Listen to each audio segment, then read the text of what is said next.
States and around the world. I'm Jake Tapper in Washington, D.C., and there is just one single lead on the lead right now. National, global, political, metaphysical, all wrapped up in one. Millions of Americans going to the polls, choosing either the first female president or the first president to have never served in government or the military beforehand, a true outsider. Whomever wins, it will be one for the books, and signs are voters know that. Turnout appears to be quite heavy. We've seen Hillary Clinton and Donald Trump and their respective running mates casting their ballots. We're about an hour away from the first exit poll data and 3 hours from the first statewide poll closing. We have also seen the Trump campaign fire the first legal shot over actual balloting in Nevada, and we've just seen a judge answer. We have correspondents out across the country. Let's begin with Sarah Murray. She's at Trump Election Night headquarters in Midtown Manhattan. Sarah, you're there at Trump Election Night headquarters in New York City. What is Trump doing today? Where will he be watching the returns? Well, Jake, Donald Trump is at Trump Tower today, and I just want you to think for a second about what it is like for him in these final hours. He has spent nearly a year and a half running for president. He has never done this before, and at this point, really all you can do is wait. Your ads are on the air, your field staffers are out in battleground states, and so Donald Trump is there in Trump Tower. He passed through the war room they have set up there earlier. I'm told he was greeted with a standing ovation at Trump Tower, and he's, touching base in some battleground states. He did a couple of radio interviews, but essentially just waiting. We're expecting him to stay there this evening to watch the returns there, and then later on he's going to head over to the Hilton for his official victory party. Sarah, the Trump campaign filed this request with a Nevada court to try to preserve and separate the ballots from voting machines in 4 early voting sites in Nevada. Why did they do that, and what is the status of that request? That's right. We saw Donald Trump himself talking about this over the weekend when he was campaigning in Nevada. They were particularly concerned about a number of polling places that they told CNN that they stayed open so that the people in line could vote. The Trump campaign felt like they had unfairly stayed open late, and that's why they put in this legal challenge. But the judge did rule from the bench, essentially denying their request. And look, these are areas where we saw heavy Latino turnout in Nevada. Obviously, there's going to be a big election day vote there as well. So we're waiting to see how that all pans out for the Trump campaign, but it was certainly something that they were worried about going into today, Jake. All right, Sarah Murray, thanks. Stay there. We're going to check back with you in a little bit. Hillary Clinton will be heading out any moment now from the family home in Chappaqua, New York, for perhaps, maybe the last time before her life changes in ways that no American woman's life has ever changed. She'll be spending the afternoon in a Midtown Manhattan hotel, a very nice one, before going to New York's big convention center, which is named for one of her Senate predecessors, the liberal Republican Senator Jacob Javits. CNN's Jeff Zeleny is covering the Clinton campaign and joins us now live from New York. Jeff, we saw Hillary Clinton voting this morning near her home in Chappaqua, New York. What's she been doing since then? Well, Jake, she did vote this morning early on, and that was just a few hours after flying back to New York after a final midnight rally in Raleigh, North Carolina. And as I watched her get off the plane, you could see that there was a bit of confidence in her as she's closing this campaign. They believe that this campaign is in a better position than it was a few days ago. But you get a sense of where they are still trying to turn out the vote by the number of radio interviews she has done throughout the day. Detroit is one, Charlotte is one, Raleigh is one, New Hampshire stations. So those are states she is definitely trying to get her voice into, and she is trying to get out the vote there. Now, she will be coming to Manhattan to watch those returns in the Peninsula Hotel, and then she will be coming here to the Javits Center, where thousands of people will be gathering here beneath a glass ceiling, if you can see it above me here. And of course, that is a metaphor that I'm guessing we'll hear throughout the evening. And the stage that she will be speaking on behind me here as well is in the shape of the United States of America here. So once we see those shots later on this evening, that's some of the theatrics and stagecraft that will be happening here at the Javits Center for what they hope will be a victory party. But it's far too early to know that yet, Jake. And Jeff, Clinton obviously getting updates from her war room, taking in all the information about where they think voter turnout is not as high as it needs to be. Has the Clinton campaign indicated to you which states they feel most confident about in terms of these very contested battleground states, and which ones they're still concerned about? Florida seems to top the list when you talk to a lot of advisors here and on the ground in Florida as a state that they feel confident about, largely because of the boost of early vote. So much has changed since that Florida recount 16 years ago. So much early voting has happened. So Florida, they believe they have an advantage because of the early vote. Other votes that they're keeping an eye on, other states they're keeping an eye on, Michigan. Michigan has emerged as sort of a ground zero battleground state. Really in the final hours, final days of the campaign, they are slightly nervous about what's happening on the ground in Michigan, as well as North Carolina. If there's one battleground state that they think they can definitely win, but they're not sure, those 15 electoral votes in North Carolina are on their mind. They're trying to get out the vote there for several hours yet. We're talking about this already, but there's several hours left of voting, or at least a few hours left of voting. So those are the states they are focusing on right now, Jake. All right, Jeff Zeleny, thanks. And here's something you might have noticed, especially if you're a New Yorker. For the first time that we can remember, both election night headquarters will be in Manhattan. And not just Manhattan, both of them are going to be in Midtown Manhattan. You can walk the distance if the weather's nice and that pizza-eating rat doesn't hassle you in about 20 minutes. Joining us now, Clinton Press Secretary Brian Fallon. And Brian, thanks for joining us. Polls have been tightening in recent weeks. What's the one state that you're most concerned about right now? Well, Jake, to be honest with you, we're feeling pretty good right now. Just to give you a sense of one of the critical battlegrounds that we've been watching all day, Florida.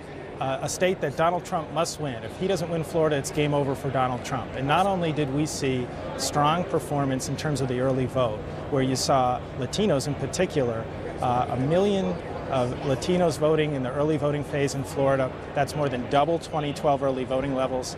And then in terms of the vote that we're seeing today, if you look at a heavily Democratic county like Broward County, home of Fort Lauderdale, big county along with Miami-Dade and southern Florida, which is key to any Democratic victory in the state of Florida. As of 3 o'clock today, we were looking at about 98% of the ballots returned already, and that's even before the afternoon post-work shift.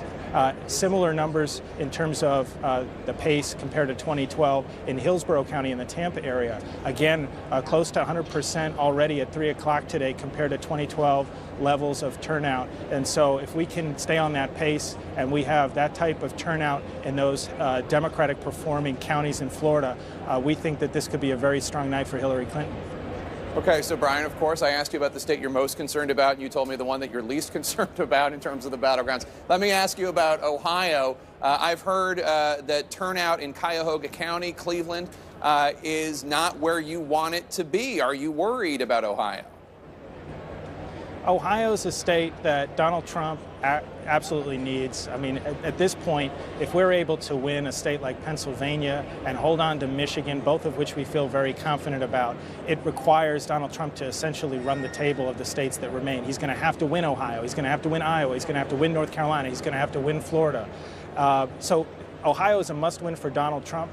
As we've been monitoring the vote today, we were pleased with the early vote patterns in Ohio. We've seen turnout numbers in Cuyahoga County, Franklin County, Hamilton County that make us optimistic, but we'll have to watch closely as the night proceeds. So this afternoon, a Nevada court denied a request from the Trump campaign to issue an order directing a county registrar to preserve and separate ballots from voting machines in 4 early voting sites in Clark County. Do you expect that there are going to be more legal challenges like this one, perhaps even many more, before this is all over? Well, Jake, this challenge was completely frivolous, and we're pleased that the judge acted so quickly to smack it down. I mean, it is a fact. Everybody knows, and everybody watching a program that is thinking of still turning out later today should know. If you are in line at the time when polling closes, you're allowed to vote as long as you're in line. And that's all that they were accommodating in Clark County, Nevada, that is now coming under challenge from the Trump campaign. And they're suggesting that that somehow was some unlawful extension of the voting hours in Clark County. That's not at all the case. They were just following the rules. It was another example in Nevada of you seeing record Latino turnout in Clark County. You were seeing those long lines. They were being tweeted out at the grocery market last Friday night, and that's a big reason why John Ralston, who's sort of the guru about Nevada, is saying that essentially Donald Trump has an insurmountable deficit at this point. So The Trump campaign was waging a completely frivolous challenge there. We won't be surprised if they try it in other states too. It's not going to work. He may be trying to sow the seeds for trying to question the legitimacy of the outcome tonight, but you've already seen Republicans distance themselves from his efforts to do that. Brian, just one last question for you. I know you don't know what's going to happen tonight. None of us have any idea what's going to happen tonight. In the event that Hillary Clinton does win, there's been talk about whether or not Donald Trump will concede. How much are you considering that in terms of what you do going forward if the networks do declare the race won by her? Well, you just made a great point, Jake, which is the networks like CNN, the Associated Press, news organizations, they make the judgment call about who the winner is based on the raw vote totals. That's how it should be made. Nothing depends on Donald Trump making refusing to make a concession, even in light of compelling data that the race has been won. And so that'll be a big part, I think, in resolving that, even if Donald Trump refuses to acknowledge reality. Another thing I think that will suppress Donald Trump's ability to try to call anything into question is the fact that so many of these battleground states, the elections there are administered by Republican secretaries of state who themselves have spoken out in the weeks leading up to today, saying that there's no basis to question the integrity of the election results in their state. These are people that are going to be out there in the days after saying that these elections were properly conducted. And I think that national Republican leaders like Reince Priebus and Speaker Ryan are not going to indulge any of these attempts by Donald Trump to litigate this if the result is decisive tonight. Brian Fallon, thank you so much. Appreciate it. A lot more ahead as we count down to our first exit polling and then to the actual results. We're going to take a quick break. We'll be right back.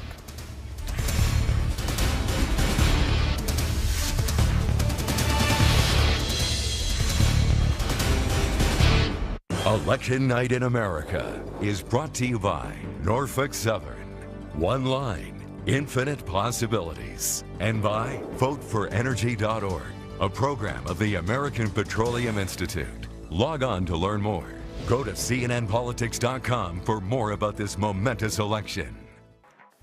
Fewer than 3 hours until the first statewide poll closing. 6 states at 7 p.m. Eastern, followed by a batch at 7:30. We're also about 45 minutes from our first exit poll data. Plenty to cover. Turnout today appears heavy. Looks like voters want to be a part of history today, one way or the other. Again, we have correspondents across the country. Tonight, let's go now to Gary Tuchman. He's in Charlotte in the battleground state of North Carolina. Gary? Jake, in this battleground state, there are about 10 million people who live here. Of the 10 million, 6.9 million are registered voters. And those 6.9 million people are coveted by the candidates. And these people know they're coveted, and that's why so many are turning out at polling places across the state. This is the Mount Moriah Baptist Church in Charlotte, North Carolina, in the heart of Charlotte, but it is now one of the 2,700 precincts. The way the voting works here, no voter ID is necessary in the state of North Carolina. People come to this table, they fill out a form with their name and their address. They then take the form to this table where it's verified that they're in this precinct. Folks, you excited about voting? Oh, I didn't ask for a lot of cheers. They may kick us out if you cheer so loud, but you're looking forward to, you followed the election closely? Yes. You followed it closely too? Yeah. And you're excited? Yeah. Excited voters here. They're motivated. There's been a line here the entire time we've been here. Once they get their address confirmed, they come here to the video screens, and they not only have the presidential election here in North Carolina, which has brought out voters, but they also have a very close gubernatorial race and a close U.S. Senate race. The decision with the U.S. Senate race could ultimately determine which party controls the Senate. Jake, one thing I do want to point out to you that's very notable, elaborate early voting here lasted 16 days. 3.1 million people already voted early. That's 45% of the total number of registered voters, even before anybody turned out today. So they're going to have a big turnout here in the state of North Carolina. Jake? All right, a lot going on in the Tar Heel State. Thank you so much, Gary Tuchman. Let's check in now with Miguel Marquez. He is in the great Commonwealth of Pennsylvania, just south of Pittsburgh. Miguel.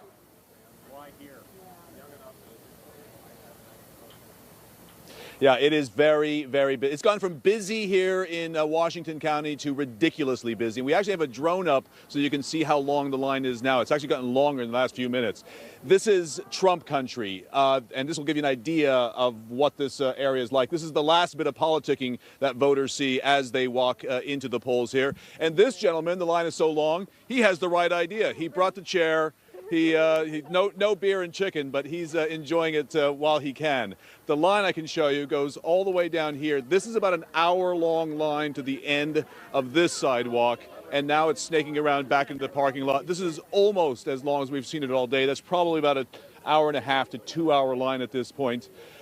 This is a county that has more Democrats than Republicans, but tends to vote Republican. Hillary Clinton opened an office here, but Donald Trump needs voters in Washington County and other rural counties to come out in huge numbers to keep up with her in the cities, both Philly and in Pittsburgh.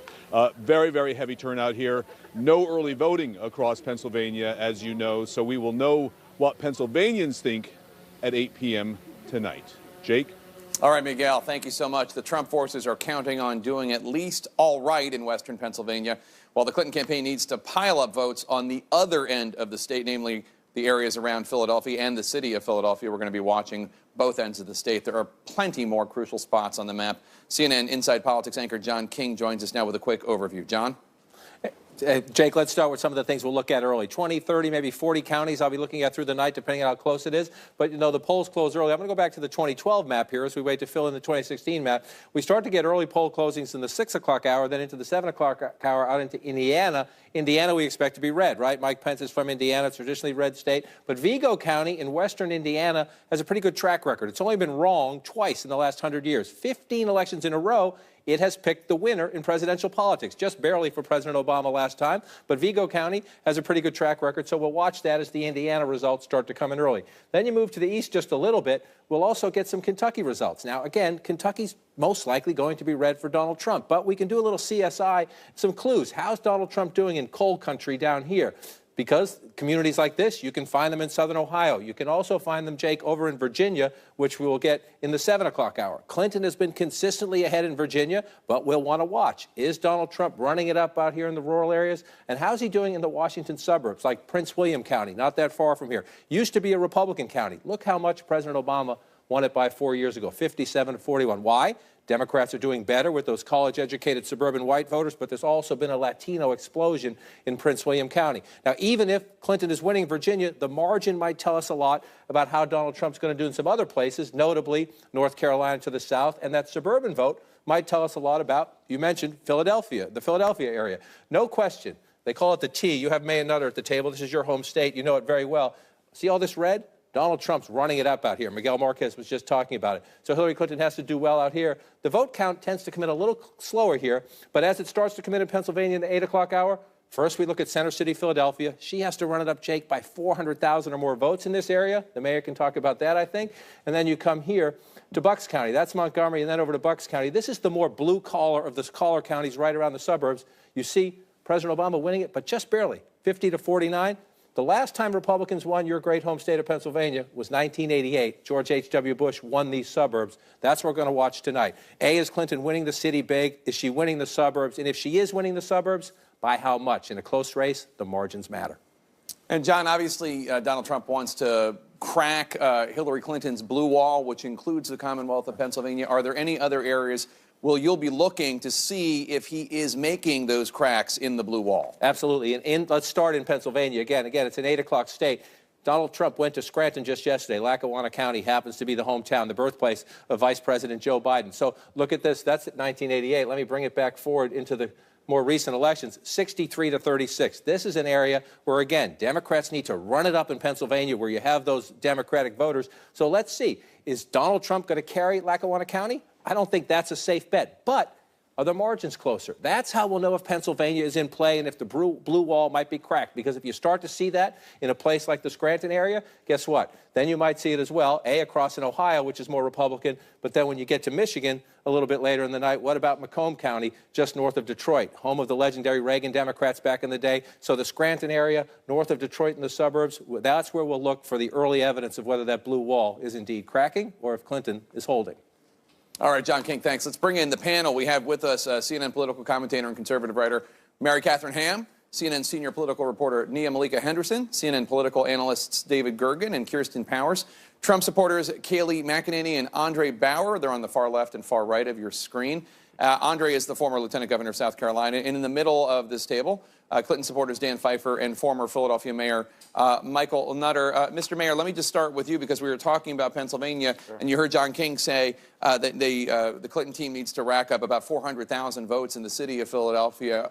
Is turnout that heavy? Are you going to be able to do that? It's significantly heavy. I'll only talk about my own polling place. Folks were lined up at 6:30 this morning to get ready for polls opening at 7. Is that abnormal? It's unusual.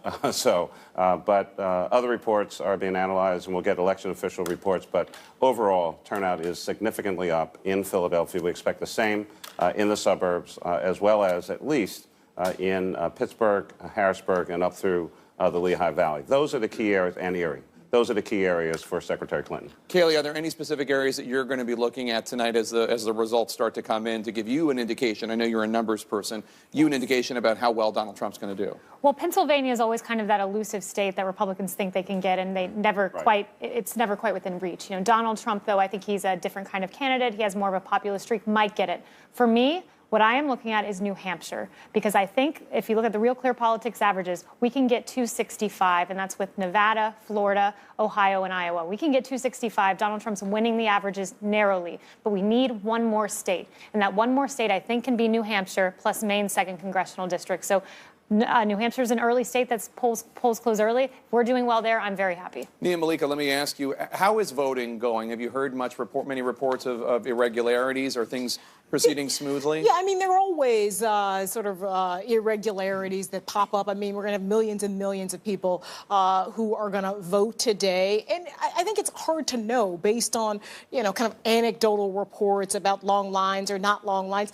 We have no idea what's going to happen. We've seen in the early vote sort of patterns that might benefit Hillary Clinton in some states like Florida and Nevada. And then we've seen a tightening of polls in places like New Hampshire, places like Michigan as well. I mean, you always hear on a day like this, and we've heard it throughout this campaign, that this is the most consequential election ever. But at this point, it really does feel like this with this election, with history on the line for either of these candidates, the Supreme Court obviously on the line, and a real guess as to what the future of the Republican Party looks like as well. And at this point, all we can do is sit and wait to see what these hundreds of millions of voters are going to say. David, what are you going to be looking for tonight?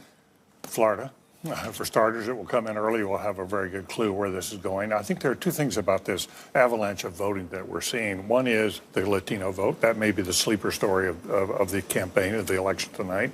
If Florida is delivered by Latinos, that sort of puts it away. But Nevada and Colorado, all these other states, maybe even North Carolina.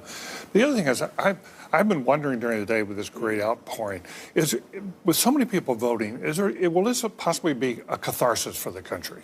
That people will feel they finally had a chance to give voice, and the people who are going to win are going to feel like we've sort of taken back our country, because people on both sides are so angry about this. But I do think there's something fairly encouraging about the fact so many people are turning out.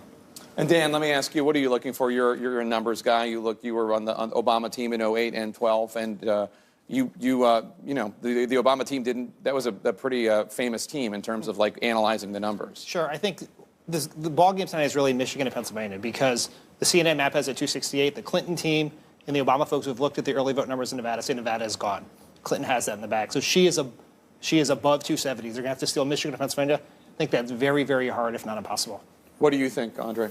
I think it's number one for our country. It's great that we have this high participation for a change, that people really have paid attention this time, and hopefully people will get engaged in the process, starting at a polling place and then supporting candidates in the future. I mean, that's really the key to this country, is if you want change, getting engaged. And so that's what I take away more than anything. It's been a divisive race from both sides, and both candidates are flawed.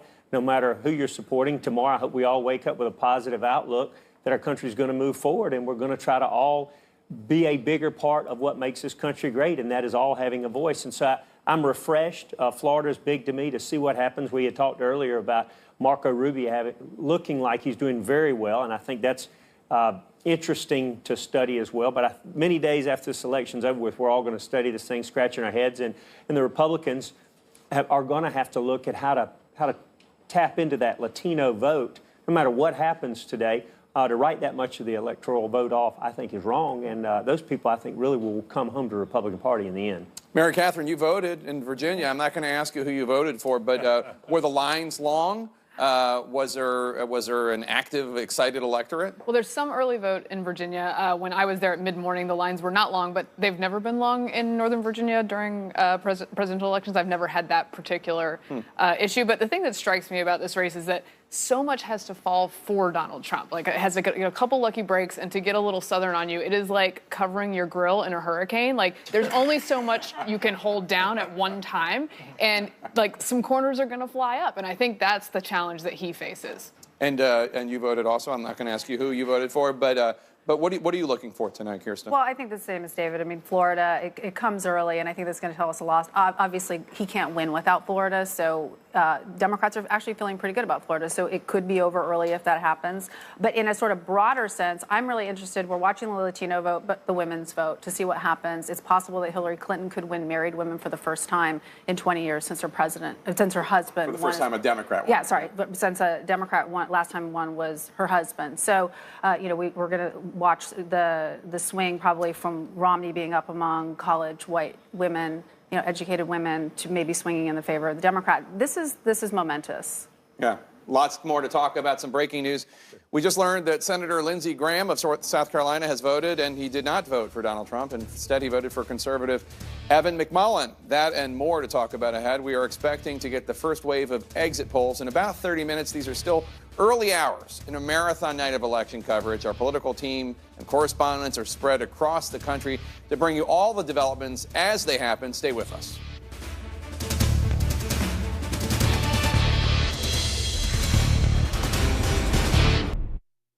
Election Day 2016, a day that frankly could not come soon enough for many Americans after one of the nastiest and most divisive presidential campaigns in American history. Millions of Americans are casting their votes today, making their voices heard at the ballot box. The outcome of this historic election now in their hands, in your hands. Donald Trump, meanwhile, still refusing to commit to accepting the results.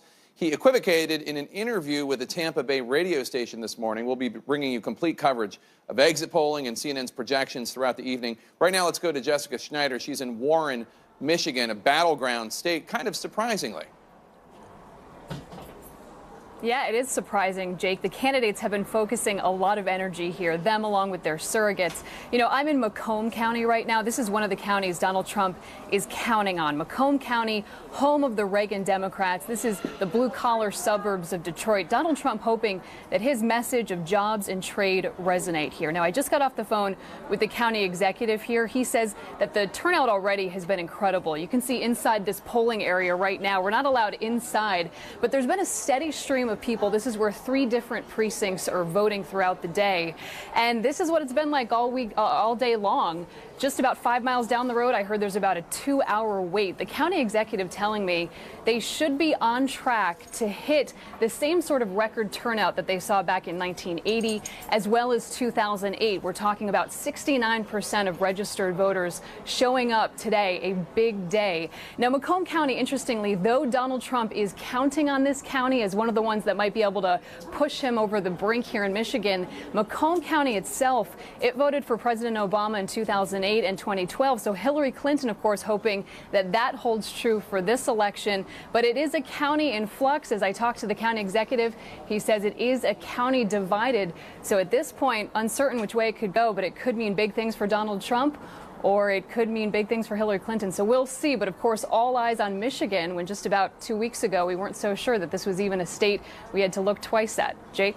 All right, Jessica Schneider in Warren, Michigan, thank you so much. As we mentioned, even before the polls opened in Nevada this morning, Donald Trump and his campaign were trying to dispute the results to a degree. His lawyers filing a lawsuit last night over early voting in that state. Just a short time ago, a judge ruled against the Trump campaign. Jim Sciutto joins us now with the latest on that. Jim, when Trump was at the polls today in New York, he talked about his concern about voter fraud. Explain what this legal challenge in Nevada is all about. Well, that's right. This morning, Trump was talking about a particular kind of voter fraud for which we found no evidence, and that is people going to machines, voting Republican, those machines automatically switching those votes to Democrat. We haven't seen evidence of that being widespread in any way. But in Nevada, the case was about keeping polling stations open later than their initial closing time, this during early voting in Nevada. But in truth, this complies with state law. What it is people who show up and they're still in line when that voting station, that polling station is meant to close, they're allowed to go in and get that vote, even if it takes them another hour to get in the building, in effect. So that's what happened in 4 Nevada polling precincts. The Trump campaign taking issue with that, and to perhaps lay the groundwork for a legal challenge after the election, they went to a judge and they said, we want these records preserved. We want to know, in effect, who voted before that assigned closing time and who voted after. The judge was very quick to dismiss the case. Having to listen to how she handled it. Why would we issue any kind of a writ, a mandate? There's no need to. He's obligated to do it already. I can't obligate him to do something he's already obligated to do. He's already obligated to do it. The judge's point being there that that's something they already do. They already keep records like that. But it was also interesting. She also took issue with the Trump campaign. The lawyer was asking for the names of polling workers who worked at those sites to potentially make them public. And she said, there's no way I'm going to do that. Have you seen how Twitter trolls, in effect, handle people like that, keeping that information private so that they weren't, unleashed with Twitter traffic or other criticism from folks who thought they might not have been doing their job right. And even though, Jim, polls are still open, we are getting some information in. What are you learning? That's right. This on voter turnout. So, at this point, it's largely anecdotal because you can't make a final calculation as to what the turnout's going to be across the country. But I'm just going to give you what we're hearing from a number of key states. In Alabama, we just got a report in just in the last few minutes from the deputy director for the Secretary of State of Alabama saying they've never seen turnout this high. In his words, some people have compared it to game day. That's in Alabama. In Mississippi, very high turnout up through the morning, more than they've seen. In Connecticut, we're seeing similar reports of long lines there, longer than usual, according to the state attorney general. In Virginia, turnout way up. So at least state by state, and as you know, some of these very key states here, Virginia included, at least from the secretaries of state, early reports are they're seeing turnout higher than normal. Jake? All right, Jim Sciutto, thanks. Back with my panel now. Mary Catherine, we were talking just a minute ago about Latino voters and women voters and whether or not they have some sort of momentous impact on this election, the suggestion being that they might help Hillary Clinton. As I recall from the Republican National Committee's autopsy about what went wrong in 2012, one of the things that autopsy concluded was that Republicans need to do a better job going after Latino voters and women voters. Do you think there's a chance that going forward, maybe Republicans will consider that those two groups actually should be wooed? Sometimes one wonders if they read that report and just decided, let's do the opposite. But, the Trump campaign makes an argument that we are reaching certain segments of these voters. Look, I think it's going to be a really tough uphill battle, and it was an uphill battle before to get those folks to feel like you cared about them and then to listen to your policies, which is the steps you have to take. I think Trump has done a great job of that with white working class voters who felt this economic insecurity, but reaching out to new groups is going to be a lot tougher, I think, when there has been this surge for Democrats, which I think you will see some of tonight. And the thing is, too, with young voters, they lock in that preference. That's one thing I'm genuinely worried about for the center-right coalition in the future. It'll be interesting to see how Rubio does in Florida. That's going to be a real test case in terms of his future. I mean, he had always argued that he was the one who could broaden the party, attract Latinos. You've seen a 103% spike in the Latino vote from 2008 to now. And so it'll be interesting to see if you see ticket splitters there, and he does well with that Hispanic vote, which isn't as Cuban as it used to be. It used to be very Cuban and much more Republican, more Puerto Ricans, more Dominicans as well.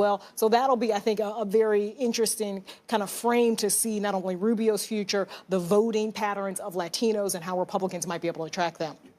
Jake, I would think that if Latinos deliver Florida and possibly a couple of other states, it's going to put enormous pressure on the Republicans in the next session of Congress to get an immigration bill passed. They have to get beyond this issue.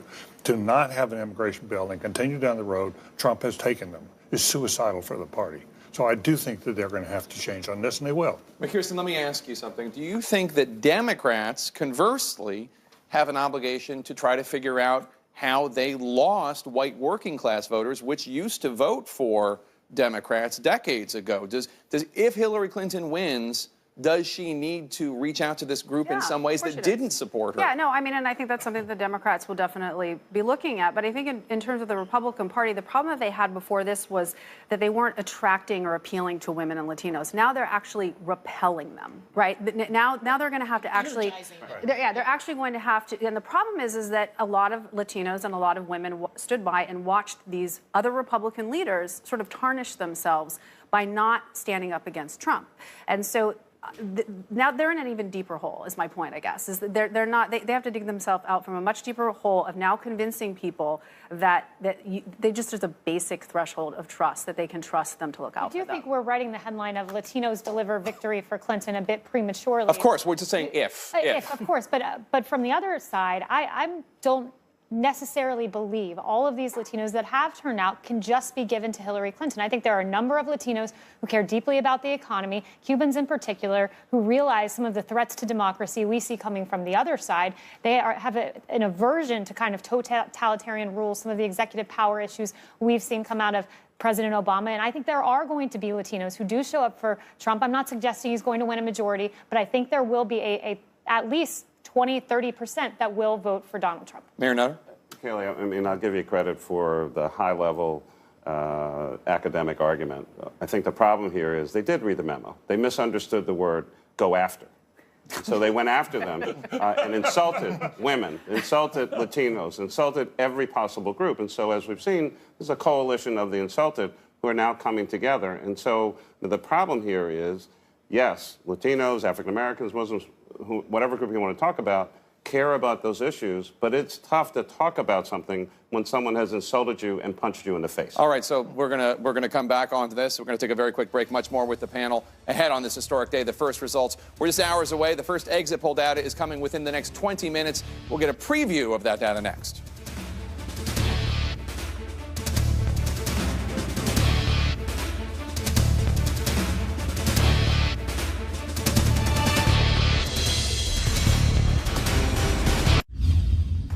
Some late word from Donald Trump. He's tweeting, and I'm not sure how accurate the tweet is. Here's the tweet. Just out, according to CNN, Utah officials report voting machine problems across entire country. In point of fact, CNN is not reporting that.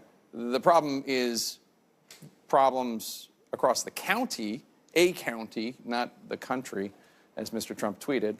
It's a difference of an R, but kind of an important one. Meanwhile, heavy turnout across the country and not just at the polls. In Rochester, New York, people have been lining up not only to vote, but also to honor a leader of women's suffrage, activist Susan B. Anthony. Some have left their voting stickers at her gravesite on her grave. Let's check in with Suzanne Malvona. She's in Columbus, Ohio. Suzanne. Well, hey, Jake, it has been very active, very busy at this polling station here. We are at Life Church at Easton. This is part of Franklin County, 3 precincts that are actually voting here. That is 2,400 people expected to vote. More than 500 have actually casted early ballots. I want to give you a sense of what's taking place here.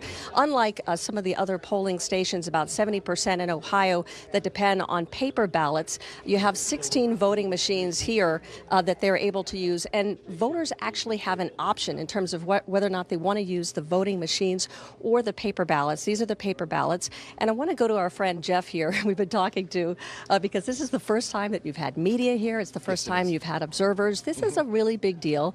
And a lot of people have been asking questions about security and the ballot security. How do you guys do this? Because there are 3 different copies in those machines. That's right. The machine itself has memory where the votes are stored. There is a removable memory cartridge that has the second set of the vote, and there is a paper printout of every choice that every voter made, so that Suzanne, as the voter I'm sorry, voting, I need to interrupt you for 1 second. Printed out what their selection was. Okay, Suzanne, all right, Jake. I'm sorry. We'll take it back to you. I'm being told that we need to bring you these live pictures of former Secretary of State Hillary Clinton and her motorcade leaving their compound in Chappaqua, New York, going downtown to Midtown Manhattan, where she will watch the returns in a hotel. And so there are those live pictures of Secretary Clinton leaving and proceeding to go downtown to New York City. Suzanne, thank you so much for that report. The first polls are going to close a little more than an hour from now in parts of Indiana and Kentucky, with the rest of the country following throughout the evening. It will be a while before CNN or anyone will be able to call any states, but we will be getting the first exit poll information in just about 15 minutes. CNN political director David Chalian joins me now. David, what kind of information are we expecting to see in this information coming, these exit polls?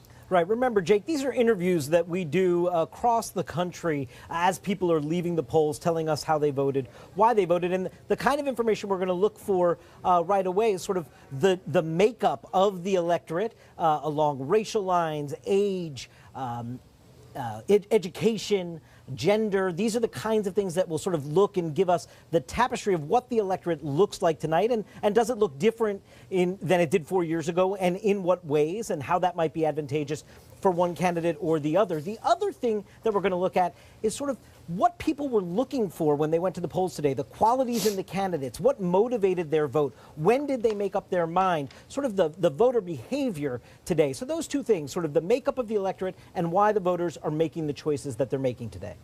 All right, David Chalian, thank you so much. Back now with our panel. And Dan Pfeiffer, let me start with you. What are you going to be looking for in this first wave of exit poll results? I think it's going to be the composition of the electorate. Are we seeing the Obama coalition turning out at a similar rate in 2016 as it did in 2012? If that is the case, then Hillary Clinton will win. If we are seeing some sort of depression in Latino voter, African-American voter, millennials, and an increase in older white males, then that'll be good for Donald Trump. Andre, what are you going to be looking for in these first waves of exit poll results? I think he hit it spot on. You know, did Trump turn out the working class voters in Pennsylvania, in Florida, in Michigan? I mean, the fact that Michigan is now on the table speaks a lot. You know, I don't think Donald Trump gets enough credit. We are talking about an individual that had no political experience, that took on the media, he took on his own party, he took on the Democratic Party, he took on the unions. You name it, he took the UN. He brought discussions that a lot of people, you'd laugh if you want, but they're discussions that we've needed for a long time as a country, and a lot of times it alienates voters, but that doesn't mean leaders shouldn't engage in the discussion. So I'm actually thankful that he engaged in some of these discussions, not all of them by any stretch of imagination, but it was a different person, a different approach that actually said, hey, we've got to do so. We need a wall. We need to have a border in this country. And nobody that's a U.S. citizen should have any problem with that. The fact that we argue that, I'm actually shocked over. But this is different. And he actually, it's amazing what he's done. Nobody gave him any credit early on. And the fact that we're even talking about Michigan shows that he's hit a real nerve in this country. Mr. Mayor? What I'm looking for is soon-to-be Congressman Dwight Evans and the West-Northwest Coalition out of Philadelphia, driving that 400-plus number in the city. 400,000. 400,000. For a net positive for Hillary For a net positive out of Philadelphia. Similar significant activity in the Philly suburbs, and then Bill Peduto and Rich Fitzgerald over in the western side of the state. Put all that together, Hillary Clinton wins Pennsylvania probably 5 to 7 points. Some shout-outs to your Pennsylvania friends there. What are you going to be looking for in these early results? And exit polls, certainly income level and voters without a college degree. Because if we see a Brexit, if the polls are off by anywhere from 1 to 3 points, that is to say voters didn't answer pollsters, they didn't admit they were going to vote Trump, it's going to be among those voters, and it's going to be in Michigan, Pennsylvania.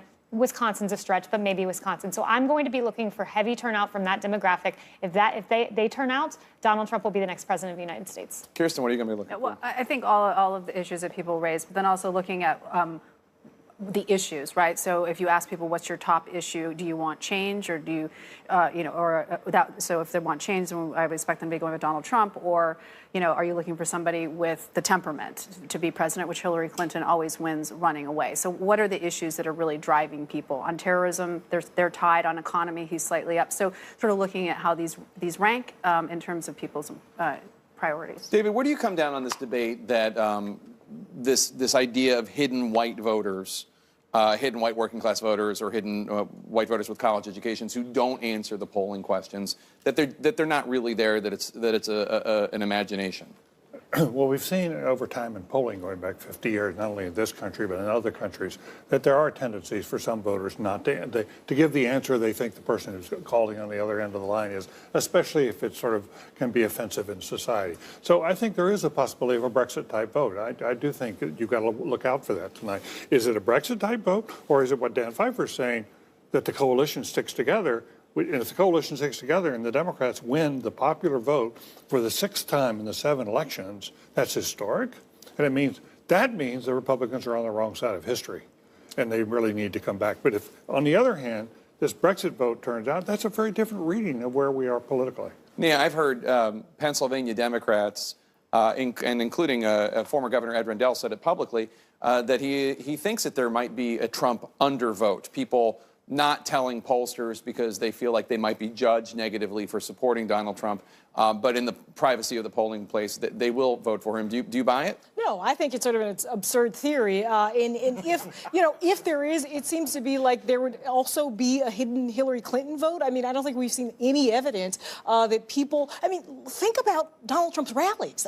10, 20,000 people, those folks don't seem shy at all. They're people who love Donald Trump. So this idea that someone would get on the phone and be ashamed of admitting that they like Donald, it just seems absurd to me. They also tend to live in the same areas, so they're around people who support Donald Trump. So it doesn't really make sense that. But what do you think, Mary Catherine? What about the people in the suburbs of Philadelphia or Northern Virginia who might be Trump supporters but don't want to be judged? I think there can be marginal differences about that. I think anytime polling isn't within 3 points in a lot of these states, it can be off, and it doesn't have to be because of some giant hidden vote. The other question is, if there is a hidden white working class vote, there may also be a hidden Hispanic vote that's hard to poll. I think that's something that pollsters have not completely figured out yet, so they may balance each other out. But I think in any of these places where it's this close, it can go a different way without some giant underlying story. It's just because the polling was close and we don't know the composition, which we will know more about in just a little bit. In just a few minutes, but until we do, we have to talk about it.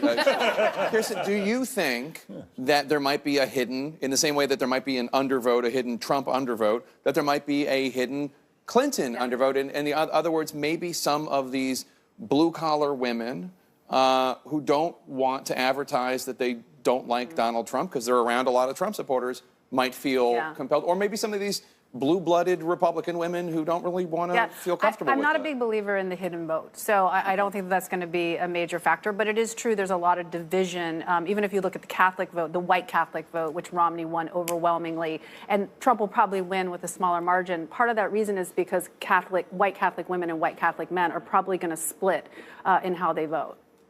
All right. Thanks, everyone. We're going to take a very quick break. When we come back, more coverage of Election Day. Thank you so much.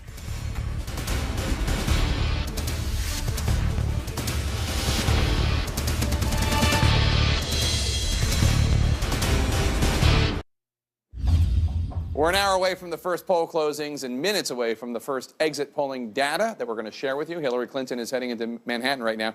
She hopes that Manhattan will be where she celebrates victory. Donald Trump is doing the same. He hopes where he'll be celebrating victory, just blocks away. Let's check in now with Sarah Seidner. She's in Langhorne, Pennsylvania. I believe that's in Montgomery County. Am I right, Sarah?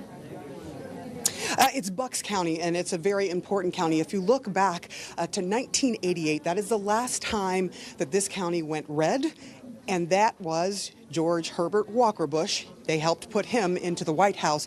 Every single election since then has gone Democratic. However, the Trump campaign hoping that this can be a county that helps to kind of push out one of those bricks in the Democratic firewall that has been Pennsylvania for so many years, 1992, 1996, you name it, this has gone Democratic since 1988. But a very important county to watch, and that is why you are also seeing very long lines here as well where we're standing. We've been seeing this pretty much all day long. Early in the morning, lots of folks, and now after work, there's a whole long line here ready to vote. Jake? Pennsylvania, key Commonwealth. Sarah Seidner, thank you so much, and thank you for joining us this hour. Our Election Day coverage continues now with one Mr. Wolf Blitzer and Anderson Cooper.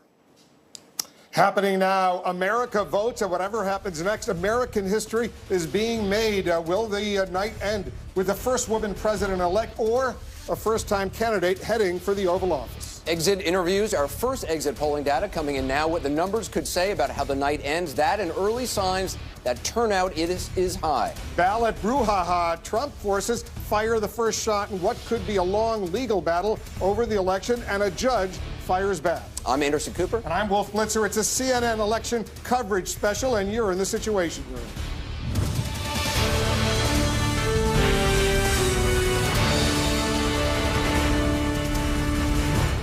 A very big night ahead. Our political director is crunching the exit polling numbers right now. We'll check in with him momentarily. But first, let's go to CNN's Brianna Keilar. She's covering the Clinton campaign for us. She's joining us from New York this morning. Hillary Clinton voted. We just saw her leave her home in Chappaqua, New York, outside of New York City. Brianna, what has she been doing and where will she be tonight?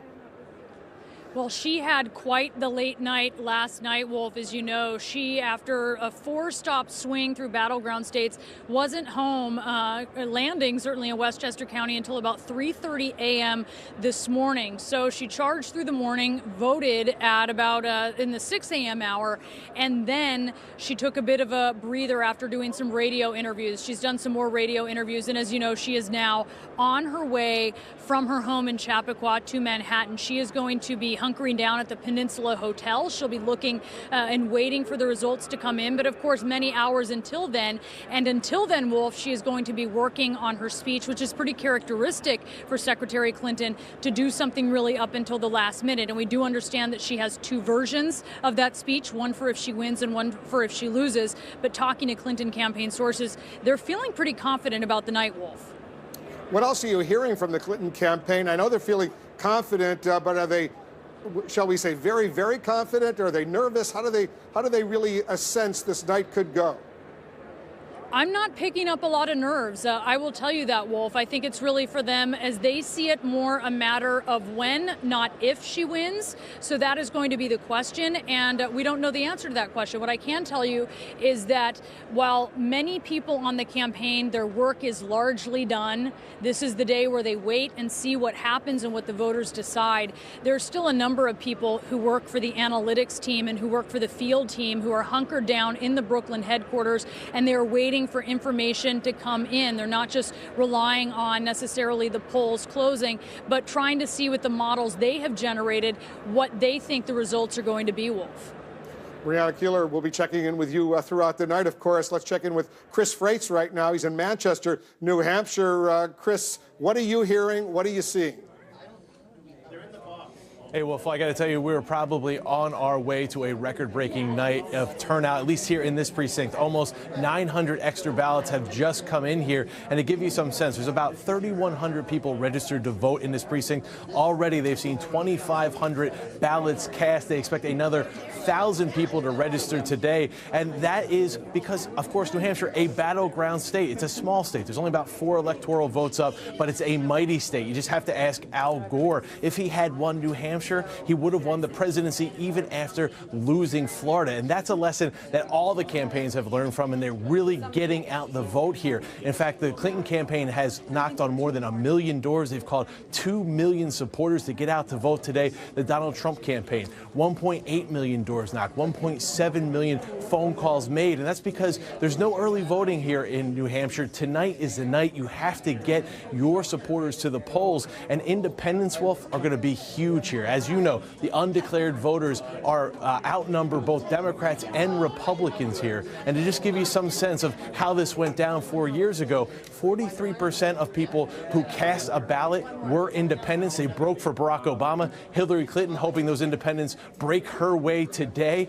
Donald Trump trying to reverse that trend and break that Hillary Clinton blue wall. We'll see what happens, but I can tell you, lots of excitement here, lots of turnout. New Hampshire is going to be a very exciting place to watch, Wolf. Certainly will be. Chris Freites, thanks very, very much. Momentarily, by the way, we're going to be getting the first exit poll results. Our political director, David Chalian, is crunching the numbers right now. We'll share them with you momentarily, but I want to go to Anderson right now. Wolf, thanks very much. I want to bring in our panel. It's frankly too big to even introduce everybody, so I'm just going to get right to it, and you all can figure it out. Essie, what are you expecting tonight? What are you looking for in the next hour or two?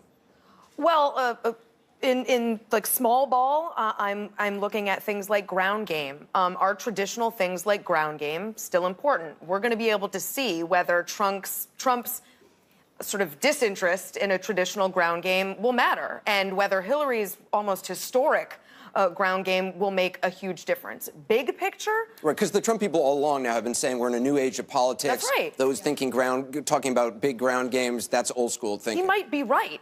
He flipped a lot of things on its head, and that's why tonight, among so many other for so many other reasons, is historic. But also, this is a referendum election on a number of things. It's a referendum on Obama. You know, Hillary Clinton sort of walked away from him in the beginning, but now she's right there, 4 more years. Is that what people want? But also on Washington. If Donald Trump, a candidate who is so unconventional, so controversial, lacking political experience, really alienating a lot of people, if he pulls this off, this will be momentous. I don't want to say more historical than the first woman president. It wouldn't be. But almost less believable. Well, either way, Nia, I mean, this is a historic night. Either you have probably, you know, the biggest outside candidate since, I don't know. Since ever, yeah, I mean, since ever. Andrew Jackson, maybe? I don't know. Yeah, and unconventional, right, in terms of the way he ran and bucking political correctness and running this Twitter campaign, essentially, and rejecting ads in ground game. And then Hillary Clinton, this person who would be historic, the first woman president. You see people going to the grave sites of suffragettes and leaving their I voted stickers. So I think for a certain segment of voters, particularly older women who have waited for this moment for decades and decades, it'll be really meaningful. But I do think in terms of Donald Trump, there were 2 theories about why Romney lost. Was it because he didn't get enough white voters, or was it because he didn't have a diverse base of voters who liked him? And I think so far it looks like Trump is betting that it's about white voters, and it could be that he does better than Mitt Romney. David, you've worked with candidates on both sides of the aisle, presidents on both sides of the aisle. At this point, do the campaigns themselves, I mean, they all have internal data, do they know whether or not their candidate is going to win? Yes, they've got a very good idea. Usually the candidate will know the night before, 1 or 2 nights before, we've got it, we don't have it. You know, you got to prepare yourself if you don't have it. Yes. And what they really do is they start thinking about governing. And they okay, what comes next? And I do think tonight, one of the things you ought to look for, if it's Hillary, the question is how big a victory. If it's a small victory, it's not going to help her with governing. It's going to leave a lot of recriminations among Trump voters. If it's a big victory, she'll have much more leverage going forward. For example, if Latinos really step up and deliver a place like Florida, a pivotal state, the Republicans are going to be under enormous pressure. Let's go ahead and get an immigration bill done and get this issue behind us so we can appeal to these people. And if it's Donald Trump, I mean, how do you sort of bring together all these groups? If it's Donald Trump, I just think we're in unknown territory. I don't know where the hell you go there, because I don't know how you put together a government. A lot of people I know won't go into government. I will tell you that a couple of people in the foreign policy area, I think, have stayed on the sidelines in case they're needed, for in a Trump government. But I think you're going to see the markets respond extremely negatively. You're going to be a lot of other repercussions. It's not to say he can't put it together. It's going to be he's in really uncharted territory. Yeah, Kirsten. Well, and he's also talked about, if he wins, the type of people that he would put in office would be pretty divisive people, like a Rudy Giuliani as Attorney General or a Newt Gingrich as Secretary of State. All right, we just got the first exit poll. Let's go to Wolf for that. Wolf? Anderson, thanks. Certainly, the first exit poll numbers will give us an indication who's actually voting, why they're voting the way they are. I want to go to CNN's David Chalian, our political director. You've been crunching the numbers. What are we learning so far? The first poll closings, in a couple hours? That's right, Wolf. This is interviews that we conducted across the nation with voters as they were leaving the polls. And these are preliminary numbers. These will shift throughout the night as more voters come in. But one of the things we're looking at is when did people decide? And take a look at this. Very few late deciders. 7% tell us in the last few days. Another 5% say within the last week. That's 12% there. But the other 88% decided in October or before that. So swirl of headlines at the end of the campaign. Just a small group of late deciders there. Another thing that we looked at, Wolf, is the qualities in the candidate that people are looking for here. This is an electorate hungry for change. Look at that. 38% of voters across the nation today say the number one quality they're looking for in the candidate is somebody who can bring about needed change. But take a look at this. If you're looking for a candidate with the right experience, 22%, good judgment, 22%. Add those together. If you're looking for the right experience or good judgment, you're about 44% there. Add those together versus the 38% change candidate. This has been a Trump stronghold, change. This has been a Hillary Clinton stronghold, right experience and good judgment. They're splitting. What's really interesting is that not many people were looking for an empathetic candidate, caring about me and my problems. That only 15% of the electorate said was their number one candidate quality. Wolf? And explain to our viewers, David, how we're dealing with these exit poll results, because you're going to be giving us a lot more later this hour and certainly next hour as well. Right, so we're looking at sort of the racial makeup of the country, the education levels that voters have today in the country, sort of what the electorate looks like, and we'll be comparing it to what it looked like 4 years ago and what we can glean from that. Also, these exit polls are married up with real vote returns as they come in so that our decision desk can start making projections as the night goes on and vote tallies start coming in. I know you're crunching more numbers. We'll get back to you shortly. In the meantime, let's go back to Anderson. Wolf, David, thanks so much. Interesting to see those exit polls. I mean, the day of Bill Clinton, kind of, I feel your pain. Apparently, they don't really care whether or not they understand you. It's more about judgment. It's about change and leadership. Yeah. Do you think it helps either? It's hard to say. I mean, 38% were for change. You imagine those are folks who would vote for Donald Trump, right? And the other ones, in terms of temperament and experience, you imagine those are voters. I mean, this is a split electorate. I mean, we can see that in all of the polls, and people seem to want different things. Well, and empathy just clearly isn't what voters are interested in this year, because you have two candidates who poll pretty low when it comes to empathy. And so I don't know, we might be sort of beyond the hope, change kind of idealism and more into a realism with what we need and the big hurdles that we have. Corey, I mean, one of the things Donald Trump hitting Hillary Clinton for is what he said was a lack of judgment. You know, that she has experience, but it's the wrong kind of experience, it's the wrong kind of judgment. When you see those exit polls, does that speak to your candidate?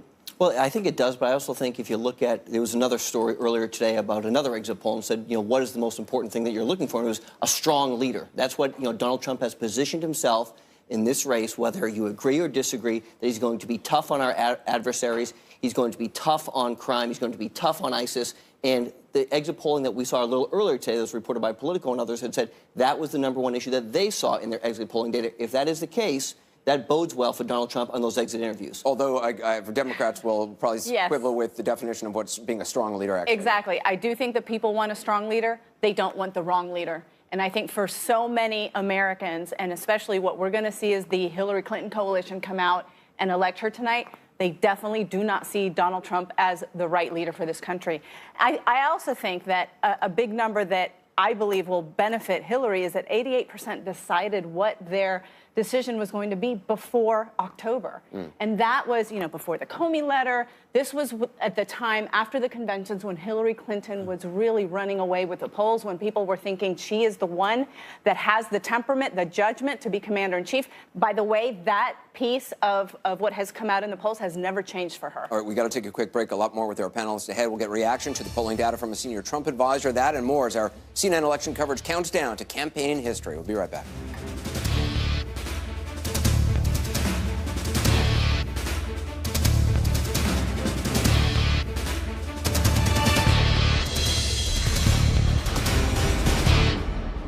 Election Night in America is brought to you by CA Technologies. Go to CNNPolitics.com for more about this momentous election and download the CNN Politics app from the App Store, built with CA Technologies. We're counting down to the first poll closings right now, and as we do, we're checking in with our correspondents across the country. CNN's Ana Cabrera is in Golden, Colorado, with an update on voting there. What are you seeing, Ana?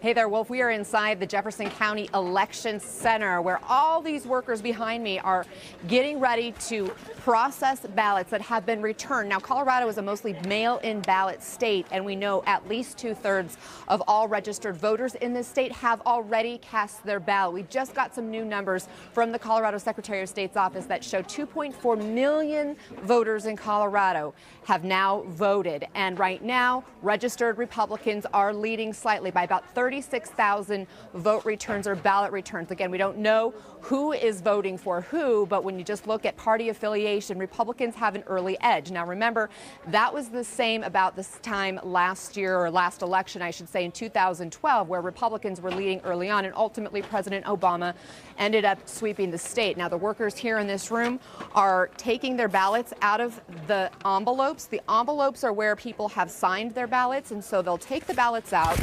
They'll straighten them out and put them in piles to get them ready to go through the vote counting machine. Now, the vote counting machine will process those ballots. There's anonymity to it, so they will no longer know who cast which ballot, which vote on their ballot in particular. But again, this is a process that's been going on now, well, for about 2 weeks since those ballots were sent out and are now being mailed back. We'll keep an eye on what's going on here as we're now hearing that there have been a few hiccups in the voting processing machines across the state. That is confirmed from Jefferson County election officials. I'm working to get some more information on that for you, and we'll check back shortly. Colorado, a key battleground state. Anna, thanks very much. Jim Acosta is over at Trump campaign headquarters in Midtown Manhattan. Let's go to him right now. So what's the latest? What are you hearing? Wolf, talking to a number of sources this afternoon, in the words of one top party official, momentum. They're feeling momentum in several battleground states. Obviously, the Trump campaign, we've been talking about this, is very excited about Michigan. They feel like, looking at the public polls and the internal polls, that race between Hillary Clinton and Donald Trump in the state of Michigan has tightened. I have talked to a very key Republican source in just the last few minutes that did say that there are concerns in North Carolina and Pennsylvania. Pennsylvania obviously is a key state that Donald Trump has targeted since the beginning of this campaign, chock full of working class voters that are going to be instrumental if he's going to be successful later on tonight. But there are concerns, I'm told, from a key Republican Party source about how he is performing right now and what they're seeing in Pennsylvania. Also, there are some concerns about North Carolina, according to this source. Obviously, Wolf, we've talked about this time and again. It's sort of that Trump trifecta. He needs to win Florida, North Carolina, Ohio, and then peel away some more blue states if he has any hope of winning the White House. But I'm talking to one Republican source, key Republican source, who says there are some jitters inside the Trump campaign when it comes to the state of North Carolina. Now, obviously, the polls are still open. People are going and voting as we speak, and so we shouldn't draw any conclusions. And this could be a very long night. But just going into today, I can tell you from talking to several Republican sources, Wolf, and these are not never Trump people. These are people who are supporting the Republican nominee. That there are concerns that Donald Trump can pull this off tonight, but of course, we have to watch and wait just like everybody else, Wolf. Yes, we certainly do. Jim Acosta in New York, thank you. Joining us now, Trump campaign senior communications advisor, Jason Miller. Jason, thanks for joining us. Wolf, thank you for having me. So, going into Election Day, Donald Trump, he was down in the national polls a bit. His path to 270, as I think you acknowledge, is narrow. What does Trump need to see happen tonight in order to win? In other words, which states are the most important battleground states right now? Well, Wolf, let me back up 1 second to North Carolina with the intro that I had from Jim Acosta here, who at this point in the game, I mean, this is Election Day. I'm not sure who these anonymous sources are or if they even exist. Here's the reality in North Carolina, and here's why if you're a Trump supporter, you should be feeling really good right now. Typically, Republicans trail and combine absentees and early voting going into Election Day, and we have big performances on Election Day to ultimately bring home the win. So in the state of North Carolina, right now, the combined votes for Republicans were 140,000 votes better than the ticket was 4 years ago in North Carolina. So that's a huge momentum swing. So we're feeling very good about North Carolina. I also want to back up and talk about Florida for just one moment. There are 4 key counties where Republican turnout is overperforming our percentage of the electorate. When you look at Duval in the northeastern corner of the state, you look at Hillsborough, which is where Tampa is. Republican performance is 6% better. Democratic performance is 4% worse, given a 10-point delta. Then we talk about powerful Broward County, where a big stronghold of Democratic votes that are coming out. Republicans are overperforming their percentage of the electorate by 6 points. Democrats are underperforming by 6 points. That's a 12-point swing. And then over in Collier in Southwest Florida, it's a 3.5 points better for Republicans, 3.5 less for Democrats. So in 4 key indicators around the state of Florida, we're feeling very good. And again, just like I pointed out with North Carolina, the early voting spread between Republicans and Democrats in the state of Florida is 81,000 votes closer than it was 4 years ago.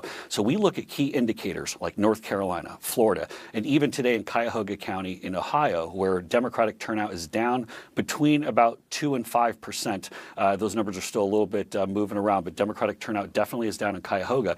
We're looking at these swing states, and we feel very good with where we are. Cuyahoga County, that's where Cleveland is, usually a Democratic stronghold right there. You agree you need Ohio, North Carolina, and Florida, all 3 of them. If you lose one of them, it's over. I think you agree, right? Those are three core battleground states. We feel very good about where we are in early voting, feel very good about where actual voting is happening today. All the indicators are coming back positive. We obviously want to win these states. There are other scenarios if for some reason we don't win one of these. We look at Michigan, we feel very good about for today. Colorado, feel very good. And even Pennsylvania, we're closing strong. We have a really good shot here today, Wolf. This morning, Donald Trump said in a phone interview about the election results, and I'm quoting him now, he said, "Who knows what happens ultimately?" Does Trump have some doubts about his chances for a win tonight? No, Mr. Trump is very confident that he's going to win tonight. We feel good about the race. We're the ones who are closing strong. And a lot of it is the message, Wolf. It's this positivity, the fact that he's giving people something to vote for. We're talking about the trade message. We're talking about repealing and replacing Obamacare. We're talking about going into African-American communities and saying we're going to present an urban renewal plan that will improve schools and help make sure we get money to black-owned businesses so they can start and expand their operations. These are very tangible, very specific things that we're saying that we can go and do with the Trump and Pence ticket. And these are not things that Hillary Clinton is able to offer at this point. I know you got to run. Let me ask you one final question. Your campaign, as you know, filed a lawsuit in Nevada last night over early voting, alleging a voting station was kept open 2 hours longer than it should have been kept open. Your request today was denied. What they said was the people had gotten in line on time. The lines were so long, they let them vote if they were in line on time. What's wrong with that? Why did you file this legal challenge? Well, what the lawsuit was about was making sure that the election officials were preserving and securing the ballots that were cast that day. That's what it was about. And the reason why the judge made that ruling was because they said they were already preserving and securing them. There wasn't a disagreement about what we were trying to accomplish. So to us, that was a win. We feel good about it. We're going to continue to monitor elections around the country the rest of the day. Jason Miller of the Trump campaign, thanks very much for joining us. Hey, thank you, Wolf. We'll have much more ahead this hour and throughout this historic election night. At this hour, voters across the country, they're still heading to the polls in huge numbers after work, after classes, taking their place in long lines to cast their ballots. We're going to have much more. More exit polling results coming up as well.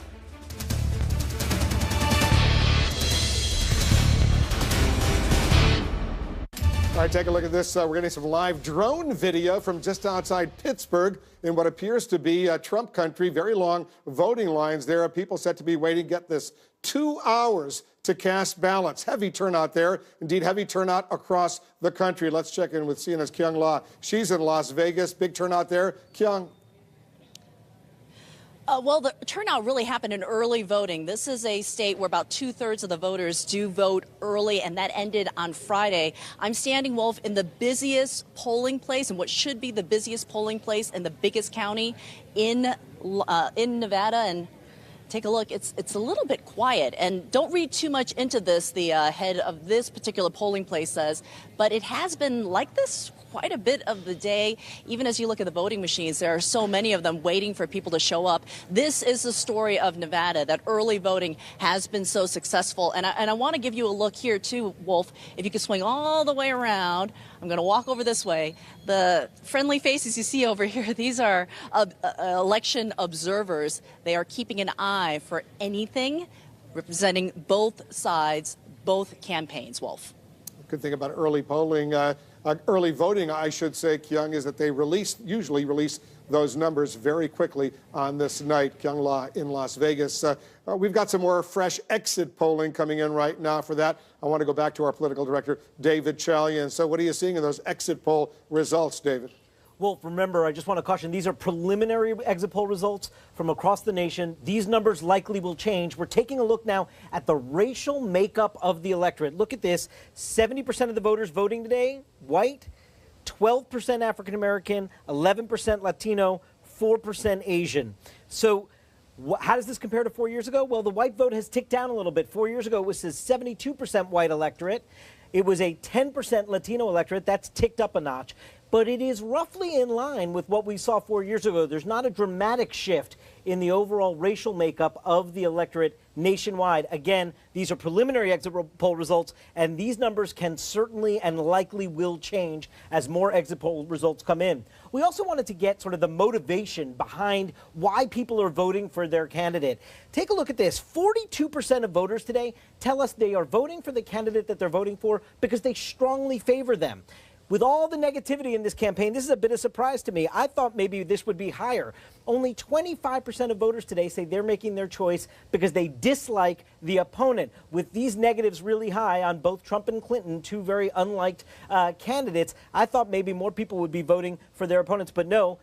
People out there today, a plurality of them, 42% say they're voting today strongly in favor of the person they're voting for. Wolf? And what you say, David, is these numbers will change as more exit polling results come in. Is that right? That's right. More interviews are being conducted. Certainly, these numbers are more about East Coast interviews. It has interviews from across the nation, but throughout the night, you can go across the time zones of the country, and more from across the country will be feeding in throughout the night. And we'll be checking back with you often. David, thank you. Anderson, over to you. Well, thanks very much. Back with the panel. But Corey Sellers, it's interesting that only 20-some-odd% is voting because of who their person's opponent is, given the high dislikes that, frankly, both these candidates have. Well, I think a lot of the narratives that we've been talking about in this race from the very beginning are just being shattered. I mean, people talk about the fact that this was going to be a low turnout race because both candidates were so disliked. What we're going to see is that we're going to have turnout that breaks all records. I think that you can attribute that to the ground game and the direct outreach to minorities of Hillary Clinton, and I think that you can direct that to Donald Trump's populism on steroids, is what I like to call it, talking about feeling the pain of these working class voters in places like Ohio and Pennsylvania. That's going to be the test tonight. But if you look at some of these numbers, one of the other numbers that stuck out were the participation of minority voters in this election. You know, I think that you actually have to take away from the national sample and begin to look at these numbers in the states like North Carolina, in the states like Florida, because as we start to see the numbers come out about 7:30, 8 o'clock from Florida, you will start to see the impact of voters of color on this race, and that may not bode well for Donald Trump. Andre, what stands out to you at this point? One of the big things that stands out to me is if you look at the money that was spent on this. Donald Trump, unconventional candidate, has been able to come in and run against almost every establishment.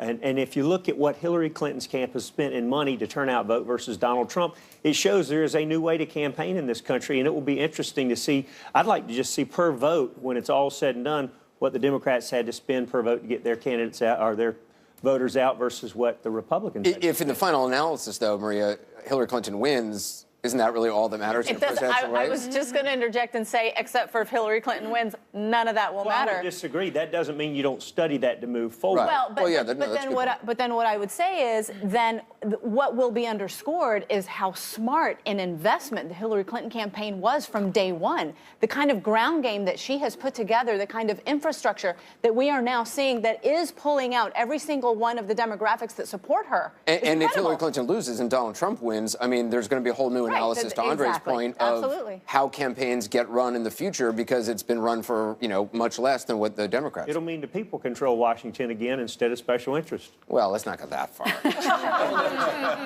But to Kari's point, I think what you're going to see tonight is you're going to see massive turnout across the country. I think that's a good thing for the country, candidly. I'm looking at the early numbers coming back in the state of New Hampshire, a state I know very well. If you look at what the vote totals were in 2012, many towns have already reached or exceeded the vote totals from 2012. And this is a state that doesn't have early voting. That means people before 5 o'clock tonight have gone and voted at a higher level of participation than they did in the entire 2012 presidential election. I think that's a great thing. Well, also, when you look back, I mean, and Donald Trump has a lot to do with this, the numbers of people watching the primary debates, unprecedented from the beginning, from the get-go. People have been engaged in this election. Well, that's also why you're going to be able to tell a lot about this race early on along the East Coast, because you do have New Hampshire, you have Virginia, you have North Carolina, you have Florida. And if you look at Florida, and if you look at the dynamics of this race, if Donald Trump does not win Florida, that's game, set, match. I mean, that's it. There aren't many paths that he can get to the White House that don't include him having an inside straight. I mean, polls close Florida, what, 7:30? 7, and then you have some at 8, and some are at 8 when you get across through the Panhandle. So you will have these votes come out periodically throughout the night, and we'll be able to see what's going on pretty early. Yeah.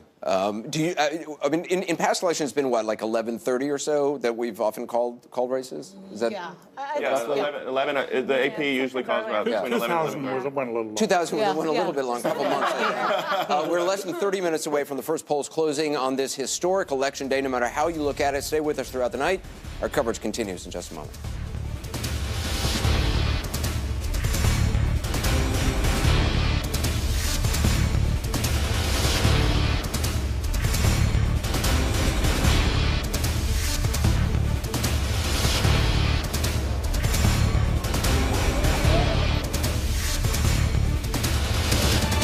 Election Night in America is brought to you by VoteForEnergy.org, a program of the American Petroleum Institute.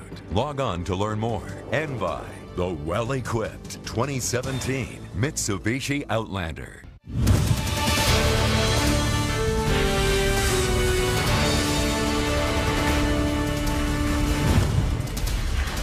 We're watching late crowds of voters in Pennsylvania. Our CNN drone is flying over a polling place near Pittsburgh. We're live in many of the crucial battleground states right now that are so critical in determining who will win the White House. We're back with a special edition, election night edition, I should say, of the Situation Room. We're counting down to the first results in the presidential race. Votes will start coming in to the CNN Election Center just minutes from now from Indiana and Kentucky, where some polling places close early. Right now, we're getting more insights from our exit poll results. Let's go back to David Chalian. David, what else are you learning? Hey, Wolf, we are looking at the Barack Obama factor in tonight's election. You saw him campaigning hard out there for Hillary Clinton. Take a look at his approval rating across the country tonight in the exit polls. 54% approve, 45% disapprove. This is about what we had seen in the pre-election polling. That seems to be bearing out among the electorate tonight. Also, we asked, do you want to continue Barack Obama's policies or not? Or do you want the more liberal or conservative? Take a look at this, Wolf. Those that want to continue Barack Obama's policies or want more liberal policies, they add up to about 47% of the electorate. 46% of the electorate today say they want more conservative policies than Barack Obama's policies. Clearly a divided country in terms of the president's policies. And finally, we asked about the feelings of the federal government. I don't think this will surprise anyone paying attention to this election, Wolf, but take a look at this. Dissatisfied, 46% of voters today with the federal government. Add 23% of angry voters. Take a look at that. That is 69% of voters voting today are either dissatisfied or angry with the federal government. That is what both of these candidates have been trying to respond to throughout this election, Wolf. We're going to get more numbers from you shortly, David. Thanks very much. Jake and Dana are with us. Jake, these numbers, what do they say to you? Well, they suggest if they hold up, and these are still early-ish exit poll numbers, that this could be a long night in a competitive race, a very divided country. And if a lot of people feel resentful of Washington, that's significant. 54% supporting President Obama, approving of the job he's done. That's also significant. And it shows what we've been saying all along, that this could be a very competitive race. The fact that Barack Obama's approval rating is well above 50% is very telling, and it is so different from what we've seen in recent history with a president on their way out, Republican or Democrat, and it is a reminder of why Hillary Clinton has done something unusual, which is embrace a two-term president and effectively run on a third term. But there are a lot of angry voters based on these numbers out there that, as you say, Jake, that seems to bode relatively well for Donald Trump. It would. I mean, that is the message that he's been driving home since the very moment he came down the escalator in the summer of 2015. The government is broken. It's not working for you when it comes to trade deals. It's not working for you when it comes to immigration or terrorism. And as he's been saying the last few weeks, it's time to drain the swamp of Washington, D.C. That has been a very powerful message. And obviously, it's taken root in the minds of a lot of voters. We're only 15 minutes away, Dana, or so from the first actual votes coming in. Exit poll numbers are important. They give us a clue, an indication. Sometimes they're right, sometimes they're not so right, but votes obviously count. That's the whole ballgame, no question about it. And it is going to be so fascinating to see as those vote boards come in, as you start to read them, whether or not what we've been looking at, whether it is the divide in terms of the way that voters want this country to go, or the divide with regard to these two candidates bear out in how we see these states come out. Let's go over to Anderson for some analysis. Anderson. Yeah, well, thanks very much. Kirsten, I mean, as we look at again, more of this exit polls, and again, it's very early in the evening. Just a reminder just how divided this nation is. I mean, essentially split evenly on whether they want policies akin to President Obama's or more liberal, or the complete opposite. And angry. And, you know, there was a poll right before the election that had 2/3 of all voters saying that they were ashamed to be an American. So you have a very unhappy electorate right now. But I think if you look at the breakdown, and I think we have to always remember there are a lot of early voters. And so, so the composition might be a little different when you add that in. But it doesn't look that different from the composition in 2012. So these are early numbers. We have to wait and see. But right now we have white voters about 2 points down, black voters about 1 point down, Hispanic up 1, and Asian up one. So, it'll be interesting to see as the night goes on if that changes and how the overall composition, once we factor everything together. But as Kirsten pointed out, in early voting, certainly in a state like Florida, we've seen a much larger turnout of Latino voters. Yeah. And a different sort of Latino voter, not just sort of traditional Cuban voters. We have much more Latino population in Florida now from South America, Puerto Rico. Yeah, Puerto Rico, Dominican Republic. You see some change in terms of the Asian vote in a place like North Carolina. I mean, they're voting. You see a voting surge there as well with Latinos and all across the South. I mean, those two voting blocks are the fastest growing voting blocks, and historically they haven't had the turnout numbers that African Americans have had or whites have had. I mean, this is going to be the most diverse electorate that America has ever seen. And we have in Donald Trump a candidate that hasn't always known how to reach out to those groups and in many ways has repelled them. I think the fact that they're showing up in such numbers certainly speaks to Donald Trump. It also, I think, speaks to a lot of these grassroots organizations across the country like Voto Latino that have been registering these groups in droves. It also speaks to where the future of the country is going. Yeah. Well, the future's here already. That will be the biggest question answered tonight or early tomorrow, or hopefully not in weeks. But, the rationale behind a lot of the Republican consternation over Trump, people who are not voting for Trump, was two things. One, it's kind of a bad look for conservatives, as the kid would say. Two, that he wasn't going to be electable in a general because of the changing demography of the country. That will bear out. We will find out if that's actually true tonight. But it's funny, when you go back, and I went back through some of the polling in the Republican primary about whether voters prioritized electability. They really didn't.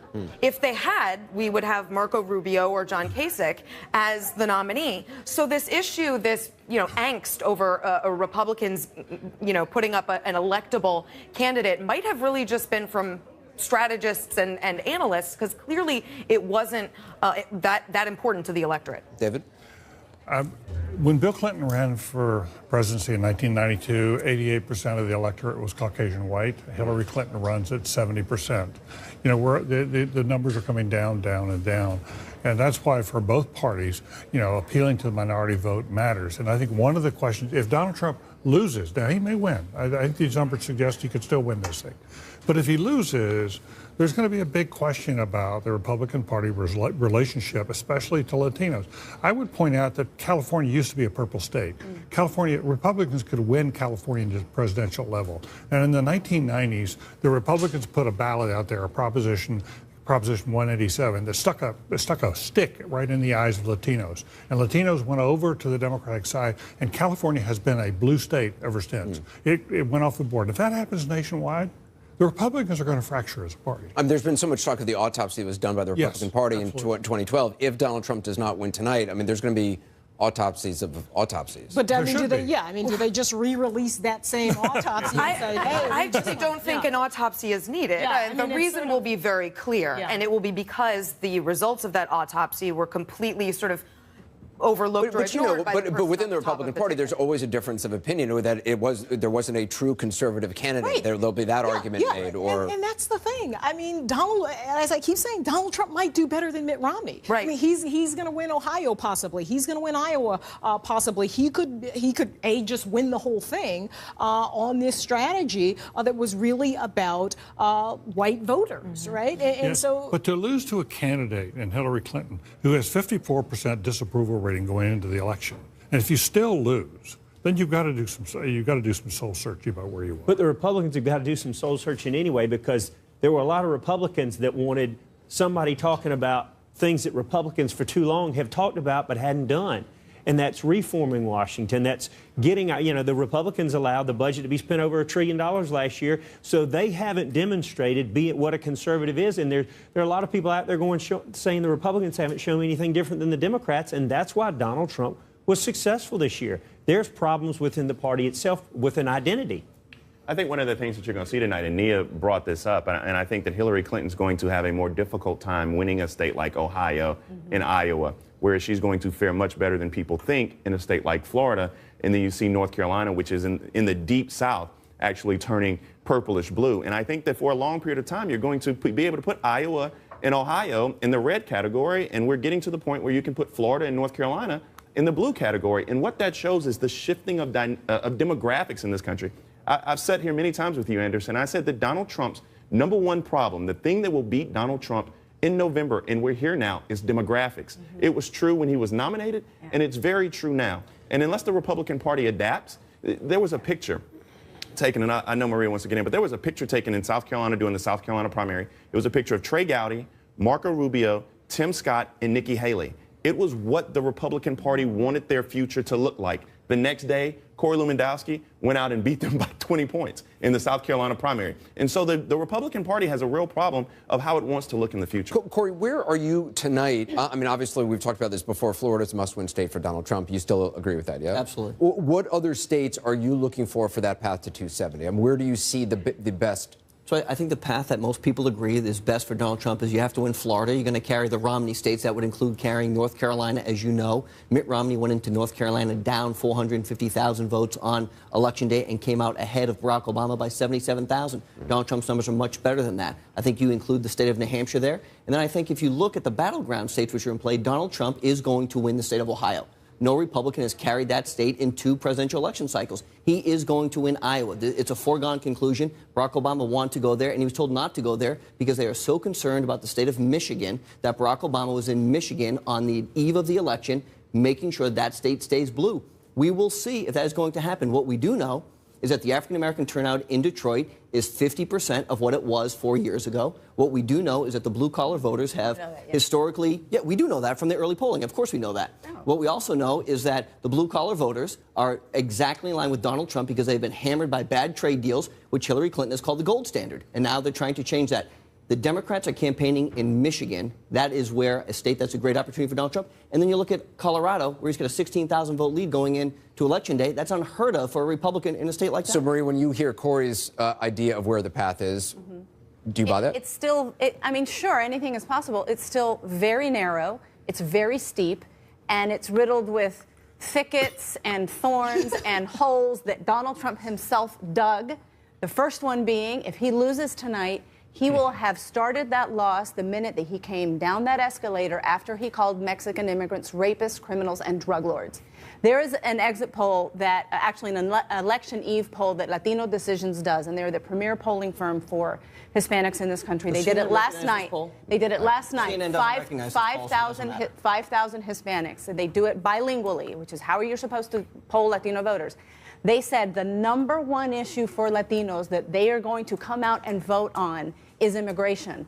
That is almost unheard of because normally it's jobs and the economy. This is how much the discussion on immigration has impacted. In 2008 and 2012, both President McCain and President Romney decided they were going to bet on states like Michigan and Pennsylvania in some hope that African-American voters simply were not going to come out and they were going to be able to swell white vote in certain parts. And that is the same gamble that Donald Trump is taking tonight. It's this hope that somehow everybody in Detroit is just going to sit at home. It's this hope that everybody in Cuyahoga County in Ohio is just going to stay at home, or everybody in Philadelphia is just going to stay home. And it just does not work that way. Every single cycle, the Republican Party goes after Pennsylvania and Michigan and Wisconsin as if they're their unicorn, and it hasn't worked for President McCain or President Romney. Let's take a look with Wolf and John on the Magic Wall, guys. Anderson, thanks very much. John, we're here at the Magic Wall. Tell us what Hillary Clinton is looking for tonight, hoping for, what Donald Trump is hoping for. Work it out for us. First and foremost, it's finally here. A little more than an hour, we're going to start to fill this in. The first poll is actually closed in, 5 minutes or so. Start to fill it. I just want to tell our viewers, you see New Hampshire's already red.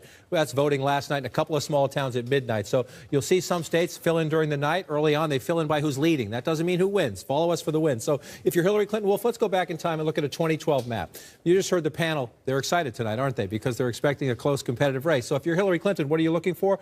Number one, protect the blues. Everyone knows that. Protect Michigan and Pennsylvania. Number two, early on. Let's go through what happens here. Let me take this off. One of the things I'm going to look early on for Hillary Clinton, we probably not get this while it takes. See this little tiny county here in western Indiana? Indiana's likely to vote Republican tonight. It's a Republican state. It's the home of Donald Trump's running mate. Vigo County, Indiana, says 49-49. He actually won by a few votes. It's only been wrong twice in the last 100 years. It has a 15 consecutive election streak. So it's one of the little quirky counties I like to look at on election night. So I'll watch that to see who the next president is going to be, period, Hillary Clinton or Donald Trump. And then if you're Hillary Clinton, as the votes start to come in, one of the early states that will come in is Virginia. Now, Clinton is favored here. It's the home state of her running mate, the senator, the former governor, Tim Kaine. Even if she's ahead in Virginia, Wolf, this is going to tell us a lot about what's happening in competitive states like neighboring North Carolina. So the results start to come in here. Number one, how's Donald Trump doing out here? You asked me a question about Hillary Clinton, but her team is going to be looking at how much is Donald Trump running it up in these small rural counties, because you have them here in Virginia. Guess what? You have them in Ohio. You have them in Pennsylvania. You have them in North Carolina. Number two, Virginia close races are settled right up here in the Washington, D.C. area suburbs. This is Prince William County. Used to be reliably Republican. Look how much President Obama won it by 4 years ago when Virginia was relatively competitive. Republican voters have become Democratic voters. Those college-educated white voters for Hillary Clinton, they are key in Virginia. They're key in the Pennsylvania, especially in the Philly suburbs. They're key in the Cleveland suburbs, in the Columbus suburbs. They're key in the Research Triangle in North Carolina. This will be our first laboratory of those voters. Plus, one of the biggest population growths here in Prince William County, Latinos. Latinos, we expect Latinos to have a big imprint on tonight's election. Our first indication will be right here. And then you're going to look down the coast. Obviously, Hillary Clinton's strategy in the last few days has been a blocking strategy. North Carolina will become key to us all night long. President Obama won it in 2008.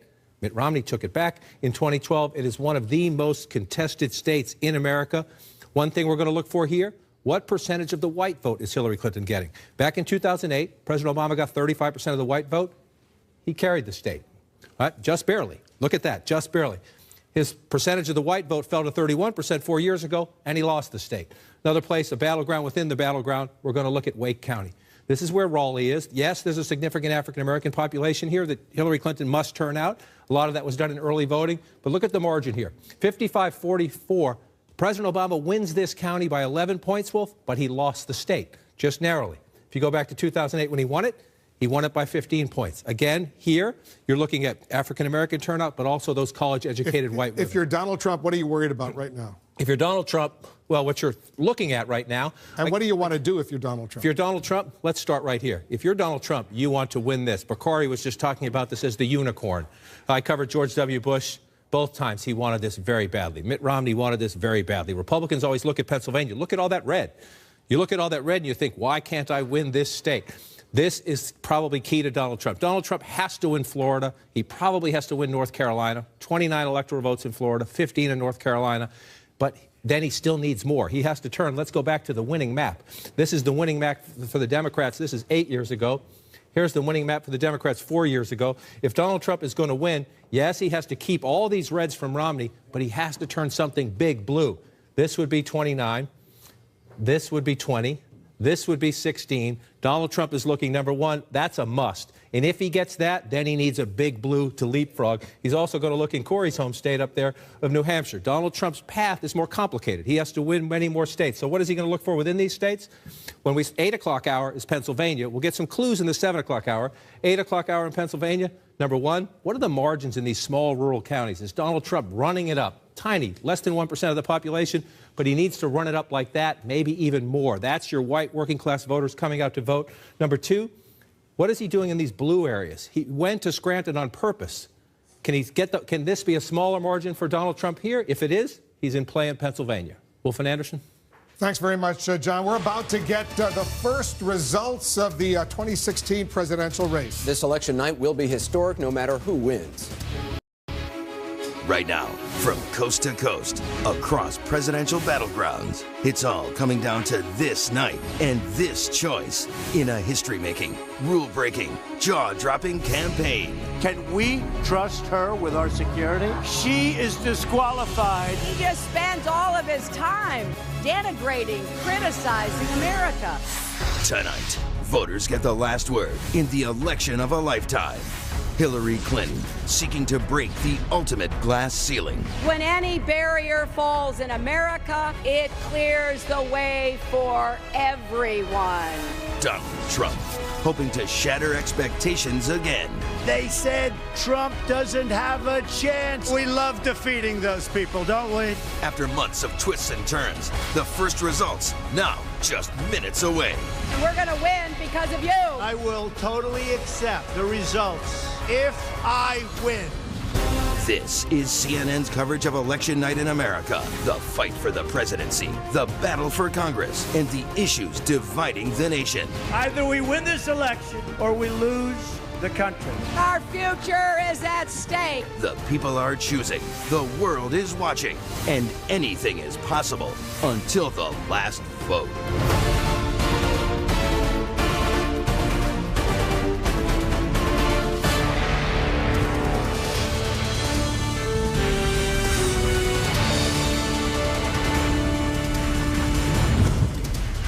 We're watching the final dash to vote across the United States right now. Right now, we're in North Carolina, and all the battlegrounds that will decide this presidential race. Millions of Americans, they are casting ballots in what could be the most important election of their lives. We want to welcome our viewers in the United States and around the world. I'm Wolf Blitzer in the CNN Election Center. We're closing in on our first chance to make projections in the presidential race. Americans now choosing whether to elect the first woman to lead the nation or one of only a handful of political outsiders to ever serve as commander-in-chief. We're counting down to the top of the next hour, 7 p.m. Eastern. That's when polls close in the battleground states of Georgia and Virginia. They are two of the key races we'll be watching very closely tonight. Also, at the top of the hour, voting ends in Indiana, Kentucky, South Carolina, and Vermont. Some polling places in the Eastern time zone in Indiana and Kentucky. In fact, they are closing right now. We expect early results from those two states at any moment. A total of 60 electoral votes are on the line in the next hour. And remember, 270 are needed to win the White House. Jake Tapper, we've been building toward this moment now for nearly 2 years. That's right, Wolf. And there's never been a campaign like this. This could be, and there could be, new surprises in these final hours of this very long election. We're monitoring voting in key locations in the battleground states where the race could turn one way or another. We're also inside Clinton and Trump election night headquarters. They are both in New York City tonight, only about a mile and a half apart on the island of Manhattan. Jeff Zeleny is covering the Clinton campaign. Sarah Murray is covering the Trump campaign. First to you, Jeff. Well, Jake, the Clinton campaign is increasingly confident of reaching 270 electoral votes, even at this hour, as they don't know exactly how they will still get there. But I am here in the Javits Center. You can see behind me here, this is the stage where Secretary Clinton will give a speech, she believes, one way or the other tonight. She has just arrived in Manhattan from her house outside of the city here, and she'll be watching those results. At this hour, this is what the Clinton campaign believes the state of play is. They believe there is urgent concern in the state of North Carolina. I just talked to the campaign manager, and he told me that he believes this will be the tightest of all battleground states. It is exactly why Secretary Clinton, as she came here into Manhattan, was on the phone on the radio just a short time ago trying to get out the vote among her supporters in Fayetteville, North Carolina. This is a city-by-city effort here, Jake. So North Carolina, Ohio are their two trouble spots, but they are confident at this hour in Michigan. They believe that the visits there yesterday from the president and Secretary Clinton herself have turned around Michigan, and they are confident in Florida as well, Jake, because of that early vote. So it's at this hour they believe the math reaches 270, even if they're not exactly sure which states will fall. Jake. All right, Jeff Zeleny, the Clinton campaign very concerned about North Carolina. That is a state that President Obama won in 2008 and then lost to Mitt Romney in 2012. Let's go now to Sarah Murray. She's at Trump campaign headquarters, just a few blocks away from the Clinton campaign headquarters. Sarah? Well, Jake, it's a much tougher map for Donald Trump, and sources are telling me that one key internal metric is showing Donald Trump falling short of the 270 electoral votes he's going to need. Now, in spite of this, plenty of people in Trump Tower are still feeling very optimistic going into tonight. They're looking at a number of states, both internally and publicly, where the polls are very close, and they believe those could break late in their favor, and ultimately Donald Trump could come to victory. But this key internal metric at this point does not spell a win. Now, as for Donald Trump himself, he has boldly been predicting victory on the campaign trail, essentially since he got into this race, insisting that they're winning all over the country. But privately, he's a little bit more of a worrier. He has been pressing his aides all day long for updates on what they can point to, what data sets they have to indicate where the race is headed. And a lot of this has been sort of an educational moment for Donald Trump's aides and Donald Trump. This is obviously the first time he's ever run for president. So they're pointing to different states and saying, okay, we need to look at the independent voters in this state. We need to look at the early vote in this state where it's key.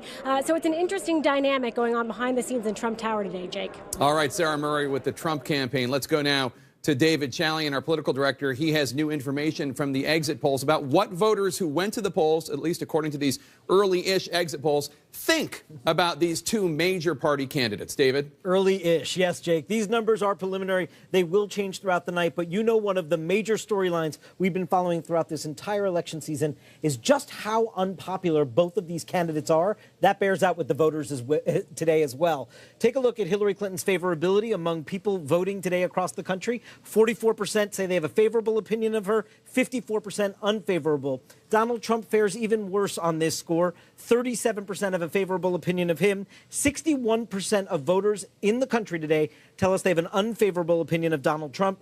And as you know, Jake, their Achilles heels were front and center in this campaign. Take a look about whether or not Hillary Clinton's email problem bothers voters. 62% of voters say yes. The whole email situation with Hillary Clinton does bother them. 37% say no. This has been a hurdle she hasn't really gotten over throughout the entire campaign.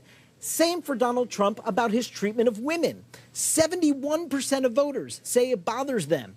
28% say it doesn't. These problems that presented themselves throughout this campaign, their unfavorability, their specific issues on email or women, they never resolved before voters went to the polls today, Jake.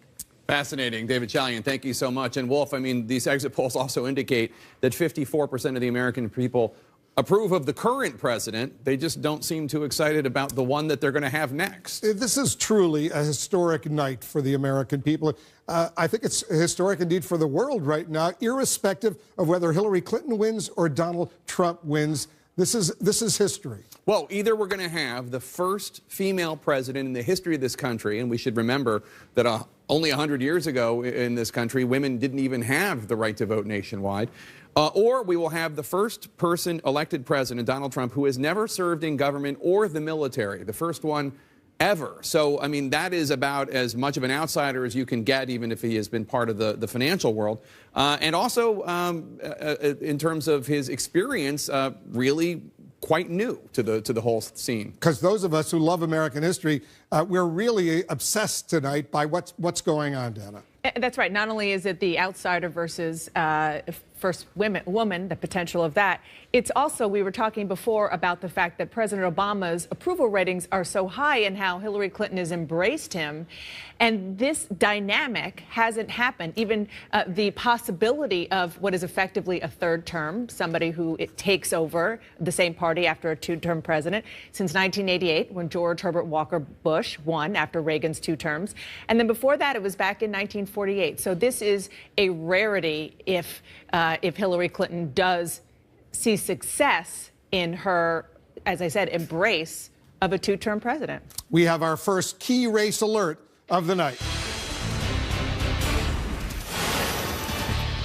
All right, these are the first results. Actual votes coming in very, very early in the state of Kentucky. You can see 1% of the vote is in. Donald Trump has almost 80% of the vote. Hillary Clinton has 18% of the vote. He's ahead now by more than 2,600 votes. Once again, very, very early in Kentucky right now. Our first key race alert of the night. Let's go over to John King at the Magic Wall. John, a bunch of states are closing at the top of the hour, including some key battlegrounds that we've been paying a lot of attention right now. But let's take a look at Kentucky first. You look at Kentucky, and again, we have 1% of the vote in, so we're going to spend some time counting tonight, and that's good. We have a competitive race. We're going to count the votes. If you're Donald Trump, you love that as you watch the early results.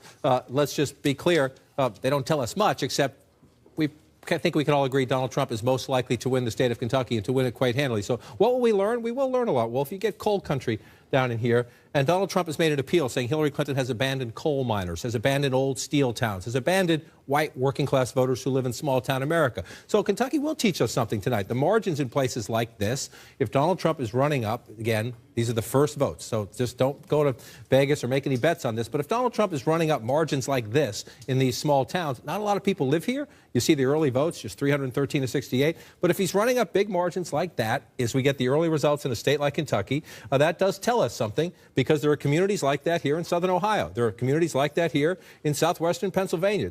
Virginia. There are communities like that in Pennsylvania, which we expect will be one of the defining tests tonight right here in Pennsylvania. Now, that's an 8 o'clock. So when we get results, the 6:30 polls have closed. The 7 o'clock results will start to come in. What you look for, as you're doing a little CSI, if you will, is you look at the towns in a state like this, and so what's going to happen here?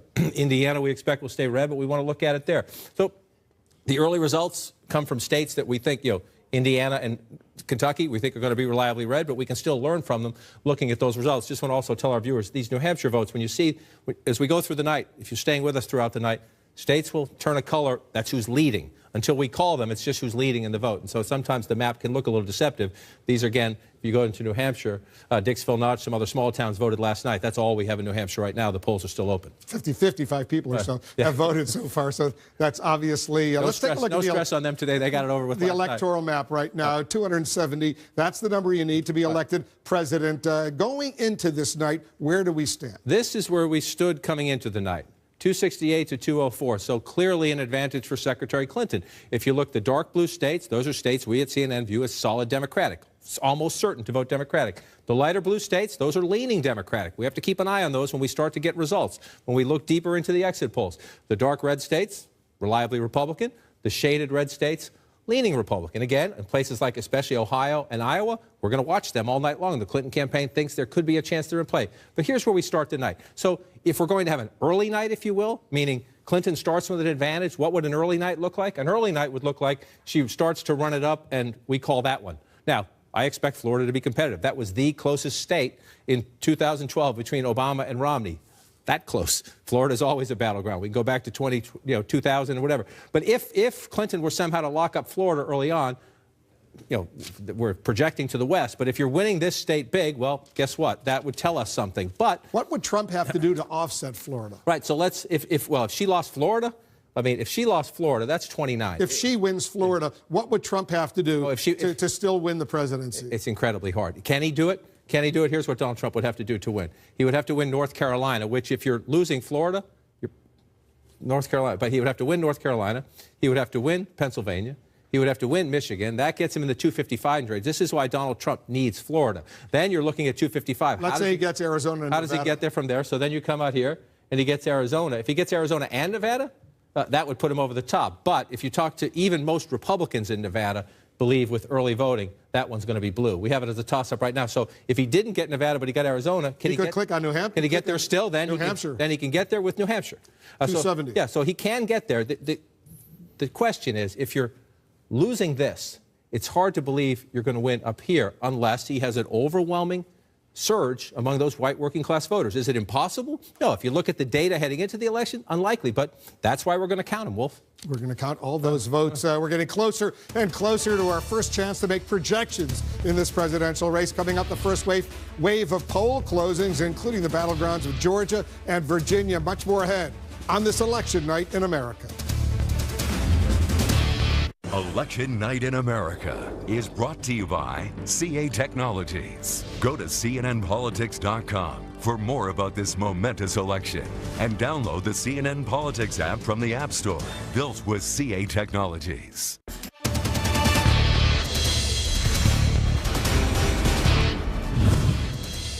Pennsylvania is one of the battleground states we're watching right now in the final hours and minutes of voting on this historic election night. We're standing by for our first chance to make projections in the presidential race. Right now, let's get a key race alert.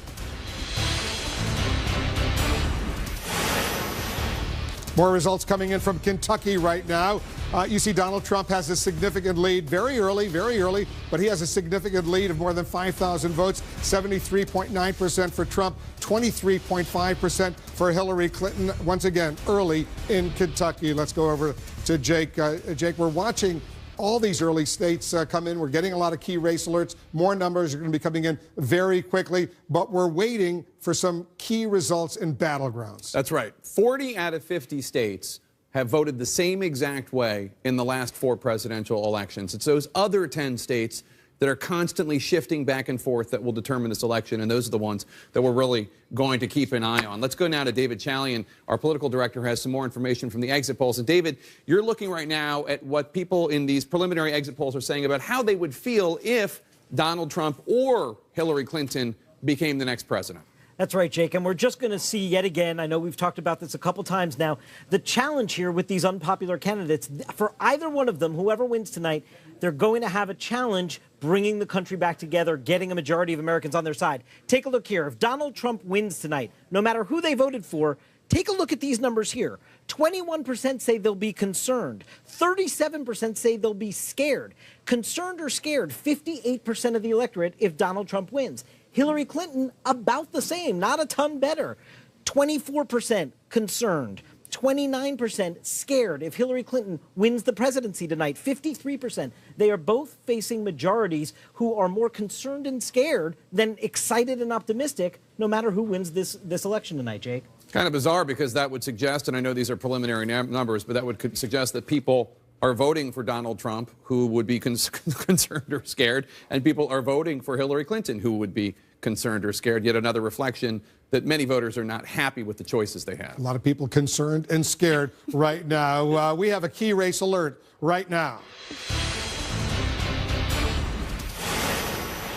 All right, take a look. More numbers coming in from Indiana. First numbers coming in fact, from the state of Indiana. 11 electoral votes. Donald Trump has a significant lead. 1% of the vote is in. Once again, caution everybody very, very early in Indiana. He's got a lead of 1,688 votes over Hillary Clinton. You can see 69.3% for Donald Trump, 27.5% very early in Indiana, but Trump has a lead. Also a lead in Kentucky. Once again, very early, but he's got a 5,500 vote lead over Hillary Clinton in Kentucky right now. 8 electoral votes at stake in Kentucky. We're about to get a lot more results. Stand by. I want to go over to John King over at the Magic Wall. North Carolina. Let's take a look at North Carolina, because a critical closes in less than an hour, a little bit more than an hour or so from now. But North Carolina, there's already a case, a court case involved. The Democrats are challenging one of the polling areas. Democrats are trying to keep the polls open for an extra 90 minutes here in Durham County. They say there were some machine issues early on, and so they have some lines, and they're trying to keep the polls open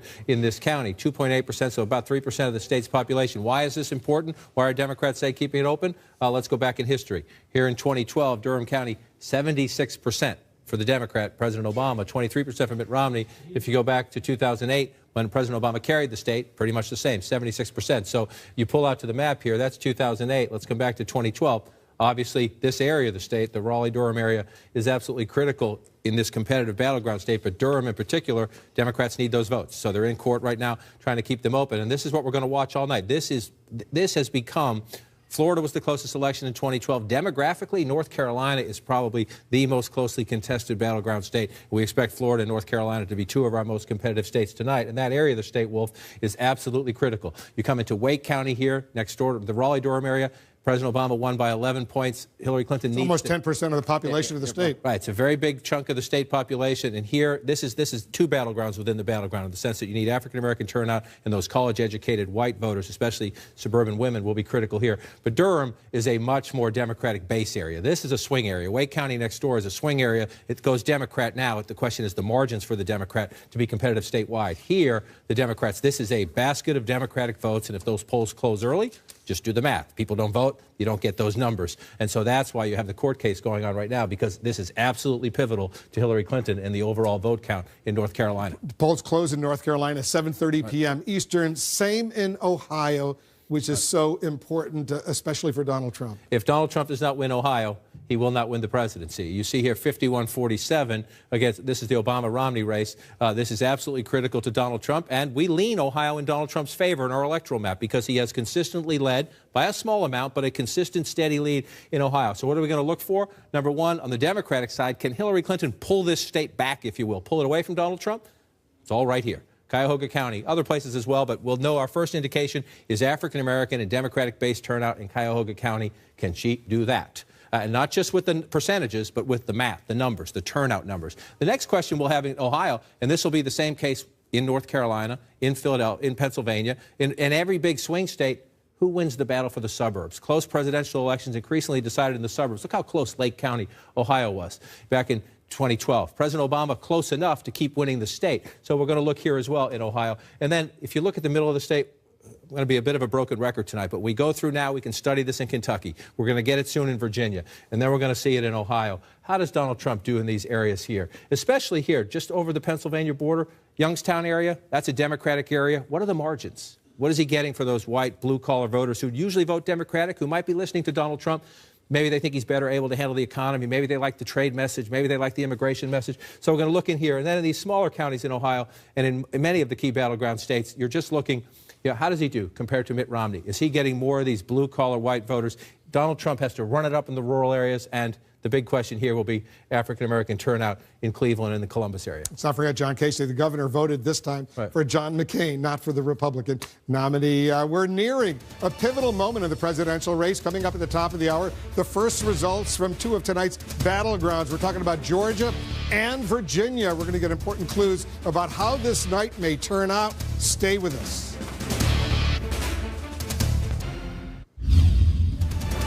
All right, take a look at this. What a sight. This is Manhattan. You see the Empire State Building right there. This is the CNN helicopter that's flying over Manhattan right now. History is being made in New York City for the first time in our history, in U.S. history. Both candidates are on this election night in the same city. In fact, Hillary Clinton and Donald Trump are only about a mile and a half, their campaign headquarters, they're only about a mile and a half apart. In Manhattan right now, you see our CNN helicopter flying over. You see the Empire State Building, red, white, and blue right there. We're going to have a lot more shots of that, but right now let's get a key race alert.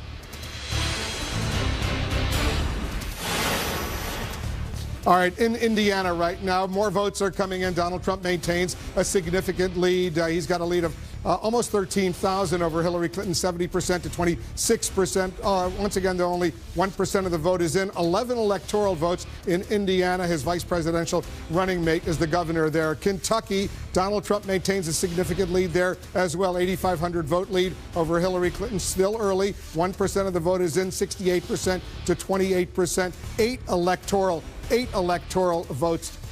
8 electoral votes at stake in Kentucky. Let's go back to Jake and Dana. What are you looking for? Because polls are about to close in 30 minutes in some important states. What an exciting night. I guess there are a few things. Obviously, first, the 10 states, the battleground states that we're all looking at. I could go through them right now, but we'll spend the night doing that. But especially North Carolina, Florida, New Hampshire, Pennsylvania, et cetera. But in addition, I'm really interested in, first of all, there's been a lot of anecdotal reporting about early vote and Latino votes surging in places like Nevada, in places like Florida and Virginia, states that really are crucial for either Donald Trump or Hillary Clinton. Is that real? Are those Latino votes surging? And also, are African-American votes going down, as a lot of Democrats feared after 2012 and 2008 with the first African-American president? Second of all, the gender gap. Is there going to be a gender gap? We've seen it in the polls. Women voters, even white college-educated women voters who normally break Republican, going for Hillary Clinton in the polls, are they going to turn out? Is there going to be a sizable gender gap with men favoring Donald Trump, women favoring Hillary Clinton? At the top of the hour, Dana, Georgia and Virginia. Who would have thought Georgia all of a sudden is a battleground state? But apparently the polls show it's pretty close. Right. Republicans have been saying privately that they thought that was going to be a tight one for some time. The Clinton campaign didn't go in and take advantage of it, so it didn't really become that much of a race. But I just want to talk about one thing that you touched on, which is the Latino vote. My question is, looking ahead to the end of the night, whether or not this will be kind of a bookend with regard to Latinos, in that ever since Donald Trump came down that escalator and made the remarks that he did about Latinos, that has been an issue for that demographic.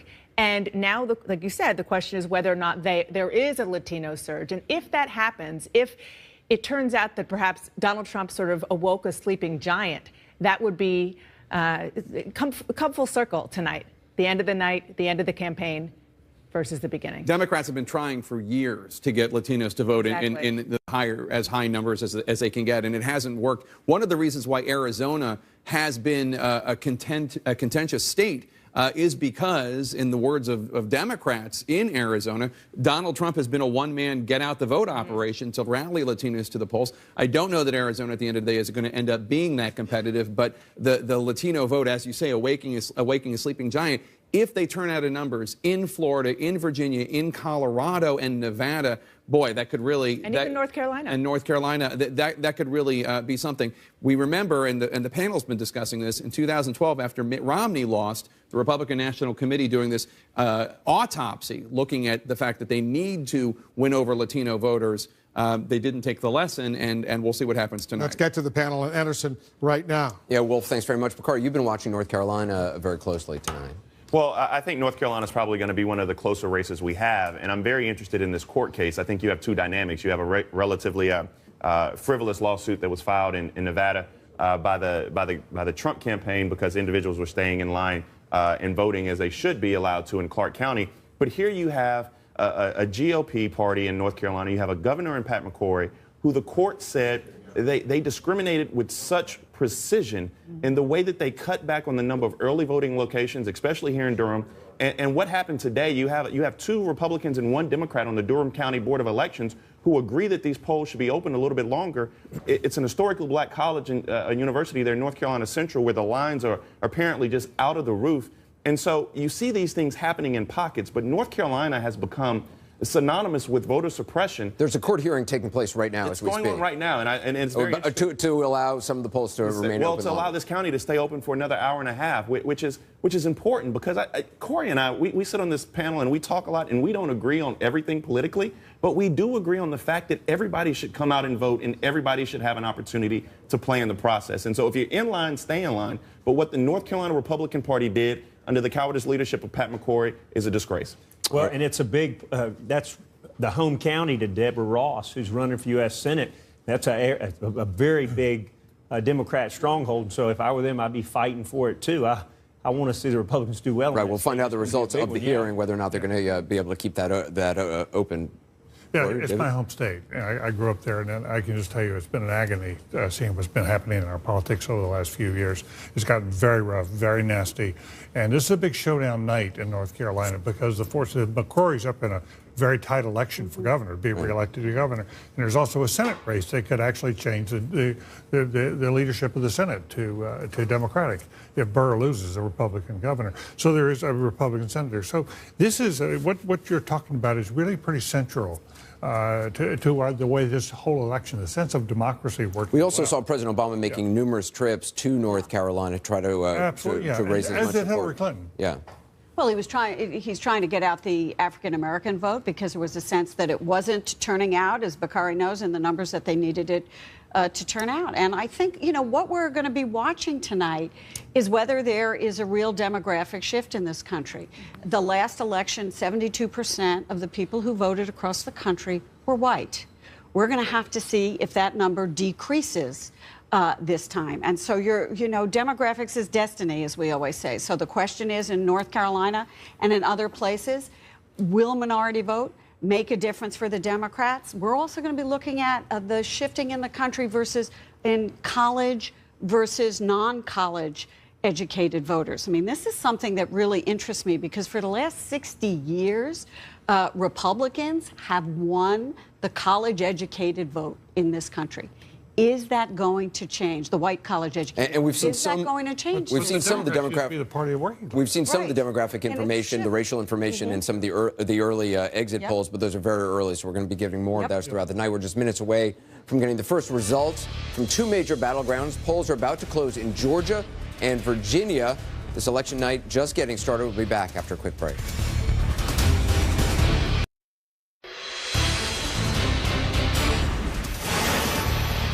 Welcome back. Right now, we have another key race alert. In Indiana right now, 2% of the vote is in. You see Donald Trump still maintains his significant lead, 22,500 plus over Hillary Clinton. 11 electoral votes at stake in Indiana early, but Trump has a significant lead in Indiana. Similarly, in Kentucky, 2% of the vote is in. He's at 68%. She's only at 28%. More than 16,000 vote lead for Donald Trump over Hillary Clinton. We're watching the presidential race very, very closely. We're also watching the balance of power in the U.S. Senate. Dana is taking a closer look at that. That's right. Well, let's take a look at the battle for control of the Senate. First, Democrats have 46 seats. Republicans have 54. That's the old balance of power. Tonight, 34 seats are at stake, and we're watching 9 key races. Republicans are defending 8 of those races. Democrats are defending 1. Now, if Democrats can pick up 5 Republican seats and hold the rest, they will have a 51-seat majority. Republicans, they've spent hundreds of millions of dollars, dispatched marquee players to all over these races to deprive Democrats of 5 pickups and that 51-seat majority. Well, here's another scenario. A 50-50 Senate. If Hillary Clinton is elected, Democrats would have the majority because Vice President Tim Kaine would cast the tie-breaking vote. If Donald Trump is elected, Republicans would have the majority because Vice President Mike Pence would cast the tie-breaking vote. Now let's get to the first votes coming up with this key race alert. The first votes are coming in from one of the state's Senate races that could determine who gets the balance of power, and that is Indiana. Look at that. Todd Young, the Republican who's hoping to keep this seat in Republican hands, is up with a significant margin there, up a little bit more than 13,000 votes, but only 2% of the vote is in. So we're going to keep watching that very, very closely because it's such a big one. Let's look at some votes coming in from Kentucky. Rand Paul, who started out this campaign running for president, dropped out. Now he's trying to keep his Senate seat. He's in his race for re-election. He's a little more than 10,000 votes ahead of his Democratic challenger, Jim Gray. We're going to keep watching that as well, because, again, that's only 2%.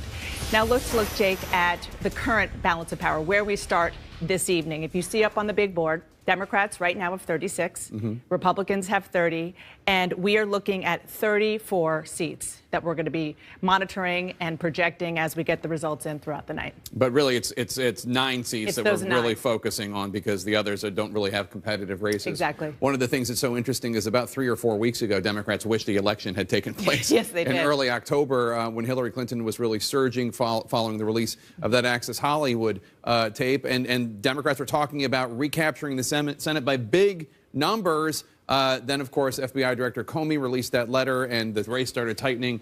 And now they're hoping for some pickups, but we'll see how many they get. Yeah, we'll see. Indeed, the Democrats had an advantage. More Republican seats were up for grabs. We'll see what happens very soon. Art Anderson, back to you. Well, thanks very much. You know, Anna Navarro-Wolf earlier was talking about the historic nature of this race, and it's very easy, I think, in all the vitriol that's been expressed in certainly the waning days of this campaign, all the divisions, to lose sight of just how historic this is. I mean, no matter who wins for different reasons. You know, I saw something today which frankly just touched me. And I've said before, I never thought that the female factor was going to be something that was so significant to me. And it's definitely not the reason why I voted. But I saw today the line of people lining up in the cemetery where Susan B. Anthony's tombstone is, and the women putting the I voted sticker on her tombstone. Whether you are Republican or Democrat, if you believe in a woman's right to vote, if you believe that we are all equal in this country, that should be something that touches us all, that makes a significant statement for us all. And obviously, Gloria, I mean, if Donald Trump wins, it is a historic night in a whole other way. It's an historic night because you would have an outsider, new to politics, a celebrity. Someone who hasn't been involved even in government or the military. Not even in government. I mean, Eisenhower was the last one, but he was a general.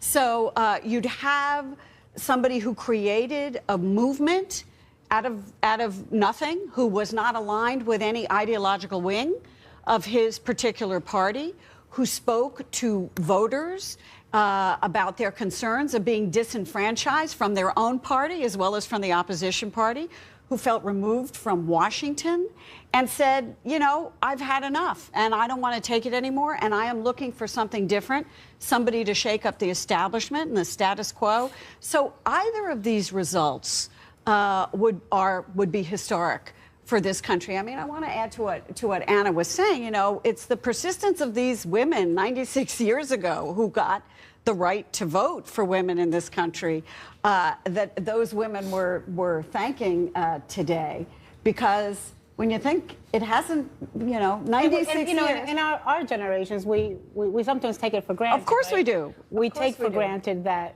less than 100 years ago, women could not vote. Women were not equals in this country in that aspect.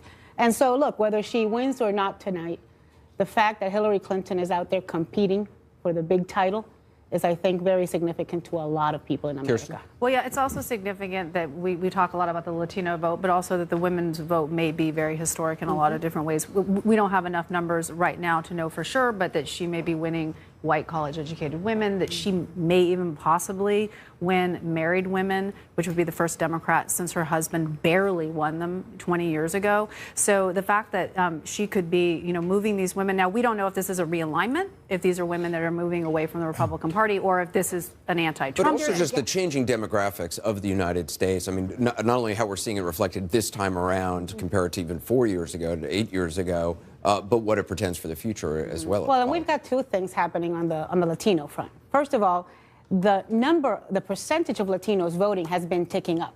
It's gone from 8% to 10%, it's been ticking up. But also, the percentage of Latinos voting for the Republican Party has been ticking down. We went from 44% with George W. Bush to 31% with John McCain, which we thought was tragic, and we had to address, and we had to fix, and we had to deal with immigration. And then we went to 27% with Mitt Romney. At that point, our hair was set on fire on the Republican side. We needed to address this. We had a postmortem. Well, now we're worse than postmortem. We're dead even before the beginning. I can assure you that Donald Trump is going to get historic low numbers amongst Latinos. He's going to be probably in the teens. If he breaks 20, it's a good night for him with Latinos.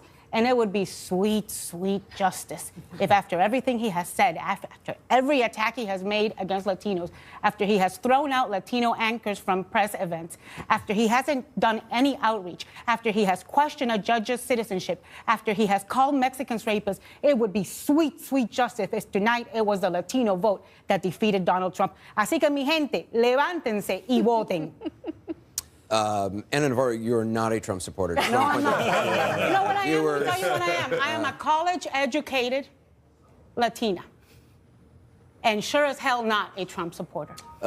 David Gergen. I'm not sure I can follow that. Yeah, we should go to break. What languages do you speak? College-educated Latina. He's college-educated. But you're a Trump supporter. We're already seeing this obviously in the early voting in Florida, which is the percentage of Latino voters and the Latino voters who are embracing the Democratic Party, which in Florida has not been the history in decades past. Absolutely, and look, I think that Donald Trump can still win this tonight, and he will change our history too. I mean, in the court, it's going to make a huge difference to have Donald Trump in there, and we're going to go different directions. But if Hillary wins tonight, what you're going to see is the makings of a coalition, a national coalition that's going to dominate our politics for the foreseeable future. It is as strong a coalition as what Franklin Roosevelt put together back in the 1930s. When you talking about a coalition, what do you mean? I'm talking about a coalition of a party coalition of people, the forces within. If you can get the Latino vote and your Latino vote on your side, if you can get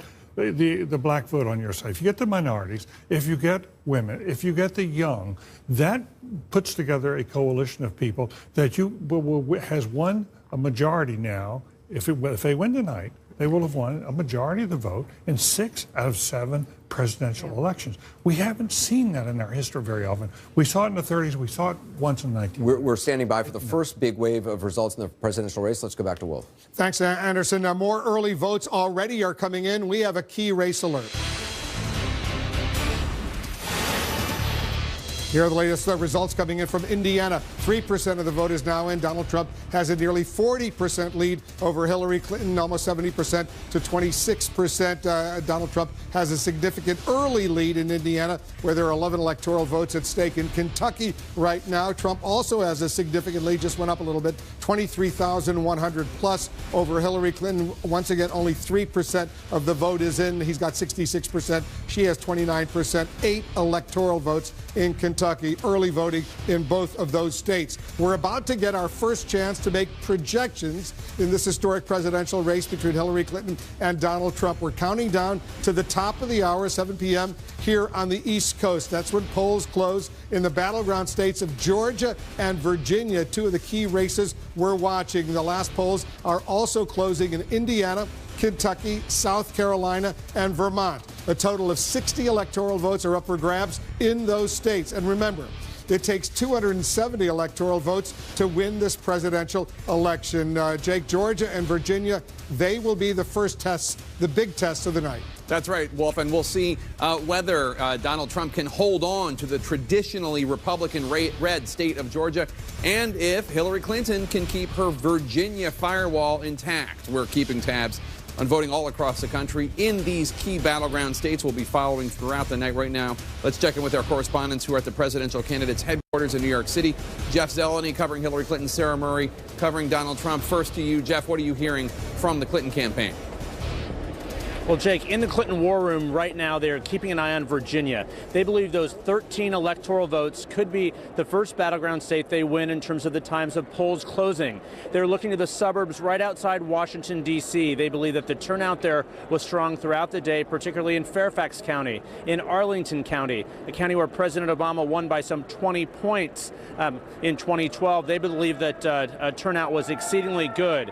Now, of course, Virginia, home to Tim Kaine, the Democratic vice presidential candidate here. Jake, he's been on the ballot for a couple decades, has never lost a race he's been on. He was back in Virginia yesterday to campaign across the state in Northern Virginia and Richmond. So the Clinton campaign confident of that. They are less confident, of course, of Georgia. It is one of those states that if she had been expanding the map at the end of this campaign, instead of explaining her FBI controversy and development, something they were thinking about going into. They believe those 16 electoral votes are out of reach. They barely advertised there. They did not travel there at all.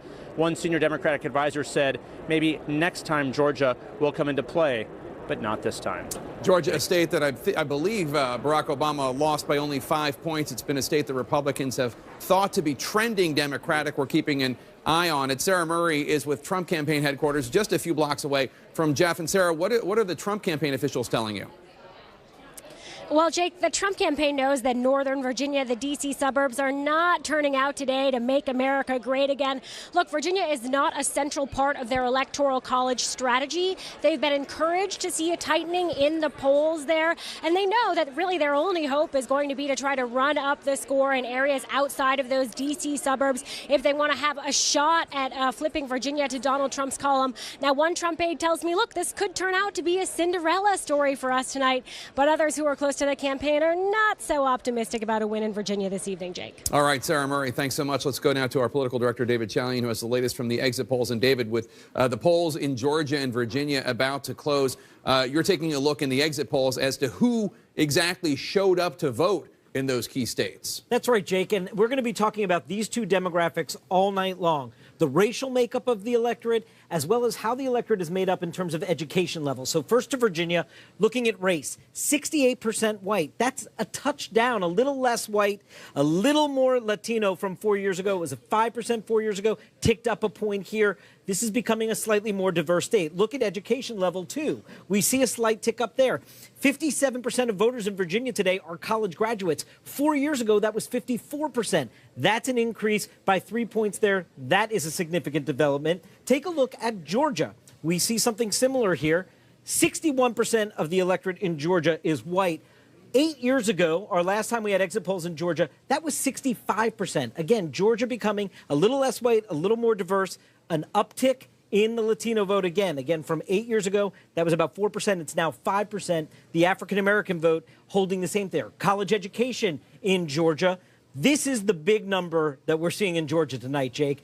8 years ago, it was only about 43% college graduate. Here, it's 50%. That is an uptick of 7%. That's a huge increase of college graduates in Georgia. These electorates are changing, and as they do so, this is probably welcome news to Democrats looking to the future. Jake? All right, David, thank you so much. Voters in Georgia and Virginia a little less white as they went to the polls, at least according to these exit polls, and a little bit more educated. Democrats would be thrilled, Dana, if they won Georgia, although they're not necessarily expecting that. They are expecting Virginia. They are expecting Virginia. They say that they were heading that way even before Hillary Clinton put the sitting senator, former governor Tim Kaine of Virginia, on the ticket. But Georgia is really fascinating because, sort of looking ahead, the question is, given the changing demographics there, whether or not maybe it was a little bit out of reach for Democrats this time around. But if it continues to trend that way demographically, more educated, perhaps even more diverse, it might be within the Democrats' reach the next time around. And there, well, I was just going to say, and there might be states that are actually trending in the other direction. The states that Hillary Clinton has been struggling with, that Barack Obama won twice before. Iowa and Ohio, will be taking a look at them. If there is a realignment this evening, we'll see if it's a long-lasting. That's why it's such a fascinating night. Let's go over to John King at the Magic Wall. So Georgia, taking a very, very close look at Georgia right now and Virginia. Georgia and Virginia. Wolf, I want to show you something. You see the darker counties I have filled in here? It's a new trick we're trying tonight in the wall. And it says all election long we've been talking about, will Hillary Clinton win a traditional Republican constituency? White, college-educated voters. These highlighted counties, these are counties that in 2012, the highest percentage demographic group to vote in these counties were college educated. So this is one of the things we're going to watch when the results come in. Let's go back in time and just look at them. You see, then President Obama won them up here in the D.C. suburbs area. Mitt Romney won them when you got more out into the rural areas. So we're going to look at these counties tonight. This was a key constituency. Nationally, Mitt Romney won this constituency by about 6 points. We know it's going to be a key battleground within the battleground, absolutely critical to Hillary Clinton's chances in places like Virginia, North Carolina, Pennsylvania, out in the Philadelphia suburbs. So it's one of the things we're going to watch. Let's turn this off now and come back and just look at the map as we go. 2016, we'll come up here, turn the key off. Now we're going to wait. In Virginia, what are we going to look for? Let me turn this. It doesn't want to go off. Well, let's go back and look at, 2012 and come back in here and bring it in. These, again, this is the county we look at here. I want to turn this key off. There we go. So what are we going to look for here? Number one, the key for Donald Trump tonight, and this will be a good clue. We expect, if you believe the late polls, the Democrats are favored in Virginia. If it's a very close race, that tells us a lot. Number one, is Trump actually in play to win Virginia? That would be a big deal. Number two, even if he's not, how competitive is it? What we learn from Virginia in the 7 o'clock hour is going to help us really understand the night ahead, especially when it comes to North Carolina and we move down. And again, talked about this a little bit earlier. Out here, Donald Trump needs to run it up. Smaller rural communities, not a lot of population, but he needs to run up the vote count out here in places like this, even if he loses Virginia, to offset close-in suburbs. Georgia? Close-in suburbs like this. Georgia is one of those states, each party has its state. For Republicans, it's been Pennsylvania. Every cycle they say, we're going to finally get Pennsylvania, and they come up short. Georgia is one the Democrats think we're going to get it because their strength has been in the Sun Belt states. We're waiting for this to fill in next hour. Increasingly, in diverse states in the Sun Belt, Democrats are doing better. They keep maybe Arizona. They're going to make a run this time. Most Democrats think they'll come up short. So what are you going to look for in Georgia? Number one, you're going to look here, African-American turnout in the Atlanta area, some other areas. Let's go back in history and look at it. You see, you have the blue areas here. To have any chance, it has to be off-the-charts turnout in the Atlanta metropolitan area, African-Americans, and then in the close-in suburbs. Again, close presidential elections and close swing states are generally won in the suburbs. That is where Secretary Clinton has had an advantage because of suburban women, college-educated women. We'll watch as this one plays out. Again, I think Georgia is something that Democrats, they've seen some polls showing them very close, so they've engaged the operation down there. But it's very hard for them to win that state. We'll watch it. Again, sometimes Virginia and Georgia in the 7 o'clock hour, it's not even so much who's winning. If Georgia's very competitive, Wolf, it tells us something about Secretary Clinton's in play. We're about to get some of our first big clues. We're about to get our first big clues indeed. Georgia and Virginia, Georgia State, as we've been pointing out, the Democrats have sought for a long time. They think they have a shot. Not all that optimistic. Virginia, they really, really need Virginia right now. The Democratic vice presidential candidate, he is from Virginia. They think they have a very good shot. Let's get ready. And we have our first projections of the night. Take a look at this. Donald Trump, we project, will win in Kentucky with its 8 electoral votes. Donald Trump wins in Kentucky. Donald Trump also wins in Indiana with its 11 electoral votes. His running mate's home state. Both wins, Kentucky and Indiana for Donald Trump. We have more projections right now. We project that Hillary Clinton is the winner in Vermont. 3 electoral votes, Vermont. Hillary Clinton is the winner in Vermont, Bernie Sanders' home state. We have a key race alert right now. Too early to call. Too early to call in Georgia with its 16 electoral votes. We cannot make a projection yet. Too early to call in Virginia with its 13 electoral votes. We cannot make a projection yet. And too early to call in South Carolina right now. 9 electoral votes at stake. Too early to call in that state as well. Let's take a look at the Electoral College count right now. The vote, where it stands right now. You see Donald Trump takes a very early lead with 19 electoral votes. Hillary Clinton has 3. You need 270. You need 270 to win the presidency. You see the colors there on the map. The red states, those are states that go to Donald Trump. That blue state, Vermont, up in the Northeast, that goes to Hillary Clinton. The yellow states, those are states we cannot yet make a projection. Too early to call right there. Let's go over to Jake. Jake, the action in Virginia and Georgia is going to be intense. Although I have to say, Virginia, really, of all the states on the map, Virginia is really the one that we're all keeping an eye on, because Hillary Clinton and her team have not really factored Georgia in, and nor have they really gone in and made a play for it. Virginia, if they don't win Virginia, that's going to be a real problem for them. That is one of the states they are absolutely relying upon. So we're going to be watching the results out of Virginia all night very closely. I totally agree. And just to add to that, on the flip side, Republicans have privately thought that Virginia had been gone for some time. They're expecting to lose Virginia going into this, but they also say that in the past couple of election cycles, it has broken late. There's been a late surge for Republicans. Not enough, though. All right, let's go to David Chalian right now, who is our political editor. He's looking at exit polls. David, what are you seeing out of Virginia and Georgia? We're taking a look first in Virginia at the quality in the candidates that voters were looking for. Now that polls have closed, we can look at how they're splitting, Jake. Take a look here. By far and away, the top quality people were looking for were change, the candidate that can bring about change. 40% of Virginia voters wanted a change candidate. And look how they split here. Big Trump category. Trump gets 79% of those voters. Hillary Clinton gets 15% of those Virginia voters. We also looked at right experience. Now, fewer voters in Virginia were looking for the candidate for right experience, but obviously it is an overwhelming Clinton category. 89% to Trump's 8%. Only about 24% of the electorate, though, was looking for a candidate with right experience. In Georgia, we were looking about that anger at the federal government or satisfaction with the federal government. Take a look here. About a quarter of the electorate in Georgia was angry at the federal government, 27%. Obviously a strong Trump category. He wins the angry vote 77% to Clinton's 17% in Georgia. And about a quarter of the electorate is actually satisfied with the federal government. How did the satisfied voters in Georgia vote? Overwhelmingly for Hillary Clinton.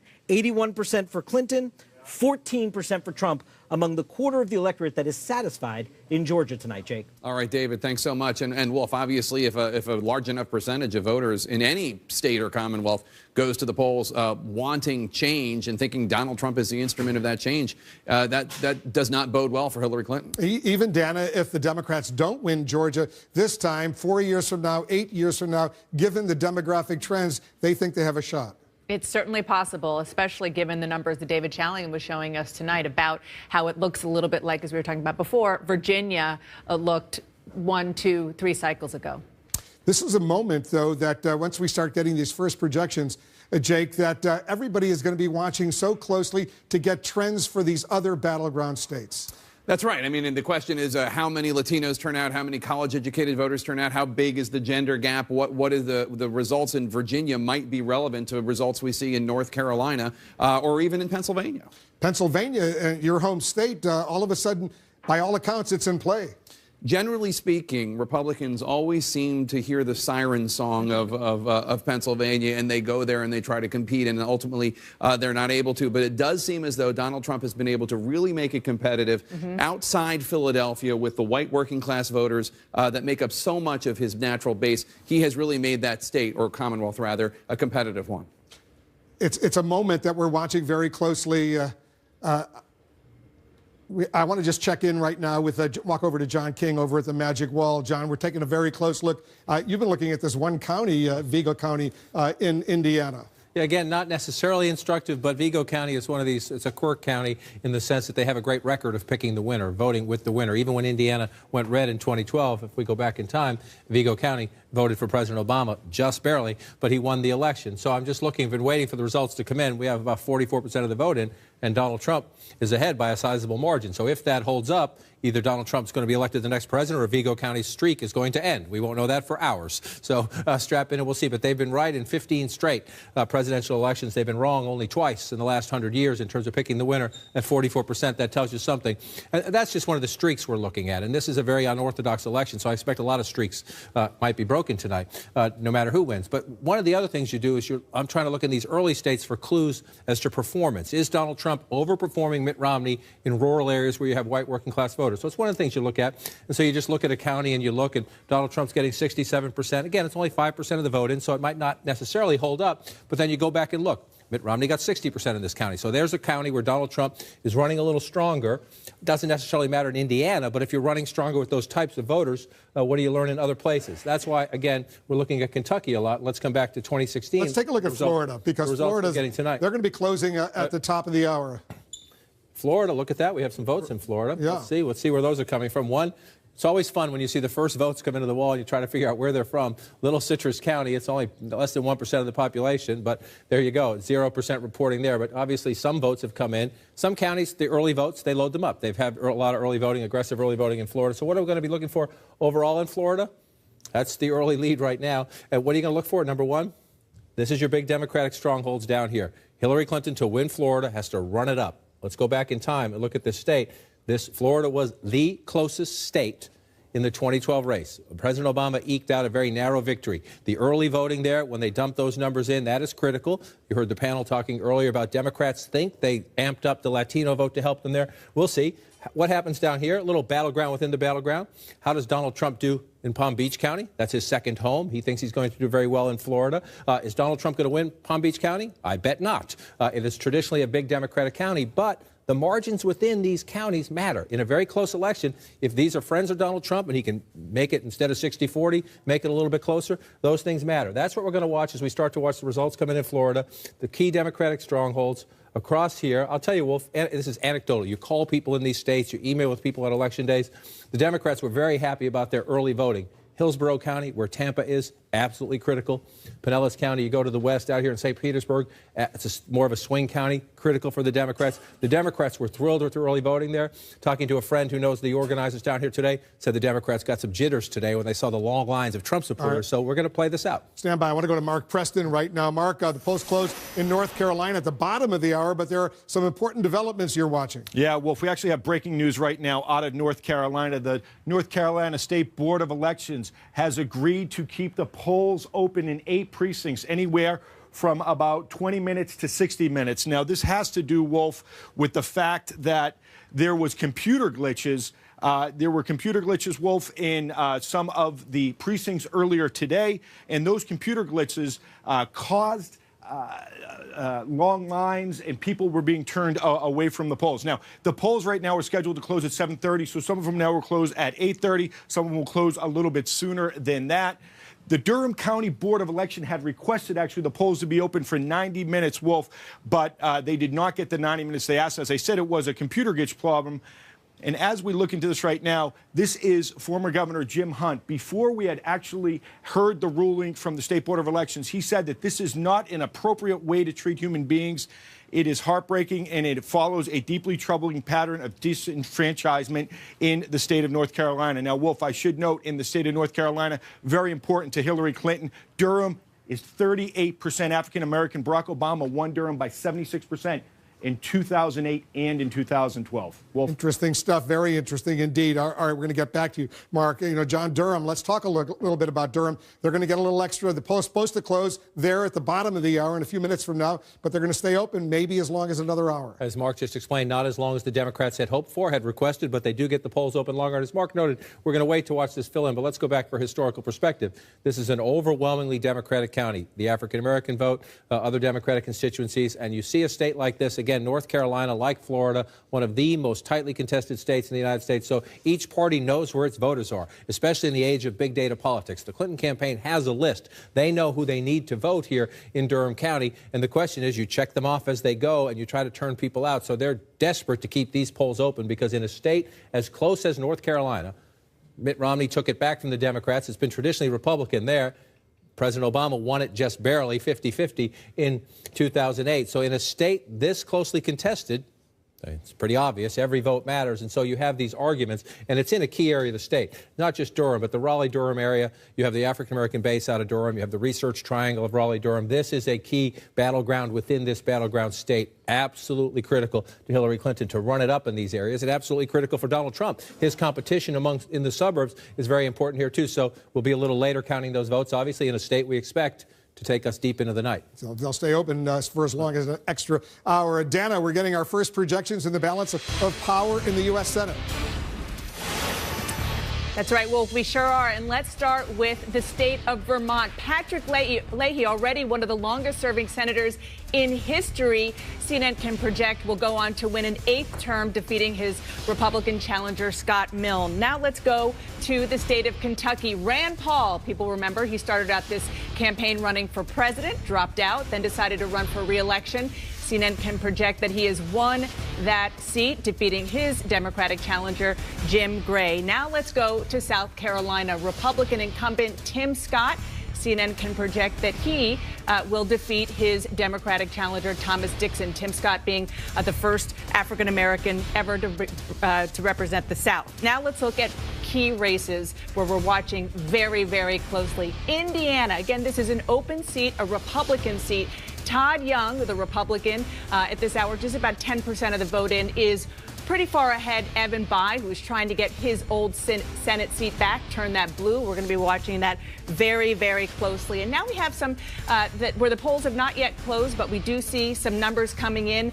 Marco Rubio, who is running for re-election, is up pretty significantly, but you see only 2% of the vote there. He's up by more than 60,000 votes. We're going to watch that very, very closely. And then another marquee race. This could determine whether or not Republicans keep the Senate. Incumbent Kelly Ayotte is trying to hold on to that, defeat her Democratic challenger, the governor, Maggie Hassan, only 1% in there. This is the one we're going to be watching incredibly closely all night long. So let's look at the balance of power at this hour. Jake, you see there on the big board, 37 right now for Democrats, 32 for Republicans, and 31 of the races that we're watching still not yet called. So, you know, some of the ones that we just called were not big surprises, but still important for the one Democrat and 2 Republicans to get in their column. Indiana, to me, is absolutely fascinating because the Democrats thought they could make that competitive by running somebody whose name is incredibly popular and well-known, Evan Bayh, in the whole Midwest, especially Indiana. But it's unclear if he's going to be able to make it. In a year where outsiders seem to be popular, especially among Republican voters and in Republican-leaning states like Indiana, Evan Bayh, former governor, former senator, and then has stayed in Washington, D.C., done a lot of lobbying. They recruited him to run, promising him that he would be able to win. We'll see what happens. It looks like it's much tougher than he banked on. A lot tougher, and they thought he could win because his name has been sort of the political gold standard there, but maybe not in 2016. Not just his name, of course, his father, Birch Bayh, a popular senator as well. He's very well known in that state. We have a key race alert right now. All right, here are the results coming in from Florida. 2% of the vote is in so far. 58.5% for Donald Trump, 30.2% for Hillary Clinton. Trump has an early lead of some 63,000 votes over Hillary Clinton. Only 2% of the vote is in Florida. 29 electoral votes are at stake there. And we're getting the first numbers coming in very, very early from the state of Virginia. Hillary Clinton has a very slight lead. Look at how close it is, 49.5%, 45.5%. Hillary Clinton's lead, only 294 votes. Very, very early in Virginia, early in Florida. We're watching both of those key states right now. Let's go over to John King. The early votes in Florida. John, where are they coming in from? Mostly up here in the northern part of the state, a rural part of the state, a Republican part of the state. Remember, let's just do this so you can get a sense. All of our votes are right up around these lines. We'll go back in time and look. 2012 race, This is a largely Republican area. You got one county there in the middle that's Democratic. So it's a very small percentage of the vote. The major population centers are around here. This is where the big fight is if it gets close. If it's close in Florida, especially Orange County, a growing Latino population here in the Orlando area.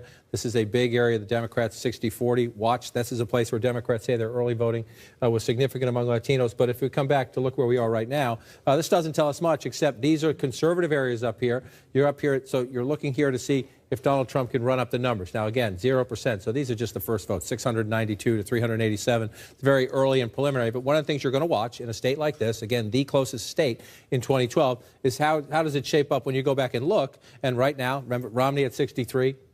Trump at 62.2. He's running about, again, very early returns where Mitt Romney was. Obviously, he'd like to run a little stronger than that because President Obama just carried the state. But we'll watch that as we go through these relatively 0.1% of the population. So you're looking for early clues in rural turnout. That is key to Donald Trump, especially in a state like Florida, this northern part of the state, which is the more southern part of the state, if you will, bordering the southern states. This is the much more conservative part of the state.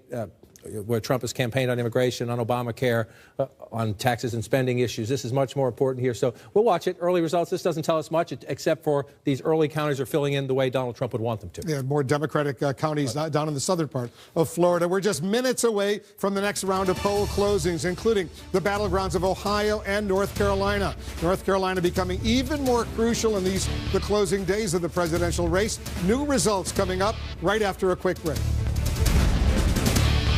Election Night in America is brought to you by VoteForEnergy.org, a program of the American Petroleum Institute. Log on to learn more. And by Norfolk Southern.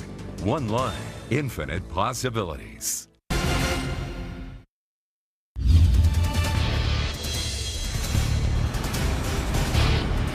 You're looking at live pictures of the White House, a beautiful night here in the nation's capital. This is what both candidates want. They want to be living there starting January 20th of next year. We're back here at the CNN Election Center. Once again, we want to welcome our viewers. We're standing by for the next wave of poll closings. Right now, we have a key race alert. Here are the latest numbers coming in the key battleground state of Florida. More numbers there. 12% of the vote has now been counted. Donald Trump has a lead of 38,726. He's at 50%, 50.4% to Hillary Clinton, 47.1%. This could be at Florida, 29 electoral votes. All of the polls, by the way, to Florida will close at the top of the hour. These are the numbers coming in right now. It's just changed. Trump's lead has gone up to 61,604 over Hillary Clinton. In Virginia, another key battleground state, very early, only 1% of the vote is in. Trump has a 3,500 vote lead over Hillary Clinton. 13 electoral votes at stake in Virginia. In Georgia, also very, very early right now, only 1% of the vote is in. Trump's lead 1,800 plus over Hillary Clinton, 73% to 25%. Three key battleground states, all of America and indeed the world, now waiting to learn who will be the next president of the United States. We're counting down to 7:30 p.m. Eastern, just minutes from now. That's when the polls close in the key battleground states of Ohio and North Carolina, two of the key races we're watching tonight. Polls are also closing in West Virginia. Together, those states account for 38 of the 270 electoral votes needed to win the White House. Jake, both campaigns have invested a lot of time and money in Ohio and North Carolina. Indeed, although Ohio and North Carolina are generally considered must-wins for Donald Trump. North Carolina is one of the top races to watch. It could be the decider in this election, and from what we're hearing, it could go down to the wire. We're keeping an eye on all the major battlegrounds this evening, including many key races where voters are still casting ballots. Right now, let's check in with our correspondents who are at the major candidates' headquarters in New York City. Jim Acosta is joining us now. He's covering the Trump campaign. And Jim, what are you learning? Jake, a senior advisor from Donald Trump's inner circle is sizing up the GOP candidates to me this way. His chances this way, quote, "It will take a miracle for us to win." That is the quote from a senior advisor inside Donald Trump's inner circle. This advisor went on to say that Trump was in such a deep hole after the release of that Access Hollywood tape. It was viewed inside the campaign that he was going to lose this race by a wide margin. But the fact that Donald Trump has been able to close that gap in the final weeks of this campaign, that is seen as a major accomplishment inside the campaign, one that might actually save the Senate for the Republican Party. This advisor went on to say, and we did observe this out on the campaign trail, that top advisors were urging to Donald Trump just about every day, every chance that they could get, that he had to stay disciplined, he had to stay on message, and that is also seen, according to this advisor, as a pretty stunning achievement here at the end of this campaign, given this candidate's volatility at times. Jake. All right, Jim Acosta, who is in Manhattan with the Trump campaign. Let's go a few blocks away to Manhattan and the Clinton campaign, where we find Jeff Zeleny. And Jeff, Clinton campaign feeling confident, but they are not counting their chickens. They certainly aren't, Jake. And inside the Clinton war room right now, this is what they're looking at. Ohio, Franklin County, Ohio, where The Ohio State University is, the city of Columbus is. I am told by advisors on the ground there that they are seeing greater than expected turnout throughout there. And they attribute it to a rally that Secretary Clinton held after that second debate, right before voter registration and early voting started. It was one of the biggest rallies of her campaign. So that's where the organizing comes in. At the same time, they're also concerned about a lower than expected turnout in Cleveland, despite all the star power she had, from LeBron James to Jay-Z to Beyonce. So they are watching the areas of Cleveland as well. And in North Carolina tonight, Jake, where the polls close at 7:30, they are looking at these college towns and university towns as well. If they are to win in North Carolina, it will be because of a spike in turnout there. We saw Michelle Obama with Hillary Clinton on campus there. We saw President Obama going from campus to campus. That's what they are hoping for tonight, if they are to pull out a win in North Carolina. Jake? All right, Jeff Zeleny in the Clinton campaign headquarters in Manhattan.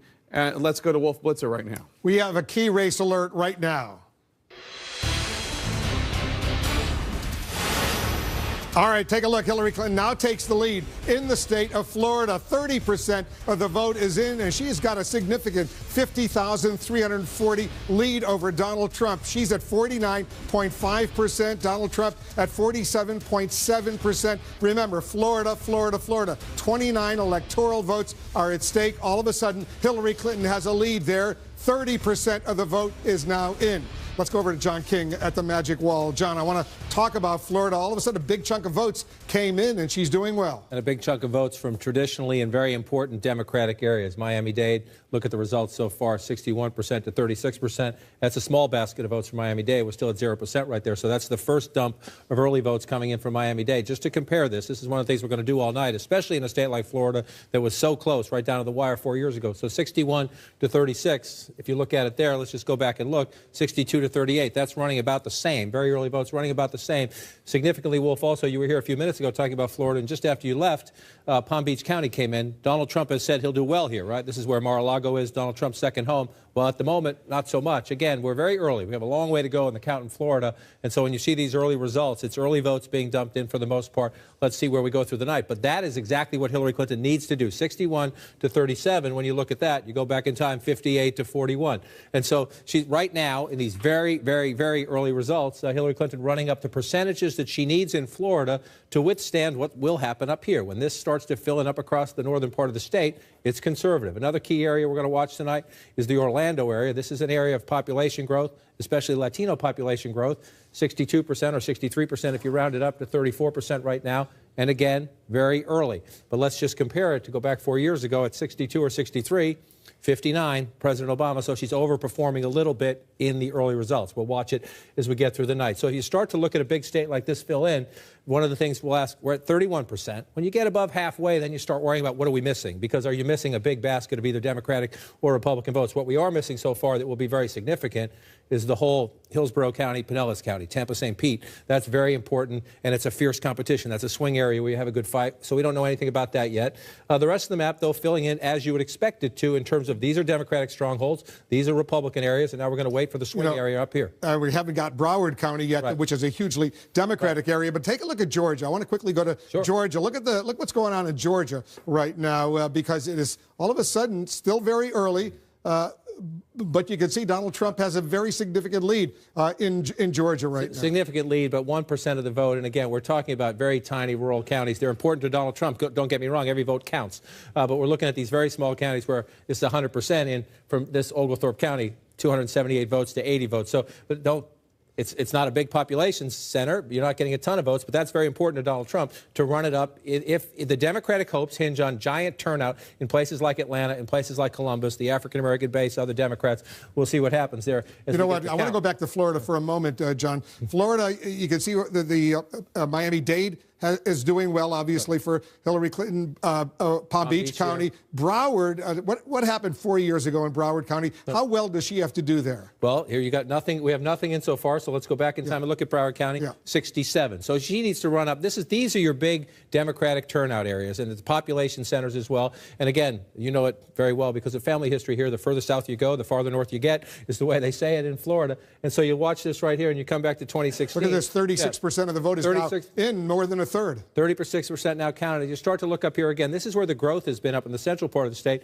63% right here. Go back in time and look, 62%. So she is equal or slightly above President Obama's performance right now when you look through it. And that's the key when you match this back in history. Democrats think, and Republicans too, think turnout is up in Florida. So you're going to watch the key county, see if the percentages match up. I want to look at one other place up here, Tallahassee, Democratic area where the state capital is, 62 or 63% if you round it up for Secretary Clinton.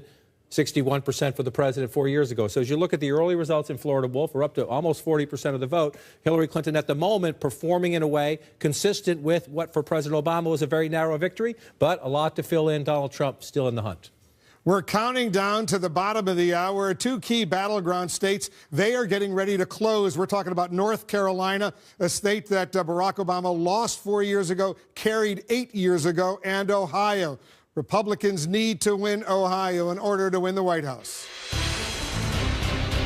Let's start with a CNN projection. CNN projects Donald Trump is the winner in West Virginia. Donald Trump will carry that state with 5 electoral votes. Trump gets another state, West Virginia. We have a key race alert right now. Too early to call in North Carolina. As you can see right there, 15 electoral votes at stake, a critically important battleground state, and Ohio. Too early to call in Ohio right now, 18 electoral votes in Ohio. We are not able to make projections. Polls are closed in both of those states, cannot make projections yet. Let's take a look at the Electoral College map count, where it stands right now. You can see Donald Trump has a lead. He has 24 electoral votes right now compared to 3 for Hillary Clinton. You need 270 in order to win the White House. The blue state, that's Vermont. That's the state that Hillary Clinton, we've projected, will carry. The red states, those are states that Donald Trump has carried. Those yellow states, too early to call. No projections in those states, at least not yet. Let's go over to Jake. Jake, West Virginia, not a surprise, but we're waiting for Ohio and North Carolina. And let's take a look at Florida for 1 second. And the only reason I bring this up is because Alex Conan, who is a senior strategist for Marco Rubio, who's running for re-election there, pointed out just a few minutes ago that Marco Rubio was outperforming Donald Trump in absentee ballots in Miami-Dade. The reason I bring it up is because one of the things looking forward for the Republican Party is how do they win Democratic areas? Take a look at this. 43% of the votes in Florida are now in, and all of a sudden Donald Trump takes the lead. Almost 30,000 vote lead over Hillary Clinton. He's at 48.9%. Hillary Clinton is at 48.2%. Donald Trump now takes a slight lead over Hillary Clinton. I suspect this is going to go back and forth all night. If Donald Trump wins, if Hillary Clinton wins, it's going to be by a very small margin. That's how it happened in 2012 and 2008. And Dana, remind us why Florida is so important right now.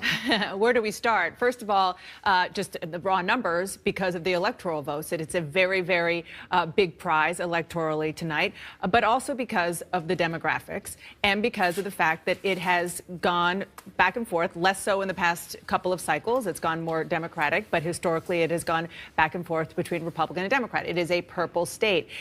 And it is a place where this year, both of these campaigns played so hard, spent so much money, the most money of any state, for lots of reasons, primarily because it is so big and it is so diverse geographically, and it's expensive when it comes to media markets. So it is by far the one that we are watching. And even Donald Trump has said very publicly that he doesn't think that there is a path for him to the White House without winning Florida. We've talked about the fact that Donald Trump really needs to run the table when it comes to a whole bunch of these big, important battleground states. Hillary Clinton certainly needs a large chunk of them, but Donald Trump needs to run the table. It's hard to imagine a path to the White House for Donald Trump without the state of Florida. Let's go over to John King over at the Magic Wall. Take a closer look at Florida right now. Once again, John, 43% of the vote is in, and Trump has a slight lead over Hillary Clinton, 49.1%, 48.1%. And since you were here just a few minutes ago, this is what happened. You had some votes fill in here in the north central part of the state here. You also had votes filling in down here, Sarasota County. Donald Trump had a rally here just the other day in Sarasota County. He's winning 50.5% to 47%. But again, first I want to go back and just look at the presidential history. Mitt Romney won this county a little bit bigger. So we'll see. It's only the early results for Donald Trump. But to the point Jake just made, it's a very important debate because win or lose, the Republican Party is going to have a big debate after this election. And so let's look at what Jake was just talking about. Let's pull up Miami-Dade County, right? You see Donald Trump. Remember the 36.5. So round Donald Trump up to 37% so far in Miami-Dade. Look at the Marco Rubio performance, 47%. So he's running 10 points ahead of Donald Trump in Miami-Dade. Let's come back up here and look at Orange County, where Orlando is. Again, a swing area of the state. This part here is Democratic. You go across the I-4 corridor, it swings back and forth. But there's Rubio just shy of 40%. Let's look at Donald Trump, 34%. So this is the debate that's going to happen within Florida and across the country tonight. People are going to look at how the Senate candidates run, how the governor candidates run, compare Donald Trump to Mitt Romney, compare Donald Trump to Republicans on the ballot, because we'll settle the presidential election tonight, we think, but the Republican Party is going to have this debate about who should lead it and what it should be about for a long time to come. Now, as we watch this, we're up to 45%. It's a pretty quick count so far, but that's mostly the early votes being reported. And so now we're going to wait for today's votes to be counted as well. And we went through this 4 years ago. We went to Jake's point. We went back and forth and back and forth and back and forth, and Florida ended up here, 50 to 49 4 years ago. And it sure looks like it's on track to be in that same ballpark tonight as we get to 46% of the vote so far. Because in the northern part of the state, pretty much Republican. Southern part of the state, very often Democratic. In the east. The southwestern part of the state is a Republican area. This eastern part of the state, Broward, Miami-Dade, and Palm Beach County, this is your Democratic stronghold. Every election, it comes down to, do Democrats run up the vote total in these bottom three southeast counties to offset? You're going to see a lot of red on this side of the state and up here across the top of the state. And we have no results from Broward County yet. That's where Fort Lauderdale is. Right, nothing yet at all there. And again, if you go back 4 years ago, this is a very important county for the Democrats, 67 to 32. You want to run it up in these counties in the southeast part of the state. Again, Palm Beach, Broward, Miami-Dade. You want to run it up there to offset some of this as we go forward, as you come forward here. You see we're missing these ones here just to offset all this. If you go back in 2012 and look, it's a whole lot of red. If you come up this way, the Democrats offset mostly here, but also right across in here. And we did get, as we come back, last time you were here, Hillsborough County is Tampa, Pinellas County is St. Pete. This is a swing. This is a swing area where the campaigns have had a fierce fight. This tells you a lot. Yeah. This one county tells you a lot about how tough this state is. You know what I want to do, John? Let's take a look at the United States, the national vote, as it's coming in right now. Let's take a look and see where Donald Trump is as opposed to Hillary Clinton. And take a look at this.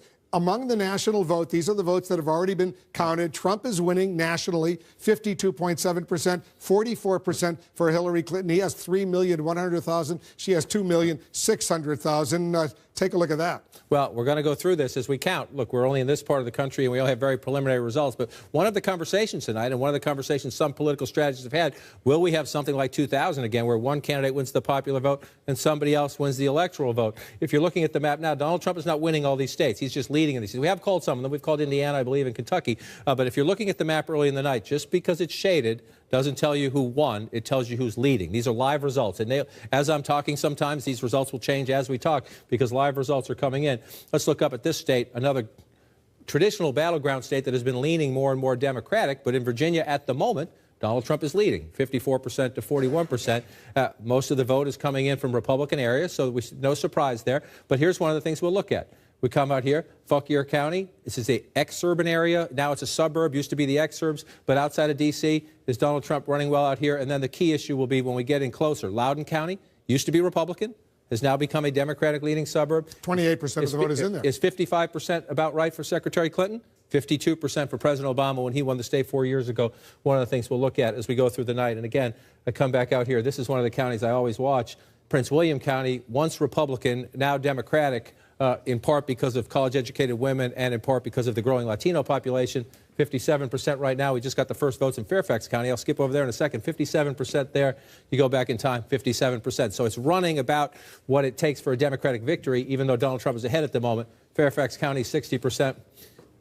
She's running just shy of that at 58%, and the results coming in so far, I suspect when I pull back out, it's a little bit closer now. But Donald Trump's still leading in part because as we expect, in these more rural areas, Republican anyway, Donald Trump is running up pretty healthy margins when you go into these smaller counties in the southwestern part of the state. You see 71, 73. That's where his early lead is coming from. The challenge for Secretary Clinton, offset it up here when the vote comes in, when more of the vote comes in the D.C. suburbs. Let's take a look at North Carolina right now. The polls closed there just a few moments ago. And we have very little so far, just 2%. And you're going to see this. Some of this is going to sound familiar throughout the night. You're in these rural areas out here. Donald Trump has to run it up. So far, 63% to 35%. Remember, the polls are closed except for here in Durham County. Some polling places have been left open for up to an hour, I believe. That was Mark Preston's reporting a bit ago. And this is a critical area for the Democrats. When you look, you pull out, you see where we have the cities marked. One of the clues throughout the night about how close are we getting is where you see these dots, where you see the cities. That's your population centers. Do we have any votes from the population centers? If the answer is no, then not that that's insignificant, but it's nothing to place a bet on because we have to wait for more of the votes to come in. Very, very early. 2% of the vote is in. Donald Trump has, about a 20,000 vote lead, but it's very, very early in North Carolina. Ohio. Let's take a quick look at Ohio right now. Well, it's shaded blue at the moment, and Hillary Clinton would love that. That would be game over for Donald Trump, but that's because this is all we have right here, 2.1% out in this part of the state. All right. And you know what? I want to take a look at the electoral map right now nationally. Show us what's going on right now. Well, I can show you where we are. This is our map coming into the night, 268 to 204. The question is, can anything change here? Donald Trump has to change something to win the election. And so you just show those early Ohio results. Well, we lean Ohio Republican. So that one, we just have very early results there. For Donald Trump, the key challenge here, Hillary Clinton is leading at 268 in our projection. And most Republicans even concede she'll win the state of Nevada out there. So the challenge for Donald Trump, number one, is to run the board among the toss-ups, and then to find something up here, blue wolf, to turn. That's the big challenge for Donald Trump. Can it be Pennsylvania? Can it be Michigan? Or he's leading early in Virginia. Can he pull off a huge surprise in the state of Virginia? Let's take a look, John. I want to take a look at the Electoral College map right now. The big picture, 270 needed to win. Trump is ahead early, 24. He's got 24 electoral votes. Hillary Clinton has 3 electoral votes, those 3 in Vermont so far. More polls are about to be closed at the top of the hour, but you can see the red states are the states that Donald Trump, we've projected, has won. The blue state, that's Hillary Clinton's state. The yellow states, those are states where the polls have closed, but it's too early to call right now. Let's go to Dana Bash. She's got a projection in the balance of power of the Senate. That's right, Wolf. You said it's too early to call for the presidential, but in Ohio, CNN can project that Rob Portman, the incumbent Republican, will go on to win another term, serve another term in the U.S. Senate, defeating his Democratic opponent, the former Governor Ted Strickland. This was supposed to be a nail-biter, but Rob Portman locked it up pretty early with the help of tens of millions of dollars from Republicans there. A big win for Rob Portman. Let's look at another state where polls are closed, but it's just too early to call. North Carolina. This is another one that we will be watching all night long to see whether or not Democrats can take control of the U.S. Senate. Republican incumbent Richard Burr is fighting to keep his seat. He, at this hour, is just a little more than 42,000 votes ahead of his Democratic challenger, Deborah Ross. But as you see, they're very, very early. Now I want to look back at Florida. Polls are not yet closed, but you see we're getting some numbers in. Marco Rubio, the incumbent Republican, is up pretty significantly against his Democratic challenger, Patrick Murphy. About half the vote in, and he is doing quite well there. Democrats pretty much gave up on that seat once Marco Rubio changed his mind and said he was going to run for re-election. Let's look at what all this means for the balance of power at this hour. Jake, look at the big board. Democrats right now have 37. Republicans have 33. There are 30 left that we are watching. Big picture, Democrats are trying to pick up 5 seats in order to have a clean 51-seat majority, and Republicans are obviously trying very hard to prevent that from happening. Not a strong showing of it, though, I have to say, from Democrats as of now. Rob Portman, as you know, was supposed to be a seat, as you just said, that they were going to be able to pick off. They had the former governor, Ted Strickland, run against, but Democrats weeks ago pulled out there, Rob Portman winning a handily re-election. Interestingly enough, Rob Portman saying after that Access Hollywood tape came out that he would not support Donald Trump. He was going to write in Mike Pence. Which really kind of doesn't make much sense, but nonetheless, the voters there rewarded him with another term. And it is one of the themes that we've heard from Mitch McConnell, the now Senate Majority Leader, as he's trying to keep the seats in Republican hands. candidates matter. He learned that lesson the hard way when Republicans didn't take control for two cycles where they should have because of Republican candidates who made some pretty big mistakes. Rob Portman has been a very, very good candidate and ran as somebody who understands the state, and it served him well. Marco Rubio, also a decent candidate. We'll see what happens with that race. Wolf Blitz. Yeah, a lot of Republicans who don't like Trump, they're writing in all sorts of names in the course of this day. Let's get a key race alert right now. We got a lot of results coming in right now. Let's update you. First of all, more than half of the vote in Florida is now in 55%. Look at this. Donald Trump has a significant lead of 118,422 votes over Hillary Clinton, 49.7% to 47.4%. Florida, 29 electoral votes at stake. All the polls in Florida will close at the top of the hour. North Carolina, 10% of the vote is now in. Trump has a lead of more than 52,000 votes over Hillary Clinton, 54.5% to 43.3%. 15 electoral votes at stake in North Carolina. In New Hampshire, all of a sudden we're getting some votes in very, very early, 1%. Only 1% of the vote is in. 337 vote lead for Hillary Clinton over Donald Trump in the state of New Hampshire with 4 electoral votes. We're counting down to another round of poll closings just moments from now. The mother of all battlegrounds, Florida. That's coming up along with the results from key races in Pennsylvania and New Hampshire. Stay with us.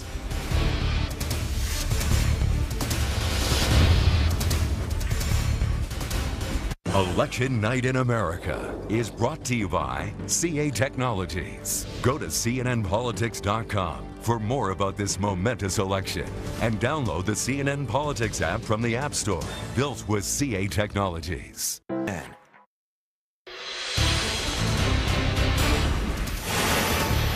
All right, look at this. We got a key race alert. Look at Florida right now. 65% of the vote is in. And all of a sudden, Hillary Clinton has taken the lead in the state of Florida. She's got a lead of 76,430 over Donald Trump. She's at 49.2%. Donald Trump is at 47.9%.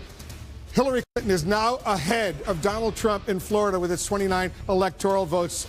In North Carolina, 13% of the vote is now in. Trump is ahead with 74,969 votes over Hillary Clinton, 15 electoral votes in North Carolina. We're getting 3% of the vote in Ohio right now. Trump has a lead in Ohio, 96,000 plus to Hillary Clinton's 82,000 plus, 18 electoral votes in Ohio. We're getting more results coming in our key race alert. In Virginia now, 14% of the vote is in, and Trump has a 73,000 plus vote lead over Hillary Clinton, 54% to 41.2%. 13 electoral votes at stake in Virginia, and in Georgia, only 2% of the vote is in, but Trump has a lead of 31,977. Georgia, Trump has the lead with its 16 electoral votes at stake. Let's go over to John King. John, Florida has been going back and forth.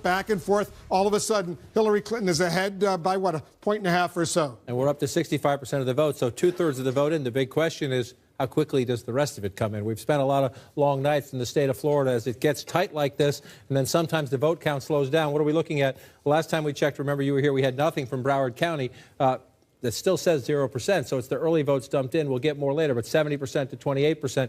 Again, you go back in time just to compare it up. That's at 67% for President Obama, almost 70% for Secretary Clinton, so she's running a little ahead percentage-wise so far in Broward County. If you pull it out, I hate to say it, but this map is filling in a lot like 2012. Look at the map. Let's show Democratic votes here, Democratic votes in the population centers here, a lot of Republican votes across the top here. That's this year.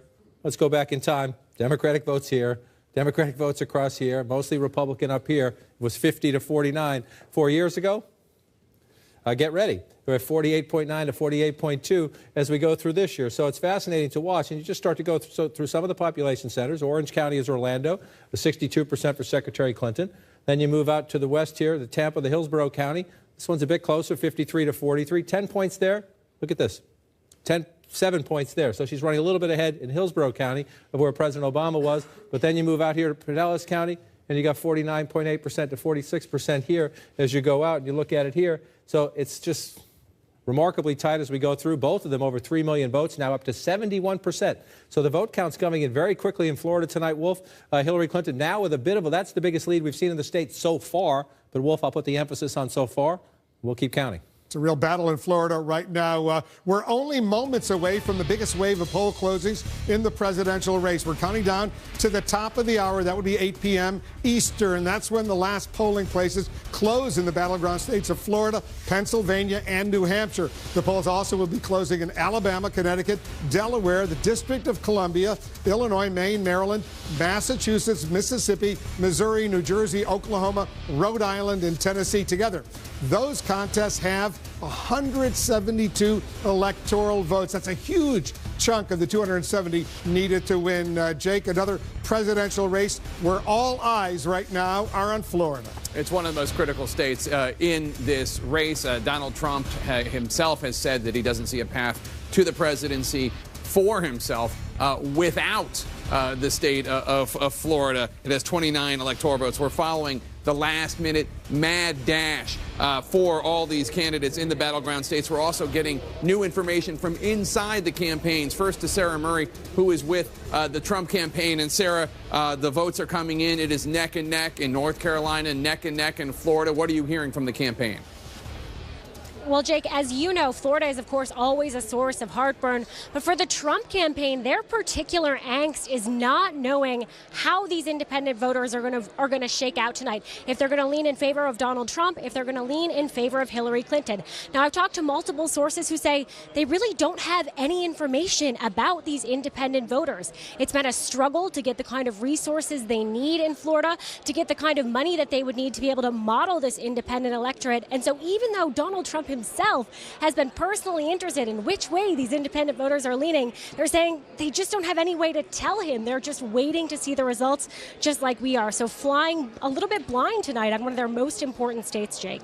Interesting. Let's go now to Jeff Zeleny, just a few blocks away at campaign headquarters. And Jeff, the Clinton campaign knows that they need Florida. They have been saying for quite some time that they feel better about Florida than they do about states such as North Carolina, states such as Ohio or in Iowa. What are you hearing from the Clinton team? Jake, the number is 29. That is one of the favorite numbers, the most important numbers inside that Clinton war room here at the Javits Center. And the Clinton campaign is increasingly confident about Florida, the numbers that are coming in and also what they've been seeing on the ground throughout the day. They point to some specific counties across the state, Orange County, Osceola County, Hillsborough County. They believe that they're outperforming Obama numbers. Of course, he won the state narrowly. Also, Duval County. They say Donald Trump is not doing as well as Mitt Romney. This is the view of the Clinton campaign here. But Jake, the reason that Hillary Clinton visited Broward County, a key Democratic area, 3 times in 1 week, was to drive up that Democratic vote. They believe they've done it. But one senior Clinton advisor I just talked to said the Hispanic numbers are rising through the roof. That's why we'll win Florida. Jake? All right, we'll see what actually happens. Let's go to Wolf Blitzer right now, who has a key race alert. We do have a key race alert.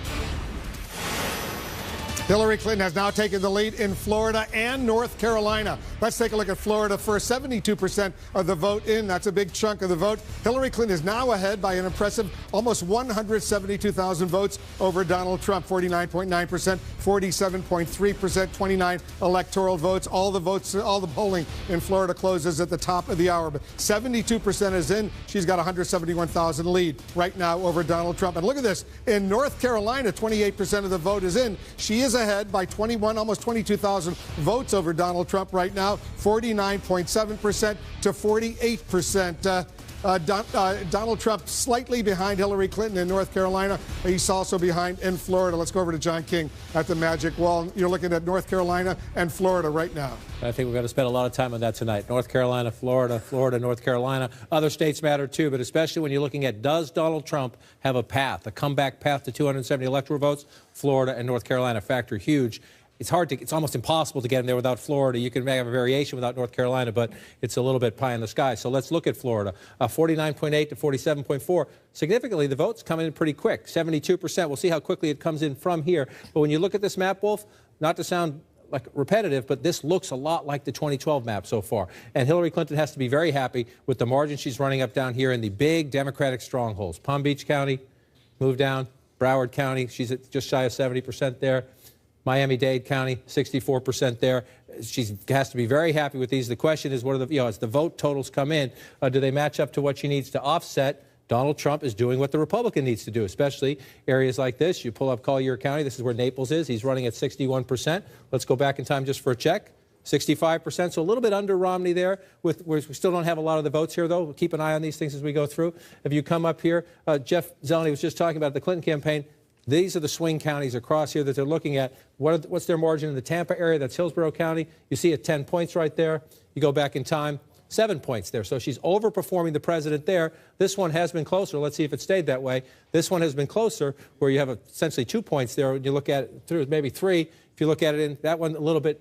Look at that. Let's look at North Carolina, John, right now, because all of a sudden in North Carolina, you go to North, she's ahead. Look at this. She's ahead in North Carolina by a little bit more than 100,000 votes, with 36% of the vote in. 36% of the vote. But one of the things you have to watch, especially when the lead swing, is where did those votes come from, right? So what came in? Mecklenburg County. This is Charlotte, and she's winning huge here. This is why she jumped. When you got a big dump of votes from the Charlotte area, which is a Democratic stronghold, that's why her total jumped. Where you watch where the votes come in.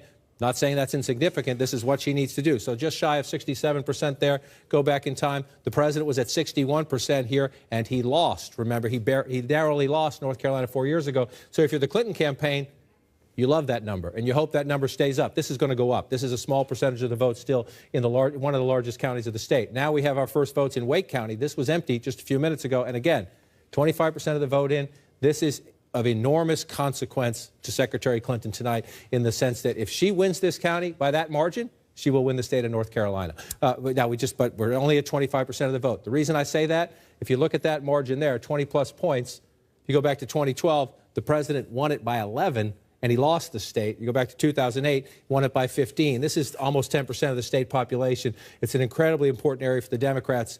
As we noted earlier, they left the polls open a little bit longer in Durham County. We still have nothing from Durham County, and this is a big basket of Democratic votes. Let's go to Ohio quickly, John, because all of a sudden we're getting some significant numbers coming in from Ohio, and Hillary Clinton is in the lead right now. You see she's got 53% to his 43%. 12% of the vote in Ohio is now in. Only 12%. If this holds up, it's game over. Republicans don't win the White House without winning the state of Ohio. But again, you always ask the question, where'd the votes come from? And they're coming. Jeff Zeleny just mentioned this a moment ago. They're coming from Franklin County, Columbus. This is a Democratic county. That's a big, healthy margin for Secretary Clinton. That's what you want to do here. Let's again go back in time. 61% for the president 4 years ago when he won Ohio. A lot of the conversation here this year has been even the Clinton campaign conceding in the final weeks that Ohio was one of the toughest for them to hold. They don't count on it in their math. They would love it, but they don't count on it. So now as we're watching what's happening here, one of the things you're going to watch is in the Youngstown area here, this is where Donald Trump has tried to sell, hey, the factory's closed. Hey, I'll rip up NAFTA. My trade message. The Youngstown area like this, she's getting at the moment, it's not a big percentage of the vote in yet, but she's getting 59%. Let's go back and check. So she's running a little bit below the president there. So, Wolf, we got a ways to go in Ohio as we watch it fill in. At the moment, the Clinton campaign's happy with what it sees, but we also have nothing yet, absolutely nothing out of Cleveland. So we'll be counting for a while in Ohio and elsewhere. We certainly will, and we're getting ready for 16 states and the District of Columbia. They're going to be closing all polling stations right at the top of the hour, including Florida. All the polling stations of Florida will be closed. That is emerging as a critically important state. Pennsylvania closing right now. And look at all these wins we're projecting for Hillary Clinton right now. She wins her state of Illinois. That's where she was born. Hillary Clinton wins in Illinois with its 20 electoral votes. A win for Hillary Clinton. In New Jersey, Governor Chris Christie is the governor there, but guess what? Hillary Clinton is the winner in New Jersey with 14 electoral votes. Hillary Clinton wins in New Jersey. In Massachusetts, another 11 electoral votes we project will go to Hillary Clinton in Massachusetts. Another win for Hillary Clinton in Massachusetts. Let's move on to Maryland. 10 electoral votes. We project Hillary Clinton wins in Maryland. She will carry that state. An important win for Hillary Clinton in the state of Maryland. More wins for Hillary Clinton coming in right now in Rhode Island. Rhode Island, 4 electoral votes. Hillary Clinton carries the state of Rhode Island with its 4 electoral votes. Delaware, 3 electoral votes. They will all go to Hillary Clinton. Another win there. And the District of Columbia, which could vote in presidential contest, 3 electoral votes go to Hillary Clinton. Donald Trump also has some projected wins, 3 specifically. We project he will carry the state of Oklahoma with 7 electoral votes. Donald Trump will carry Tennessee with 11 electoral votes. Donald Trump will also carry Mississippi with 6 electoral votes. We have a key race alert right now. Too close to call, too early to call, I should say. In Florida right now, we cannot yet make a projection. 29 electoral votes at stake. Too early to call in Florida. Too early to call in Pennsylvania with 20 electoral votes. Cannot make a projection in Pennsylvania. Also in New Hampshire, no projection there. Too early to call in New Hampshire right there. Too early to call in New Hampshire. We can too early to call in those states. Let's get the complete list of all the states where we are not yet able to make a projection. Take a look. All these states, too early to call. The 8 p.m. closings in Alabama, Connecticut, Florida, Maine, Missouri, New Hampshire, Pennsylvania. No projections there. Too early to call. Take a look at the electoral map where it stands right now. Hillary Clinton has taken the lead. She has 68 electoral votes compared to Donald Trump's 48 electoral votes. You see 270 are needed to win the White House. The blue states we projected go to Hillary Clinton. The red states go to Donald Trump. All those yellow states, too early to call. No projection in those states right now. That's where it stands, the electoral map right now. But Jake, these states like Florida and North Carolina and Pennsylvania and Ohio, they will decide presumably what's going on. Your take? Well, Pennsylvania, we still haven't heard anything out of Pennsylvania. North Carolina, as Democrats were talking about, they were telling Jeff Zeleny the other minute that when it comes to North Carolina, let me circle it here on the board, North Carolina, that they think it's going to go down to the wire, and that it could be, they might not even have it called all night. And then, of course, we're looking at Florida, and that could be a race that's decided by 1 or 2 percentage points. And as we've been saying all night, the Trump campaign says, and the Republican National Committee says, there's really no path to the presidency for Donald Trump without the state of Florida. And that's why Clinton and Trump have been spending so many days and so many millions of dollars in that state. One of the things that's most important, and John has been talking about this quite a bit, is not just southern Florida, which tends to be Democratic, especially on the southeast, or northern Florida, the Panhandle, which tends to be Republican, but that I-4 corridor in the center of the state, where there are so many college-educated voters. How are they going to vote? The trend has been for college-educated white women to go and support Hillary Clinton, at least in early polling. Dana, you've spent a lot of time in Florida over these past many months. Yeah, and I just want to echo one thing that Jake was talking about with regard to how close Florida is always historically and what Republicans think is a path. I was just talking to a Republican source who says that at this point, the way that they're seeing the modeling, it looks like Donald Trump is more likely than not to lose by a couple of points in Florida. That's what they're seeing. They could always be surprised. They don't have all the votes in, but that is the expectation from a Republican source that I'm talking to. And to your point earlier, Marco Rubio, who is running for re-election in Florida, is outperforming Donald Trump big time in key pockets of the state, but particularly in his home area of Miami-Dade. But it's very important what Dana just said. There's modeling, there's polling, right, and then there's the voters. Yeah, exactly. There's all most important. There's the science, and there's the methodology, and then there's what people actually do. So and the do is what's happening as we speak. And even though there are Democrats saying we think we're going to win Florida, and Republicans saying we think they might win Florida, at the end of the day, nobody knows what's going to happen until the voters actually do it. We have an update on the voting, the all-important voting in those states right now. All right, let's take a look at Florida first. You see Hillary Clinton. She has an almost 80,000 vote lead over Donald Trump with 77% of the vote in, 29 electoral votes at stake. Still close. 49.1% for Hillary Clinton, 48% for Donald Trump, but she has a lead. She also has a lead with almost half of the vote in North Carolina, 185,000 plus vote lead over Donald Trump, 52.8% for Hillary Clinton, 44.8% for Donald Trump, 172,000 vote lead. Now just changed, 15 electoral votes at stake in North Carolina. In Ohio, a quarter of the vote is now in. Hillary Clinton is ahead in Ohio as well, 137,000 vote lead over Donald Trump, 53.3% to 43.2%. 26% of the vote is now in, just changed. Her lead has gone up to 153,000, 18 electoral votes at stake in Ohio. Let's go over to John King at the Magic Wall. These 3 states will make a major decision. Who's going to be the next president of the United States? Let's start with Florida. Almost 80% of the vote in Florida, Wolf, and it's very, very close, 48.9 to 48.2. It's only 50,000 votes now. It's just shrunk a bit. It just shrunk a bit as you're starting to fill the map in. And again, when you fill the map in up here, you can expect Donald Trump to make up ground. The challenge for Donald Trump is a lot of these smaller counties, when you look at them, you're not much in that county there. I'm trying to come over and see we have a percentage, 92% of the vote in here, and you see it's not that many votes. So a 6,000 gap there. That's one of the things we're going to watch as we get closer to 100% of the vote in, is what's missing. And if it's the smaller counties, there's only so much math you can make up. But let's look at the state as we go through it right now. This is going down to the wire in a nail biter. Osceola County, it's only 1.4% of the state population, but it's in that important I-4 corridor Jake was just talking about. Jeff Zeleny mentioned earlier, the Clinton people, in the age of big data, you know what you need. You know how many registered voters are. You have an expectation of turnout, and you run these computer models, and you run your list, and you turn out your voters. And if you get to a number where you're happy, you see 63% there, let's go back in time, 62%. If you're the Clinton campaign, if you're outperforming President Obama, you think that's enough. Now, Donald Trump is a very unorthodox candidate. Is he going to drive up turnout in these Republican areas is the counterbalance to that. But if you're the Clinton campaign, you want to get your Democrats out. And in most of the places, they are doing that. 53% for the president there 4 years ago. 53.3% for Secretary Clinton. Now, this is a bit of a down for Secretary Clinton, and this is a swing area. This is Pinellas County, where St. Pete is, 49.8, so just shy of 50 for Secretary Clinton. The president did a little bit better here. So you find some areas where she's overperforming, some areas where she's underperforming, and then you start to watch. You pull out here right now. Let's come back to this year's race, and you're looking not only for what's missing. We have no votes at all up here. This is very conservative territory. Donald Trump's going to run up some numbers here, but then you want to come down here and say we still don't have percentages here, so this tells us what we have is the early vote.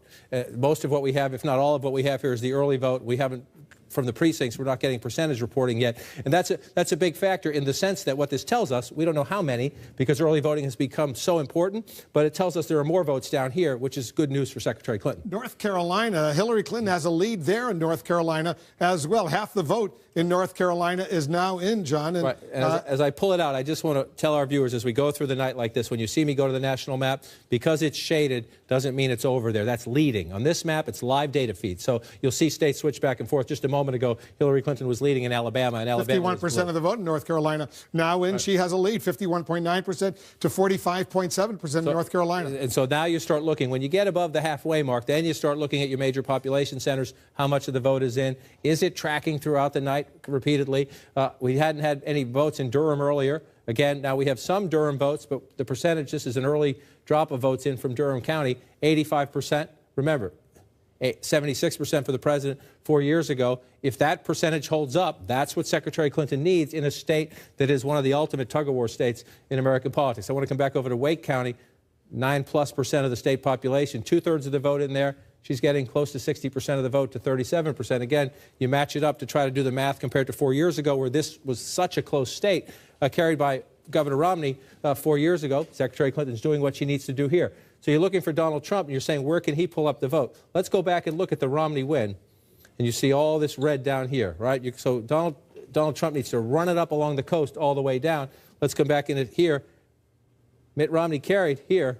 New Hanover County, 2% of the state population. This is where Melania Trump introduced Donald Trump the other day. He had an airport rally here. Smart campaigns know where you got to win, but at the moment, it's the tiniest of margins. But if this county stays blue, that's a sign the Clinton campaign is not only holding the Democratic areas, but encroaching and taking a few votes. And again, this is what the big vote swing came here in Mecklenburg County. She's at 66%, but we still have that. That's a low vote total for what's almost 10% of the state population. So we still have more votes to come here. So if you're the Clinton campaign at 53%, you're looking at this, you know it's going to go late, but with what's still out there, you're encouraged at the moment. But we have a lot of these smaller areas, and it's 2,000 here, 500 here, maybe 2,000 there. It adds. There's still some potential out there for Donald Trump as the rural areas fill in. Yeah, I mean, she's ahead by about 150,000 votes with 53% of the vote in. That's significant. It is significant because it gets harder. Donald Trump, again, in the big population centers, Hillary Clinton is winning, and she's winning by some pretty lopsided margins so far.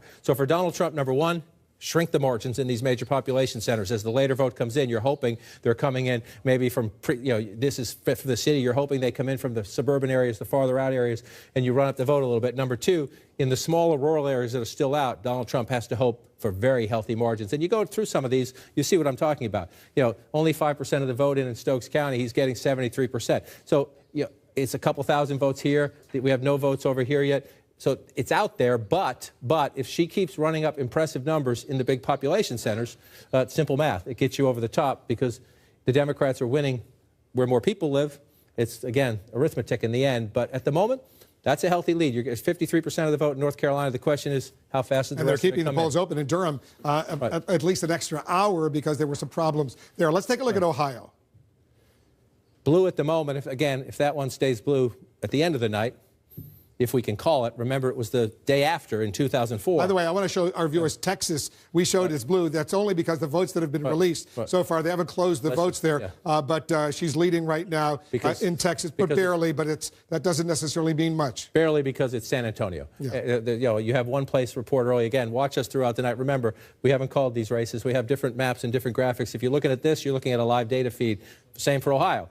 We haven't called New Hampshire yet. It's blue at the moment. But Ohio, excuse me, if Ohio stays blue, Hillary Clinton's the next president of the United States. That's simple. But we're early. We're only up to 27% of the vote there. And you see that looks like a big swing, but you don't know what's out. So you go through this. At the moment, we did not have any votes out of the Cleveland area, Cuyahoga County, earlier. And this is 32% of the vote, 68-29 if rounded up, 69-30. So it's a matching. Right now, it's a matching 2012. This state ended 2012 with a narrow Obama victory. President Obama carried Ohio twice. Carried Ohio twice. And so if you're the Clinton campaign, you like these numbers, you're waiting to see. Another key place to look is down here. Hamilton County used to be Republican. Used to be a Republican area. The Democrats have made up a lot of ground here in recent years. This is just early vote because we don't have a percentage right there. So we'll wait and see if this one stays like that. But if Hamilton County's blue at the end of the night in a presidential race, it's usually good for the Democrats as well. One of the questions was, would Donald Trump cut into the Democratic support in places like Akron? You just associate that blue-collar workers and look at the margin right there.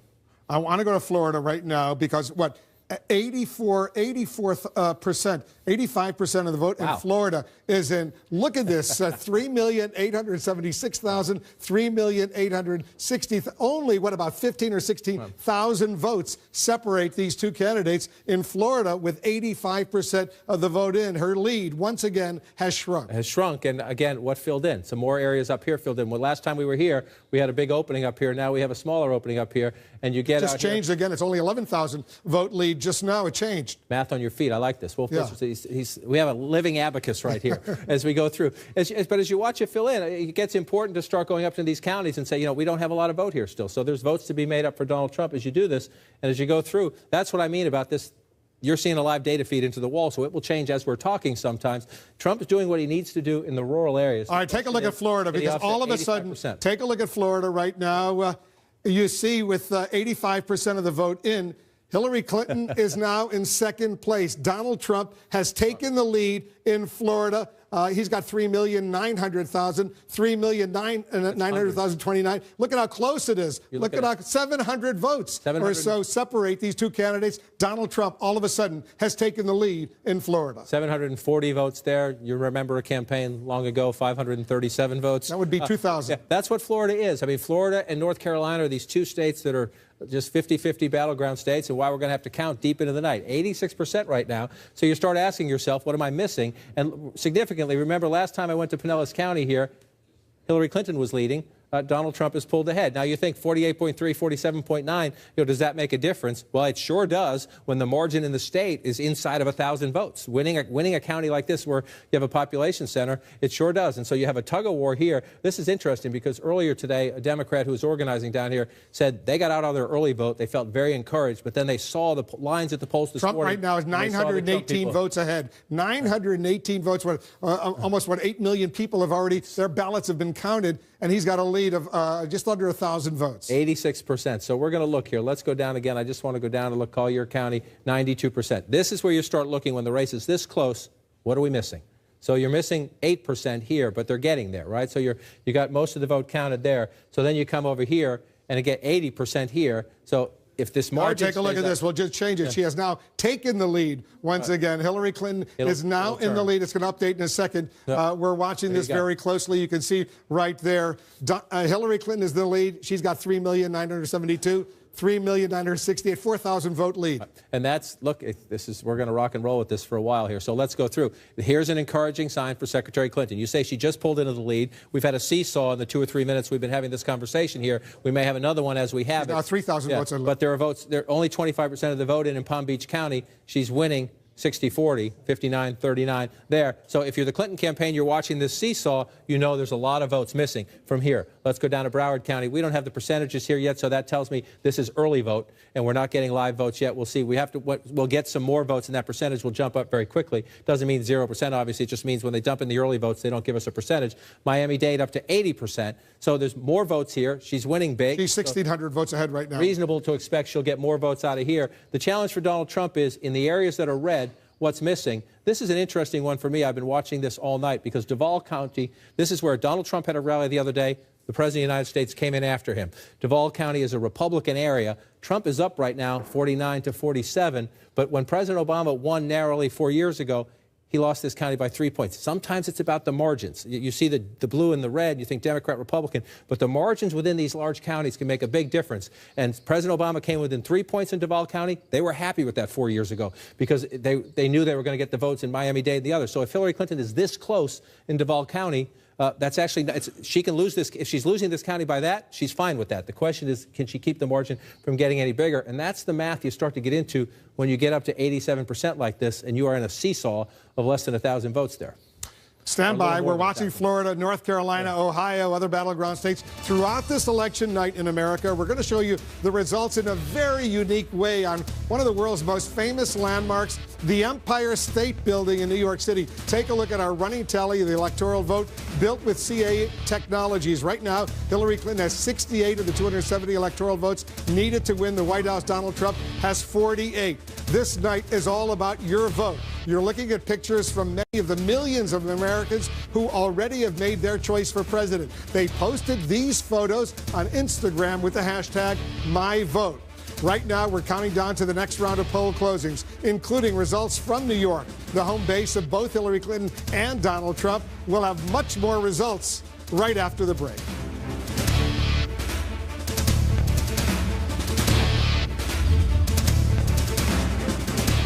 Election Night in America is brought to you by CA Technologies. Business rewritten by software. This year, people have expressed their opinions by sharing a photo using the hashtag #MyVote. See more on the CNN Politics app, built with CA Technologies. Here's another check of the electoral vote count so far. It's lighting up the Empire State Building right in the heart of New York City. Hillary Clinton right now with 68 electoral votes of the 270 needed to win. Donald Trump with 48. We're counting down to another poll closing and another chance to make a projection in the presidential race. Right now, here's a key race alert. All right, take a look here at Florida. We'll start with Florida. 88% of the vote is in. Look at how close it is, 48.5% to 48.4%. Donald Trump has now taken the lead. Donald Trump is ahead of Hillary Clinton by 8,071 votes. 29 electoral votes are at stake in Florida. 88% of the vote is in. Donald Trump has now taken an 8,000-plus vote lead. In North Carolina, more than half of the vote is in. Hillary Clinton maintains a steady lead of nearly 150,000 votes over Donald Trump, 51.7% to 45.8%. 15 electoral votes at stake in North Carolina. In Ohio, almost a third of the vote is in. Hillary Clinton maintains her lead of about 120,000 votes over Donald Trump. 18 electoral votes are at stake in Ohio right now.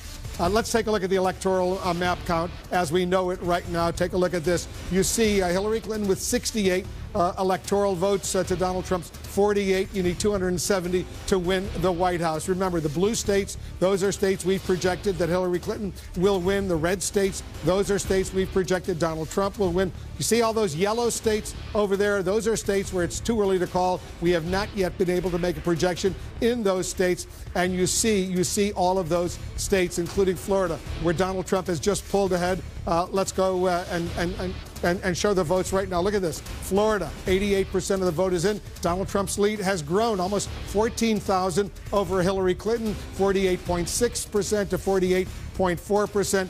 Donald Trump has a slight lead over Hillary Clinton in Florida. And John, 88% of the vote is in, 12% outstanding. So this is a significant number right now. And we're again, this is going to be seesaw. It's a nail biter. Hang out for a while. Brew some espresso. Just as we were earlier when you moved over there for a little bit, I was just going around and looking. And part of this is because Donald Trump started to run it up here in these counties, and there's still a lot of votes to be counted. These are the quick early vote deposits coming in, and Donald Trump running up by big margins up here in the conservative part of the state, which is exactly what he needs to do. Down here in the southwest corner of the state is Republican territory. 76% of the vote, and that's one of the things you start to get into when you get close to 88, 90% statewide. You're going county by county and saying what's left for Donald Trump to get and what's left for Hillary Clinton to get. Lee County just went to 100% as we were having this conversation. So it's a place where he's running up the score, but there's nothing more.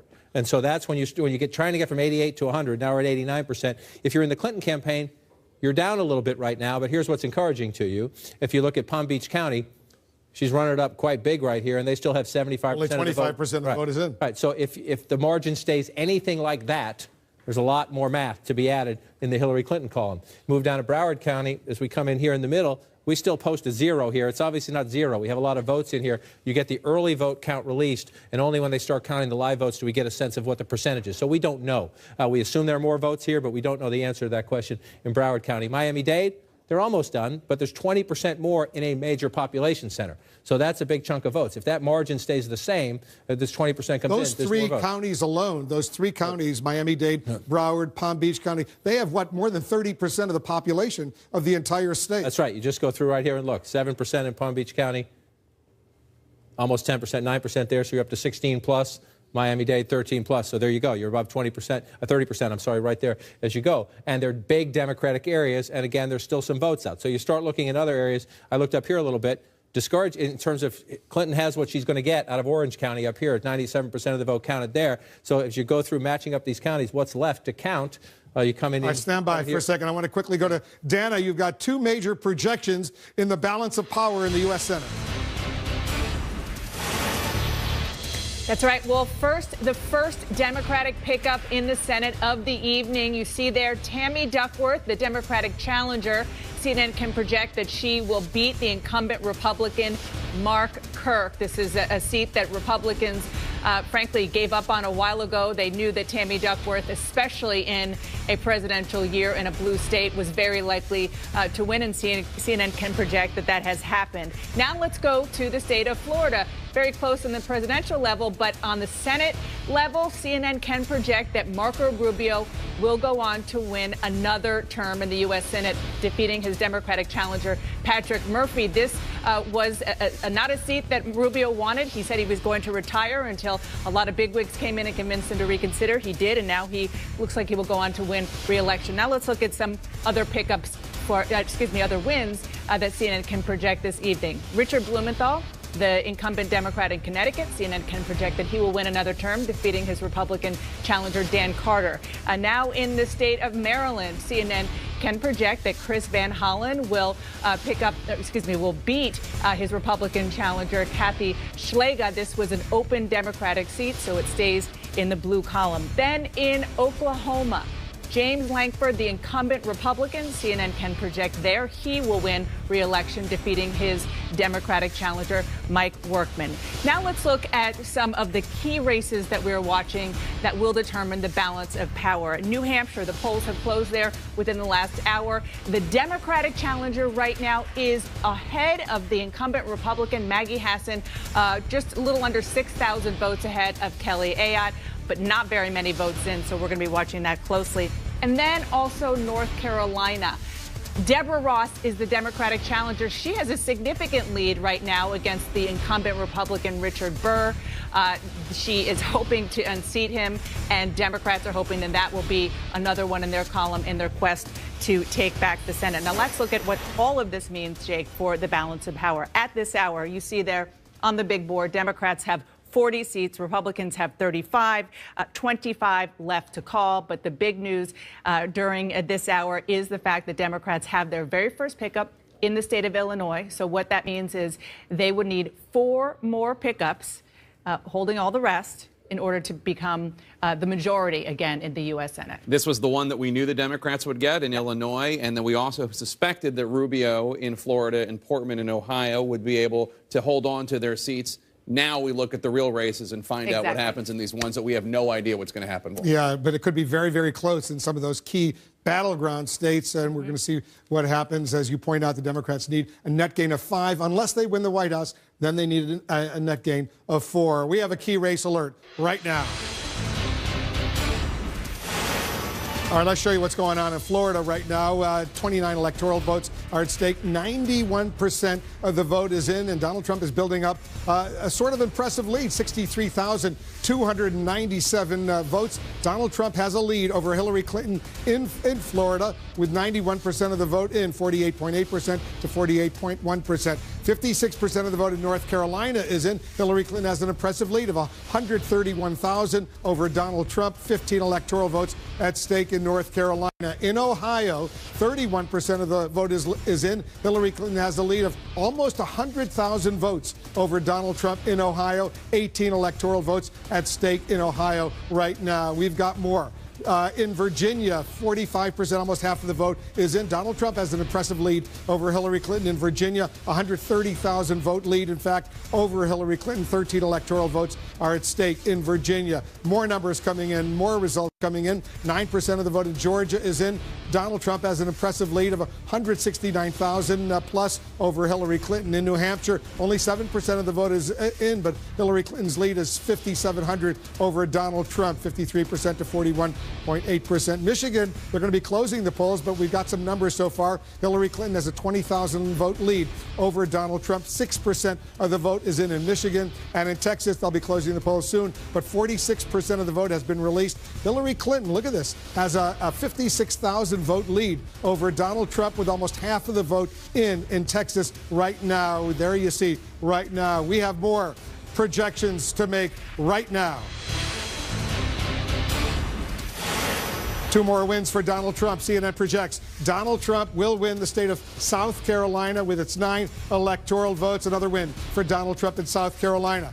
Donald Trump will also win Alabama with its 9 electoral votes. Donald Trump the winner in Alabama and South Carolina. 2 important wins for Donald Trump. We have a key race alert right now.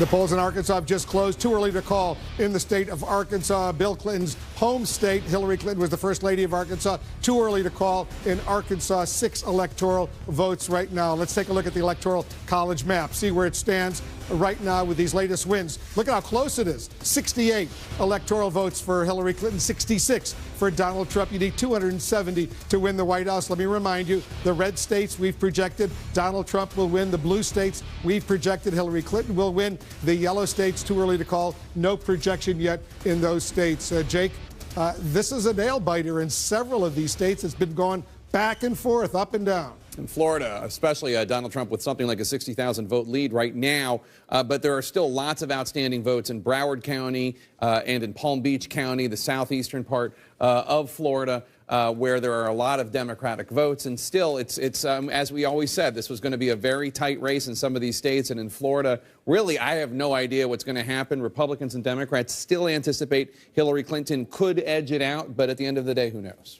And Dana, Donald Trump really needs to win Florida if he's going to have a major shot. He could do it in other ways, but Florida is so important. That's right. Look, it's important for him just emotionally and symbolically because he feels that it is a second home because of Mar-a-Lago and other places that he has there, but also, much more importantly, mathematically, it is very, very hard for him to get the keys to the White House without going through Florida first. And as you said, the counties that are out do seem to be more Democratic than the ones that we already have in that shows Donald Trump slightly ahead. But I have to say, I was just communicating with some Republicans saying, well, you can't say we didn't get our vote out right. because it certainly looks like they did. Yeah, although we should point out, again, we've already called Florida for Marco Rubio. Exactly. I mean, so the Senate candidate. The Senate candidate there. So he was running significantly ahead of Donald Trump. And it's interesting, one of the subtexts of this night is how did Republican Senate candidates deal with Donald Trump. Mark Kirk in Illinois, he announced he was the first Republican in the Senate to say he was not going to endorse Donald Trump. I think he said he was going to write in General McChrystal. He got decimated in that very blue state. Marco Rubio tried to keep an arm's length, but he did say he was going to vote for Donald Trump, and he tried to challenge his Democratic opponent. Do you think Hillary Clinton is trustworthy? Do you support her? And apparently his argument won the day. And can I just point out one bit of irony?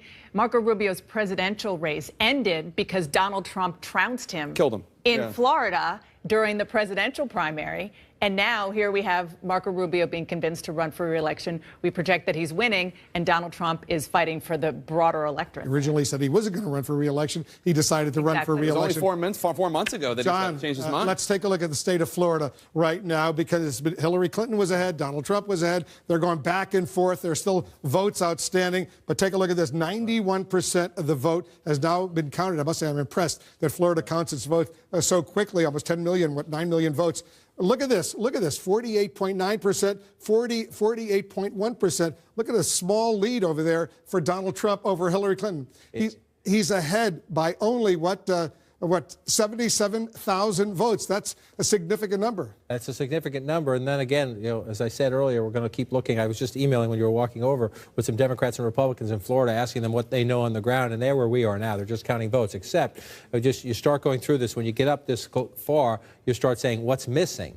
And you still have half of the votes in Palm Beach County to come in, and Hillary Clinton has a big, healthy lead there. There's no guarantee, zero guarantee, she keeps that spread. But if she keeps anything like that spread, she's, almost 90,000 votes up there. If the other half comes in, and she'll pick up, if she picks up somewhere the ballpark of 80,000 votes when the other half comes in, that's significant given how close this race is. So one of the most significant issues in Florida now, as we get up to 91% statewide, and I'm going to keep checking it because it can change on the fly as we go through this, is what's missing. And there's a lot of votes missing in that Democratic stronghold. A lot of votes missing here. We don't have the exact number yet. Broward County turnout, we were told, expected to be up from 2012. These are the early votes, and there's always one county in any state that's a little slow to count.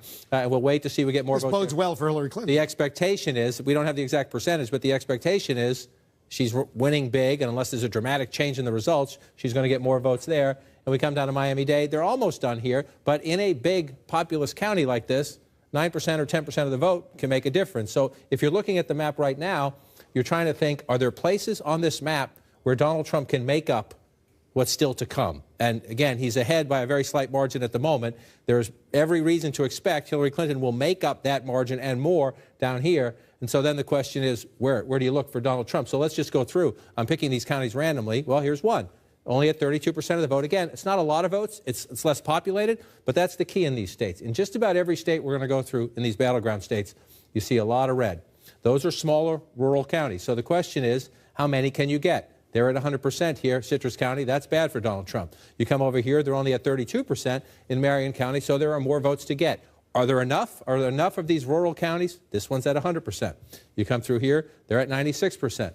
You move up here at 97%. So after a while, you start to think if most of these counties, let's just keep picking them randomly to see, 100% and 45%. So in some of these counties, very small, the question is, when you're getting 100 votes here, 500 votes here, 700 votes there, can you make up for this? And that's always the challenge for Republicans in a state like Florida, because when you get down here, I just want to come back to Miami-Dade and check it, this is where you're talking about tens of thousands of votes. When the percentage number moves up, you're talking about tens of thousands of votes, not hundreds of votes. And so if you're looking at this map right now at 91%, you're crossing them a little bit in the Clinton campaign, but you think you get enough down here still in the bank to get you over the finish line. But that's by no means guaranteed, because we're going to have to go through all these smaller rural counties. He's 84,000 votes ahead right now. Right.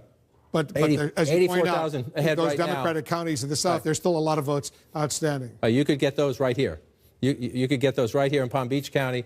The combination of Palm Beach, Broward, and what's left in Miami-Dade to be counted is more than enough. The question is what else is still out there. And again, when you start to pick, this is a large Republican. It's only 2% of the state population, but it's all Republican. Donald Trump's winning it big, but it's 95% in. You come over here, Lee County, here's a place where Donald Trump could do some business. Take a look. Let's go to North Carolina and Virginia. Donald Trump, by the way, in Virginia, Donald Trump is ahead. Let's go to Virginia first. Right, you look at Virginia. I've been watching this one repeatedly because Donald Trump is ahead. And just a cautionary note, again, this is more competitive than we thought Virginia was going to be, at least that a lot of people thought Virginia was going to be. So here's the big issue. Donald Trump is doing exactly what he needs to do out here. These are your smaller rural areas. You pick out these counties, 68%, 69%. 79%. Donald Trump's doing exactly what he needs to do out in rural, but the problem for the issue is what's here. Only 50% in Loudoun County. Secretary Clinton running it up. This is where your population center is, coming closer to Washington, D.C. Only 27% of the vote counted in Fairfax County. Again, look at the margin there. Go into Fairfax City and pull that out. Only 43% of the vote counted there. That's a very low number there. So we're waiting for a lot more votes out of Fairfax. Want to move over here. You come down here to some of these swing counties that you look at. Hillary Clinton, this is a comeback for Donald Trump. When we looked earlier tonight, and we're only at 16% in Prince William County, he was way down in Prince William County when we were in the single digits. This is a comeback of sorts there to show this will be the challenge. If Donald Trump can stay that competitive in these outer suburbs, then he has a chance. If you get into places just across the bridge in Arlington, Virginia, where you find the Pentagon, this is what you expect, 2/3 of the vote. So there's more votes for Hillary Clinton to come out of here. The question is, can Donald Trump stay more competitive in the outer suburbs and then run it up in these rural areas? But again, let's just check down here in the Norfolk area to see what we have here. Chesapeake County, 61% there. Portsmouth here, 41%. In these Democratic areas down here, Wolf, still some votes to be counted. So Donald Trump is ahead. That's encouraging, but we still got some business to do in Virginia. North Carolina, Hillary Clinton is ahead in North Carolina right now. She's ahead, what, by about 80,000 votes, more than 80,000 votes. 85,000 votes. 85,000 votes, and they are coming out of the big areas where she needed to get them. Mecklenburg County, just shy of 10% of the state population. That's a big margin, and we still have more votes to get here. Again, when you go into these states now, statewide, where are we? 59%. And so we still know, because we have a 0 there, that means this is an early vote dump, and we're waiting for more votes to come in. We still have more to get out of Mecklenburg County. Then you move over here. Wake County, again, used to be the back and forth swing county in the state. It's a Democratic county now, but the Democrats need to win it big. She's winning it big. That's about 100,000 votes. That's what she needs to do. And here, again, and this is where we're waiting, because the polls were kept open. They should be closing now in that area, Durham County, right in this ballpark. So again, you look at this, and the question is, where does Donald Trump get? Where can he get his votes in these places where he's winning? Let's just look. Brunswick County. Again, it's a small area, but you want to compare it. He's running even with where Governor Romney ran. Romney was at 60% here. Donald Trump's just shy of that. So as you watch this pull out, it tells you the performance-wise, and we're seeing this in a lot of states, performance-wise in this race, it looks a lot like 2012. Now, obviously, President Obama won in 2012. In this state, Mitt Romney won. And so we're going to watch this. We still have, you see the light, the gray, those are mostly Trump votes. You can be pretty sure that in these rural areas, this one, between two Democratic counties here, Democrat might win this one. But if you come through and you look back in time, most of these rural areas, up here, they're Democratic. Down here and out to the west, they tend to be Republican. So if you're looking at the map right now, a little bit more probably to be gained for Secretary Clinton up here.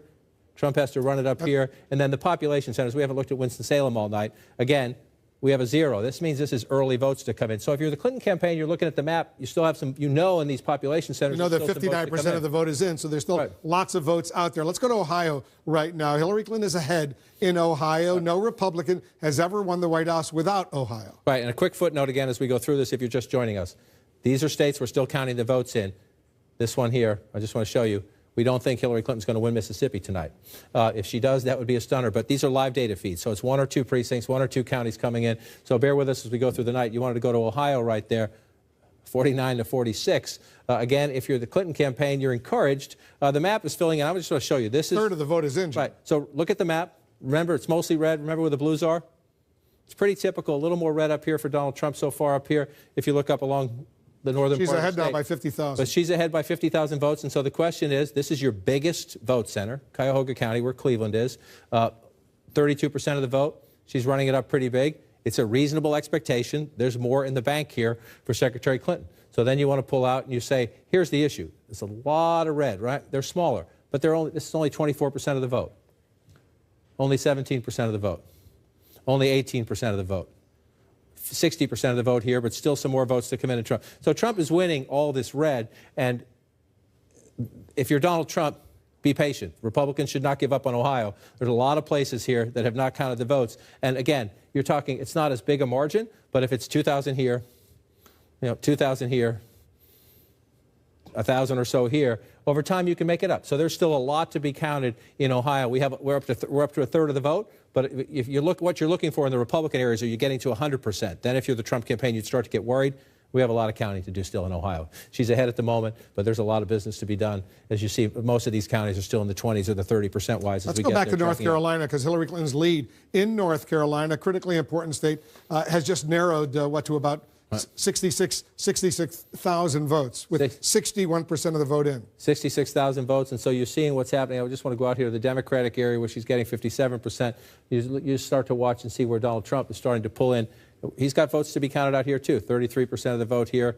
He's pulling pretty healthy margins in the smaller rural areas, and there's still votes to be counted. So as these counties come in, he's coming back. I just want to keep checking here because it's the big population centers to see if it's getting any closer. We're still waiting for more votes out of Mecklenburg County. And the question is, you have the early vote that comes in. The Democrats, in a lot of places, the Democrats feel very happy with their early vote turnout. Sometimes when you get the day of voting, the Republicans will stage it. Even in a Democratic area, the Republicans will get closer because of the traditionalists who turn out on Election Day. So we need to be careful when we look at these big places where we still have votes to be counted. But here in Wake County, we're now up to 88%. And so this is to the same point. In a very competitive state, the Clinton campaign can count on some more out of Wake County, but they're starting to, this is where you run your models. You got 12% left. Is it enough to offset elsewhere? Durham County is now up to 12%. This is an area where she needs that. They see the 85%, not only the 85%, but the gap, 22,000 votes right there. In your computer models of this race, you need 85% and big turnout in Durham. All right. Let's just pull out and look one more second. Very close. We're going to be here a while. All right, we got another check of the electoral vote count on the Empire State Building right now. Hillary Clinton now with 68 electoral votes of the 270 needed to win. Donald Trump not far behind with 66 electoral votes. We're just minutes away from another big round of poll closings in 14 states, including delegate-rich New York State. That's the home to both of the presidential nominees. New Yorkers, by the way, they're watching the results on CNN. They're at a rooftop watch party down the street from the Empire State Building. Our election coverage continues right after this.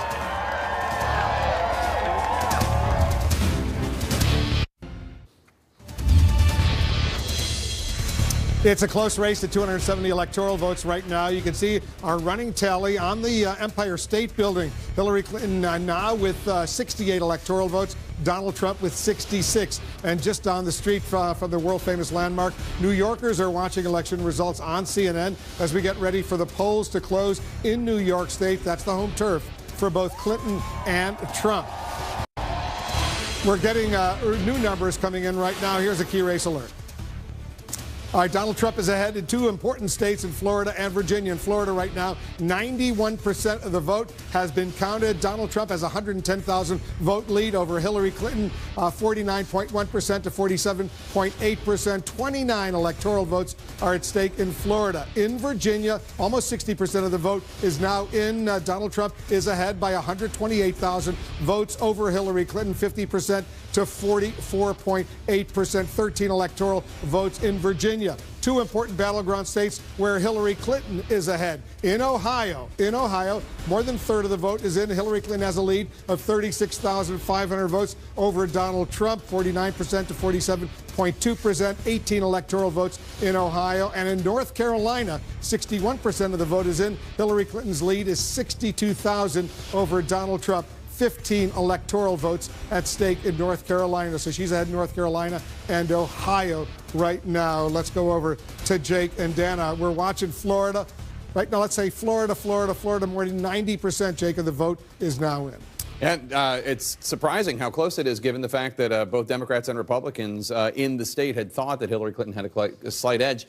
We're still waiting for a lot of outstanding vote in southeastern Florida, which is a Democratic stronghold, but he's up more than 100,000 votes as of right now with 91% of the vote in. Yeah, that's an impressive lead, but it could certainly come back depending on what happens in those heavily Democratic counties in the southeast. That's right. And look, they not only spent money, but they also sent their most prized resources, the candidates themselves, over and over again. Just really quickly, our embeds with either candidate, Ashley Killow and Dan Merica, says both of them, since the conventions, both of them have been there to Florida 25 times, holding 45 events in one state. I mean, that tells you everything you need to know about why this is so close. Yeah, Anderson, this night is turning out to be a real nail-biter. It is. Fascinating. It's going to be a long night indeed. Let's talk with the Gloria Borger, David Axelrod. I mean, as you look at Florida, Donald Trump has a lead of some 100,000 votes. But again, we're talking about Miami-Dade County votes still to come in, Broward and Palm Beach. There are about 800,000. I was just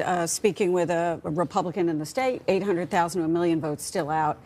They believe, this Republican says, that her Democratic buddies are very worried. about this state right now. And I think that you see the Latino turnout in the state was 18%. Barack Obama's, David pointed out to me, was 17%. So it's a little bit up, but it's not usually up, which is what we anticipated. African American vote is up in the state, 15%. So that may balance it out. David Axelrod, as you look at the numbers, what do you see? Well, it's a slightly less. It is a slightly more minority turnout, and I think when you look at what's out, I think there's cause for optimism. In terms of what votes have not been counted in those heavily leaning Democratic areas. And as John King points out, that is how you have to look at these things. There are some big pockets of support for her that are out. This is going to be close. Assuming the votes that have not been counted in those leaning Democratic areas continue to mirror the votes that have been counted in those same areas. Then she would end up winning the state. But, you know, so if I were sitting there and looking at this, I would say, let's count them, because if you're on the Democratic side, this thing could turn out. But I mean, all along, the Trump campaign has been saying that Florida's a must-win for them. Absolutely. And I mean, they can't win without it. I mean, the fact of the matter is that's 29 electoral votes. They have to have it, and they have to have other states as well that they've not been leading it in the polls. But this one, because of the size of it, they have to have. So this is really this is going to tell a lot of the story of this race. And I was texting with a Democrat in the state who was saying that Donald Trump did better in the exurbs, rural areas. And what this points to is this divide in this country. Yeah. You know, urban, rural. And you see it in the state of Florida. You certainly do. Wolf? Anderson, we're standing by for the second largest wave of poll closings in the battle between Hillary Clinton and Donald Trump. Just minutes from now at 9 p.m. Eastern, we'll be watching 14 states, including key races in the battlegrounds of Arizona, Colorado, Wisconsin, and Michigan. The last polls are also closing in Kansas, Louisiana, Minnesota, Nebraska, New Mexico, New York, North Dakota, South Dakota, Texas, and Wyoming.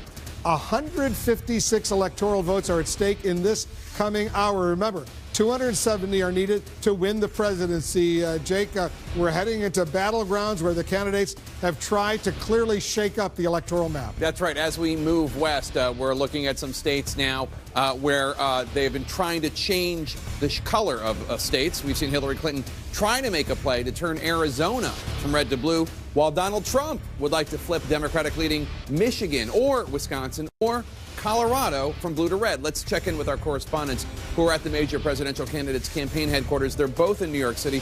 First, let's go to Jeff Zeleny at Clinton campaign headquarters. And Jeff, these numbers out of North Carolina and Florida have got to be nerve-wracking for the Clinton team, especially Florida, which they felt pretty confident about. They did indeed, Jake. Really, for the last couple of days, the Clinton campaign's confidence has been rising about Florida. What we're seeing here is seeing campaign strategy play out in real life. Keep an eye on Broward County, as John and you and everyone has been saying. Secretary Clinton visited there 3 times in the last week alone. They were literally dragging people to early vote. So that is something that is still out.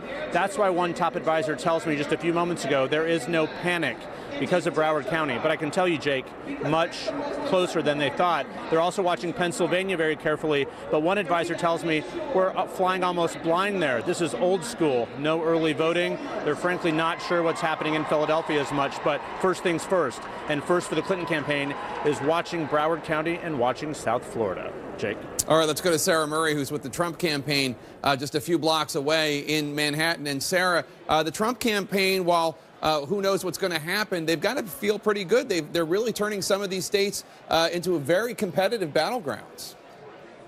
They do feel very good about that, Jake, and particularly when you look at Florida and how tight the race is there, they're pleased to see that. But this is not a campaign that's out there popping champagne or rejoicing about the numbers they're seeing. They expected Florida to be very tight and very nerve-wracking, and they are very aware of the fact that if they cannot pull out a victory in Florida, then basically Donald Trump's chances of reaching 270 pretty much evaporate. And so that's why when I was checking in with one Trump staffer about how they're feeling so far about Florida, this person just told me simply scared. All right, Sarah Murray at Trump campaign headquarters. Let's go to Wolf Blitzer right now. It's a lot closer, Dana, than so many people thought in these key battleground states. This is going to take a while. It is going to be a long night. Look, I mean, it is a divided country. And at least as far as the votes are showing us as they're coming in now, that is playing out. I mean, there's no question about it, and especially and incredibly so in the purple state of Florida. Well, let's walk over to John King and take a closer look at Florida right now. John, some of those Democratic leading counties in the southeastern part of Florida, there's still a lot of votes outstanding. Still a lot of votes outstanding. The question is, are there enough votes outstanding? And so you go through them as you look. And you look at Palm Beach County, we've been stuck at 53% of the vote counted for quite some time, 57 to 40. So reasonable to assume there are a lot more votes here for Secretary Clinton if the margin holds up. It doesn't always. Could be some more Republican-leaning precincts out there. We don't know exactly what's out there, but if you watch as it's built, it's been pretty consistent. The question is, what's left? Jeff Zeleny was just talking about this. We're only up to 13% in Broward County. Secretary Clinton has targeted this quite a bit. She's at 70-30 almost right there. Let's just go back and look at it comparative in time, 67-32. So at the moment, she's running a little stronger than President Obama was 4 years ago when he eked out the narrowest of victories in this one county in Florida. The president won statewide narrowly. We come down to Miami-Dade, which is the biggest place for Democratic votes, and this one's almost counted, 91%. But again, that 9%, when you're talking about, look at the numbers of votes here, that 9%, a decent amount of votes. So we've got some more counting to do here. And the other thing you start looking for, Wolf, is where are the Republican votes still out? So you're looking DeSoto County, 100%. A lot of these smaller counties, the rural counties where Donald Trump runs it up, still Polk County, we have nothing. So there's some potential gain for Donald Trump here. But you're starting to go through these. If you come out to the coast, here's a place, Volusia County. This is Daytona area. This is a place where Donald Trump outperformed Mitt Romney. You look 54, 55 there to 50. So there are some places where Trump is outperforming Romney, and this is a decent vote total, just shy of 40,000 votes there. He's running up the votes here. He's done very well along the northeastern coast of Florida, Donald Trump has. But again, you find a county, you see a big gap, but it's at 100% when you're trying to make up votes. You move up here, a big gap, but it's at 100%. So you pull back out where the Democratic votes are, counted here in Orange County, mostly counted here. One of the interesting areas, this is very, very close, and it's going to be very close to the end. If Donald Trump ekes out a victory, he may have his performance right here in the Tampa-St. Pete area. Why do I say that? Let me pull it out and look at it. Let's take the lines away so it's not confusing. Hillsborough County, 51-45. If you go back in time, President Obama won it a little bit bigger. You move over here to Pinellas County, you see that's the president's margin 4 years ago, 5 points. Donald Trump is leading here right now. It's a vote-rich area on the western part of the state, a swing area that goes back and forth in close races. Trump is outperforming Romney in that particular part of the state. So that's what's keeping him more competitive, keeping him in the lead right now. If he ekes out a narrow victory, he'll have his performance up here to think about it. And again, we're going to just come back down here and keep checking. Still at 53%. A lot of votes here still to come in. And so far, they've been going Clinton's way. This is the one now up to 16%.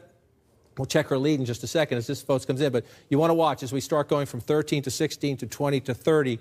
Does it stay 69-30?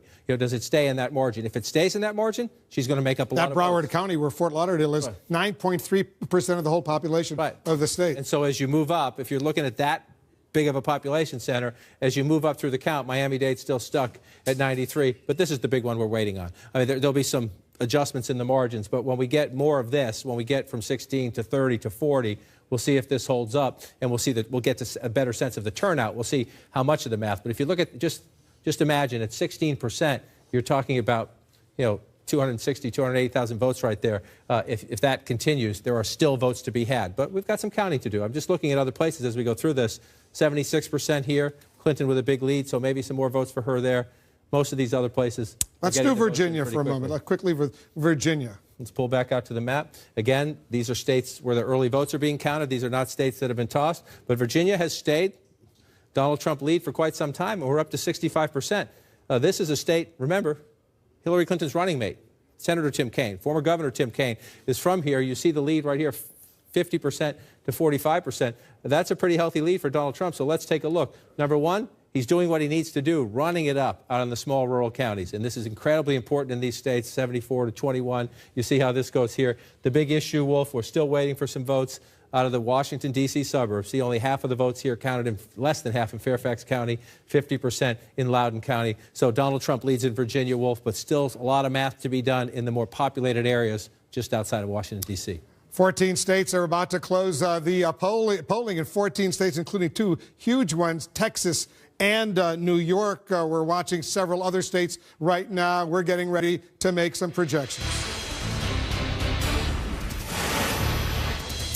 All right, take a look at this. We project that Hillary Clinton will carry her home state of New York. That's 29 electoral votes. Hillary Clinton will win New York State. That's Donald Trump's home state as well. Hillary Clinton carries the Empire State. Donald Trump, we project, will win Kansas with its 6 electoral votes, Nebraska with its 5 electoral votes, and Wyoming with its 3 electoral votes. Donald Trump wins those 3. Donald Trump wins some more states, 3 more. He will carry North Dakota with its 3 electoral votes, and South Dakota with its 3 electoral votes. Donald Trump carries those states as well. Donald Trump carrying some more states. Let's take a look at the states where it's too early to call right now. These are the states where the polls have closed, but we're not able to make any projections.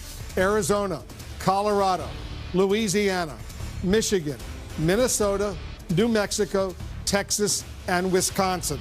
No projections yet. Here's the electoral map as it stands right now. Hillary Clinton has 97 electoral votes. Donald Trump has 84 electoral votes. Remember, 270. That's the magic number you need to be elected President of the United States. You see the map over there. The blue states are the states that Hillary Clinton has won. The red states are the states that Donald Trump has won. All those yellow states are states where the polls have closed, but we're not yet able to make a projection. By the way, Nebraska, we are projecting that Donald Trump will win 3 of the 5 electoral votes in Nebraska. Nebraska, one of 2 states with Maine, where they distribute electoral votes according to congressional districts. Let's go over to Jake.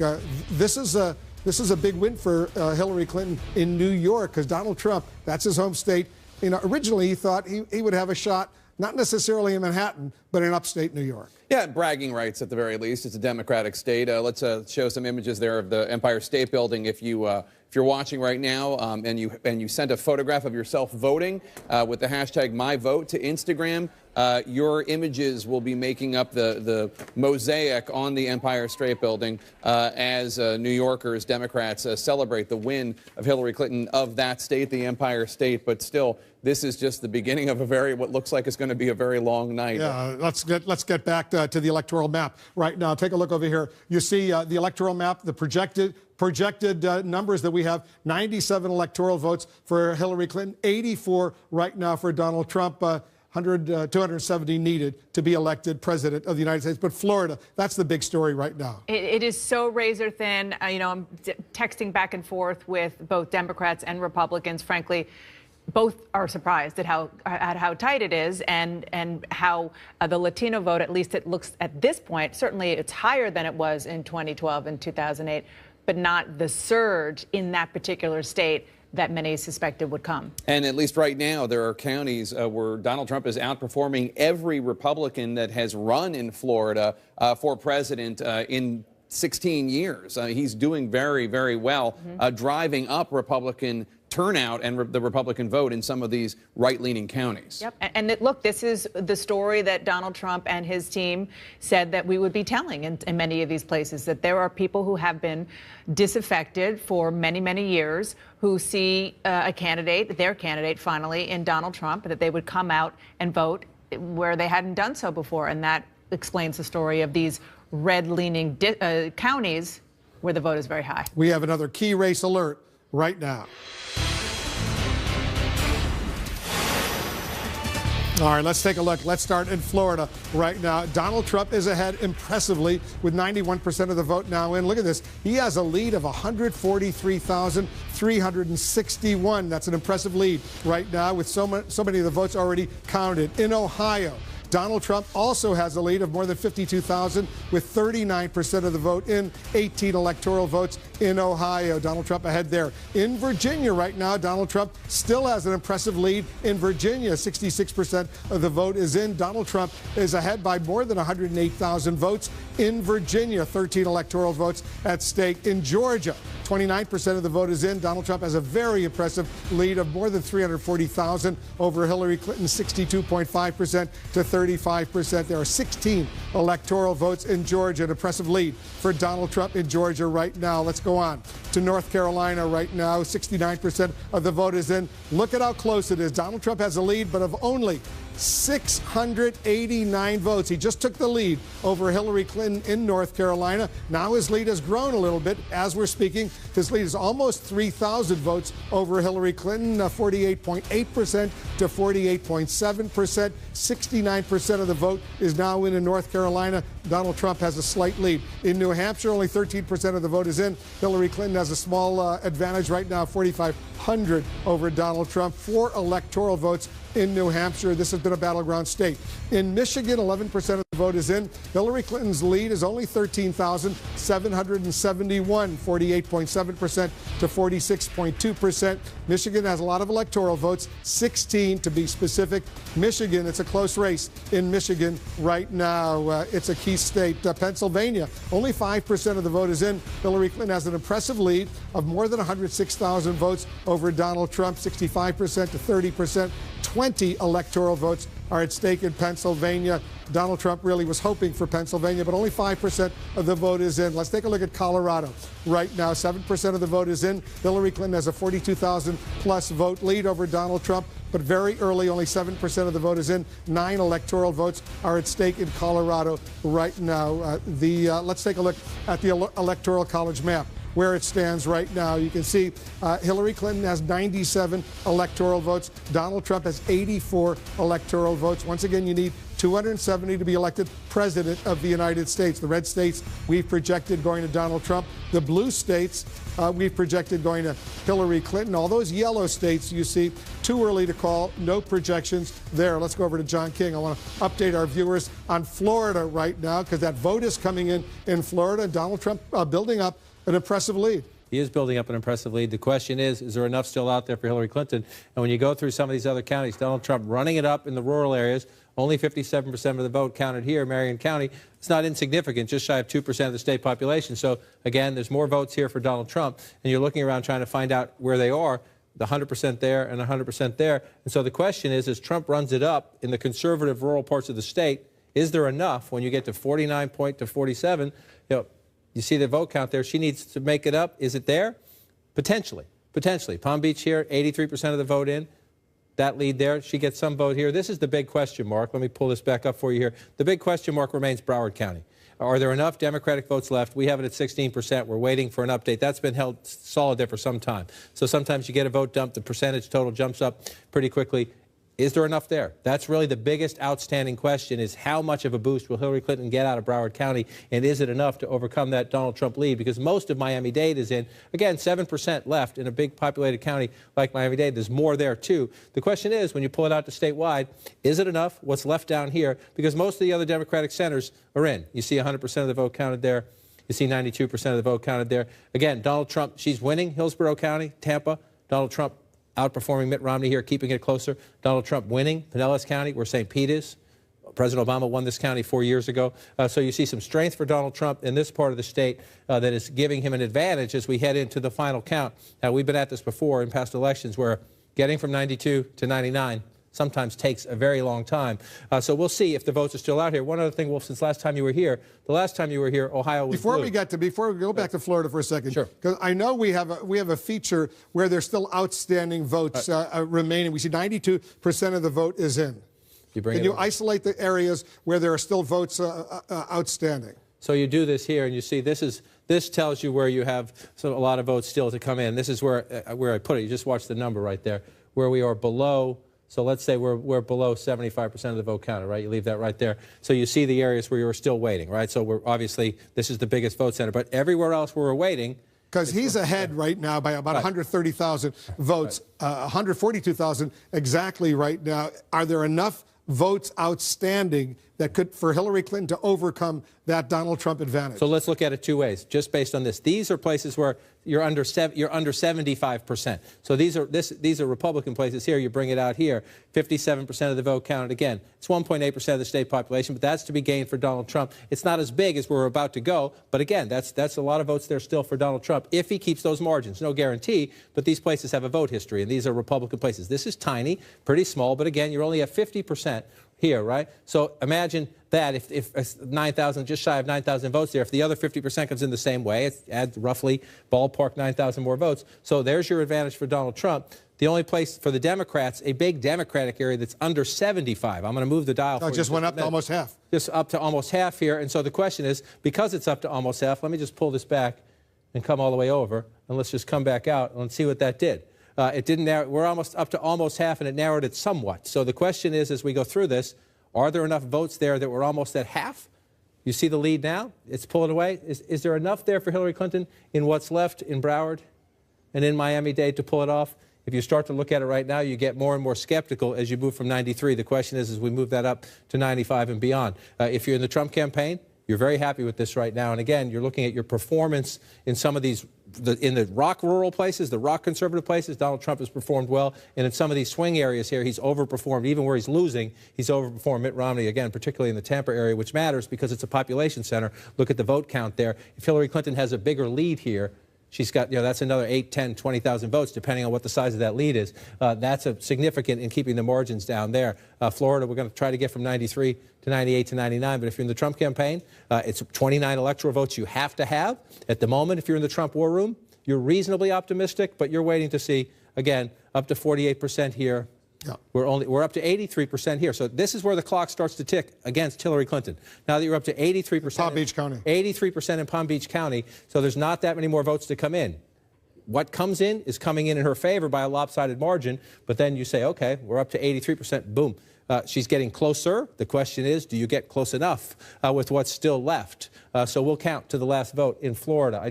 The point I was trying to make before is that earlier on, remember, as you look at this map, live results feeding in, Hillary Clinton is unlikely to win Nebraska. It's just the votes coming in early on. The same with these other, some of the Illinois perhaps, but Missouri, we don't think so. But Ohio was Democratic last time Wolf was here. It has moved to Republican now, 51 to 44. And the reason, last time I talked to Wolf, I said there's a lot of votes to be counted in all of these rural areas here. They are now filling in for Donald Trump. So Ohio is shifting Republican as well at the moment, Wolf. All right, John, we have some projections right now. All right, we projected it. Donald Trump will carry a huge prize. Texas, with all of its 38 electoral votes, a big win for Donald Trump in the state of Texas. Democrats had hope, but it's not going to happen for them this time around. Donald Trump also carries Bill Clinton's home state of Arkansas with 6 electoral votes. Donald Trump gets 2 more states in his column. Let's take a look at the Electoral College map right now, where it stands with those 2 states that Donald Trump has just won. He has now taken the lead. Donald Trump has 128 electoral votes. Hillary Clinton has 97 electoral votes. Remember, 270 are needed to win the White House. So let's go back over to John King.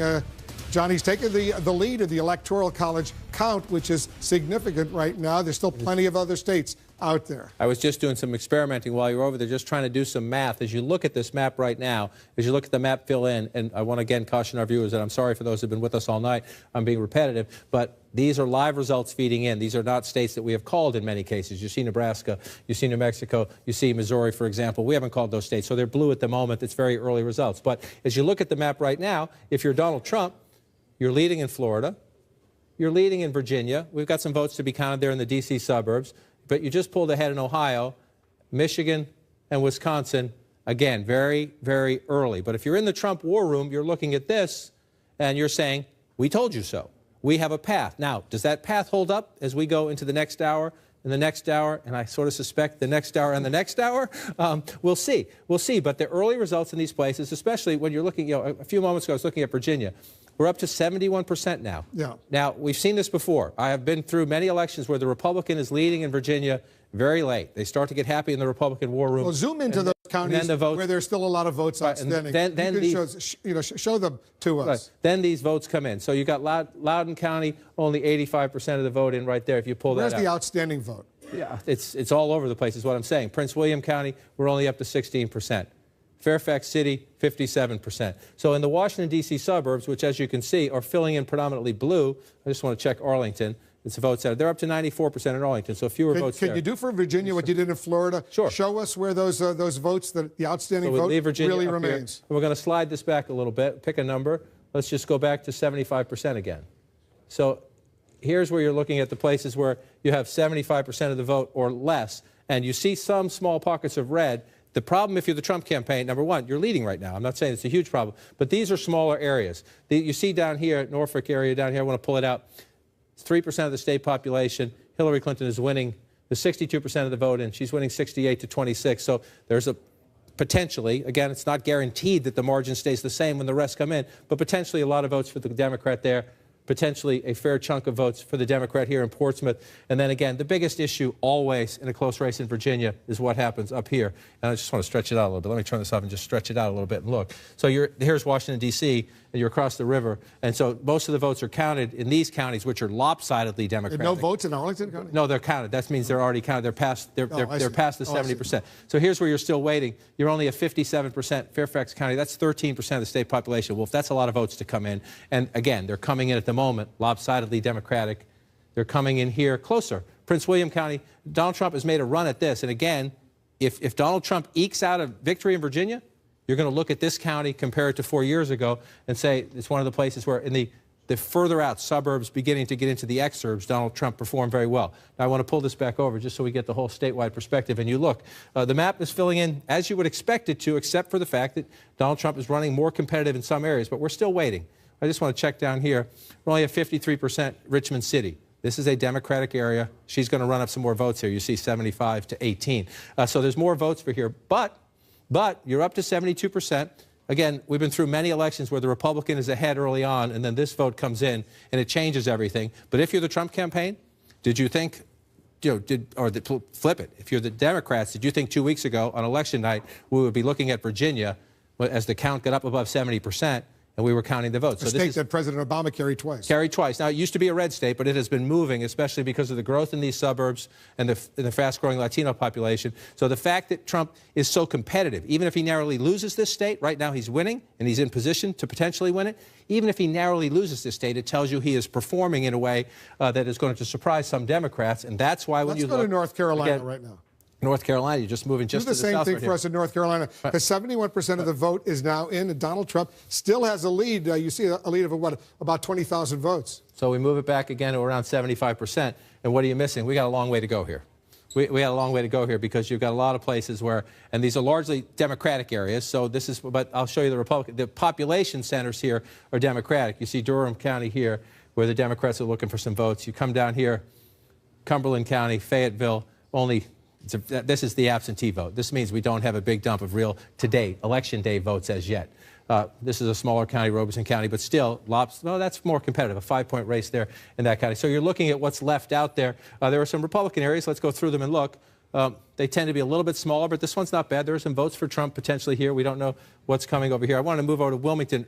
I showed you this before. Clinton was narrowly ahead. Now, Trump is very narrowly ahead, very competitive. So North Carolina, again, there's enough out here that you can't make any leaps. We have a very close race, and we're going to have a very close race as we count through. What about Charlotte? That's a heavily populated area, almost 10% of the population. Mecklenburg County, and we only have 14%. So if you're the Clinton campaign, in both campaigns, there's a little nail biting, a little running to the math, scribbling, trying to figure things out, frantic phone calls to county chairmen and all these places to find out where, which precincts are still out, where they're coming from. But if you're the Clinton campaign, you are assured that you've got a lot more votes to come out of Mecklenburg County and Charlotte when you pull out to the whole state. Let's go to Ohio. Again, we're going to keep at this. You can leave that up if you want if we go to Ohio and see what's still out. Again, a lot of the map filling in here. So just to remind our viewers, almost half of the vote is now in Ohio, and Donald Trump has a significant lead, almost 200,000 votes over Hillary Clinton. Almost 200,000 votes, and yet, a lot of votes still to be counted because the votes coming in. Do the same thing for Ohio. It's still up. It's still up. That's what I'm saying here. We moved this back about 75%. So you see how many counties have yet to get there. It's a lot of them. See, you go to these rural counties, 40% of the vote is counted, just shy of 75% there, 64% here. So you're going through this. What does that tell you? This is encouraging news if you're the Trump campaign, in the sense that there's a lot of votes to be counted. Look at all this red, and there's still a lot of votes to be counted out here. So the Trump campaign, you're thinking, sure, it's only a couple hundred in this county, maybe 1,000 there, maybe 1,500 there, but that's a lot of counties. It's a lot of math to do. So the question for the Democrats is, can you make it up here? These, again, you're talking 10% of the state population. Franklin County, where Columbus is, only a third of the vote is in. So, what's going to happen is Trump will get 500 here, 1,500 here, 200, 2,000 there. Can Clinton get 20,000, 50,000 out of a place like this as the margin comes up? The Democrats have to make it up. You see, you can just tell by looking. There's a lot of areas where Republican votes have yet to be counted. The question, this is the biggest one of all up here. Cleveland, only 33% of the vote. Cuyahoga County there. Let's just move over to Lorain County, 45% of the vote. It's Democratic area, but Trump's running reasonably. Let's see, 51 to 44. 57. Trump is running stronger. This is a blue-collar area. We've talked about this all along. Lorain, Ohio, you're talking about your trade message. You're talking about your immigration message. Trump running stronger there. So as you pull it back out, let's come back to 2016, so make sure we stay there. This is fun. I mean, this is, but it's starting to inch out a little bit. I want to just pull this over so we make sure we have the full count of the vote. And you look at it through. He's starting to pull away. I mean, in Ohio, pulling away. Almost 200,000 vote lead right now. Yeah, 200,000 vote lead. And that's significant. You get in the 300,000 vote lead, and then you're coming to here and you say, okay, what have I got left? She might have 100,000 there, maybe a little bit more, but you have 200,000. That's the math you're doing now in these war rooms when you're going to call all your people and say, in this Democratic area, what's still missing? How much am I going to get? Athens is relatively small, so there's some there for Clinton. Clearly, Trump is looking good in Ohio. I want to go to New Hampshire right now because look at how close it is in New Hampshire. It's only Hillary Clinton is only 72 votes ahead of Donald Trump in the state of New Hampshire. Look at this, 47.5%, 47.4%. 19% of the vote is in. You're noticing a trend? Yes. Florida, North Carolina, Ohio, now New Hampshire. And these are the states that are going to decide who the next president of the United States is. Ohio. These are the states. You go Florida, Virginia, North Carolina, Ohio. Now New Hampshire, it's only 4. It's the smallest. We just went through, only 4 electoral. We haven't gotten to Pennsylvania yet, which is 20. It's only 4, but it's key. It's key to the Trump math, and it's a place Hillary Clinton very much wants to win. We don't know much about New Hampshire yet, to be perfectly honest, because if you look, it's 19% of the vote. It's come down to Concord. This is a liberal area. That's 100% reporting already. So in a sense, I say we know nothing. In a sense, that is something. If that's 100%, there's not more votes to be gained for Hillary Clinton in one place where she would get them. It's not a giant population center. New Hampshire's more many small towns than it is any one big population center. But you come down to Nashua, this is a place Secretary Clinton's going to have to run it up. You come over here to the seacoast, Portsmouth. We have no votes from Portsmouth yet. This is where she's going to have to run it up. As you look at this, but you've got a whole lot of business still to be done. I just want to show you go back in history. It sprinkles back and forth. There's a Democratic area up here. This is where it's key for the Republicans to run it up. Manchester City, if you come down in here, just come down and come around. That's Goffstown, just outside of Manchester. Manchester City, we'll see what happens here. Yeah. Donald Trump was there just the other night. This is a gritty blue collar. If you go, there's 51 to 43 in the early returns there. That means, again, remember this, 51 for Secretary Clinton, 55. Donald Trump is not overperforming. Is it the same as Mitt Romney? This is a place. You could have a state where you start to look. We haven't talked much about the third-party candidates yet. There could be a state or two where we start to think, are they changing the margin? That could be one right there in the state of New Hampshire, that 4% for Gary Johnson. Let's go to Michigan right now because Donald Trump is ahead with only, about 15% of the vote is in. But in Michigan, this is a state that Donald Trump was predicting strongly he would do well. And you see right there. That's the national vote. I was just going to say, in the Trump war room right now, they would like to hit freeze. Minnesota, Wisconsin, Michigan, red at the moment in the early results. If they could just freeze the map right now, they'd be quite happy. I don't say that to be a smart aleck. They're looking at themselves right now in the early returns. He's up by almost 20,000 They're doing what they said they would do. They are competitive across the Rust Belt, very early returns. So let's just take a breath. But they are proving that they'll be competitive across the Rust Belt. We'll see when we get from 15% and higher. But that's a very close race right now. So what are you looking for here? Number one, you're going to look here in Wayne County, in Detroit. We only have 5% of the vote. This is your biggest chunk of votes, and it's your biggest chunk for the Democrats right here almost 20% in Wayne County. Though, yeah. Now, so if Donald Trump keeps it that close in Wayne County, then Donald Trump has more than a good chance to win Michigan. Again, it's 5% of the vote, so we don't know where it's coming from. We'll see how that one plays out. You move up here, Oakland County. This is out in the suburbs. This is Mitt Romney's birthplace, Oakland County. Hillary Clinton running ahead. I just want to match this one up, 51-43, 54-46. So she's a little under Romney, a little under Obama at the moment, and he's around where Romney is. 37% of the vote counted there. One of the places we will look at here, as always, just for historical perspective, Macomb County is the legendary home of the so-called Reagan Democrats. How did Ronald Reagan win Michigan? Blue-collar voters. Donald Trump wants to prove to us tonight that he can create new Trump Democrats. So we'll see what happens. We have zero from Macomb County right now. And just for you watching at home, because we have 0, we're not hiding Donald Trump. They're alphabetical. Until you get results, the names are listed on the map in an alphabetical way. So once votes come in, Trump will jump up ahead over the third-party candidates. Let's go to Pennsylvania. This is just very quickly early on. These are conservative areas. So Donald Trump is ahead right now because votes are coming in conservative areas, but that's not to criticize. That's to say he's doing what he needs to do in these conservative areas. We'll see how it plays out as we go. You wanted to go to Pennsylvania. 12% of the vote.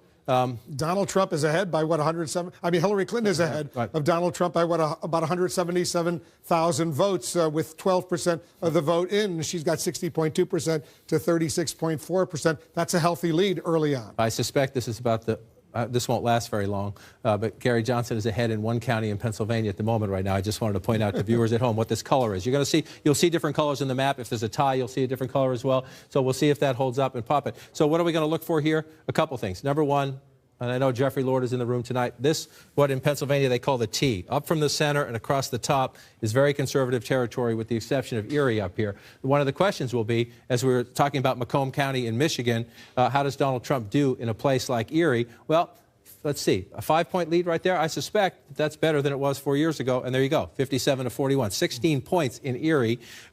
If that holds up at 65%, that tells you something. This is, again, a blue-collar area, not unlike Buffalo, New York, my friend's hometown, a place where Donald Trump has tried to sell his immigration and his trade message, and that's a good number. So let's look down here in Allegheny County. This is more about where it should be, 60 to 35 if you're a Democrat. That's what you need there. Let's look back here, 57-42, 15 points. So you come back in there. This one, only 9%. We'll see how it plays out. Both candidates focusing on that area. But the key is over here.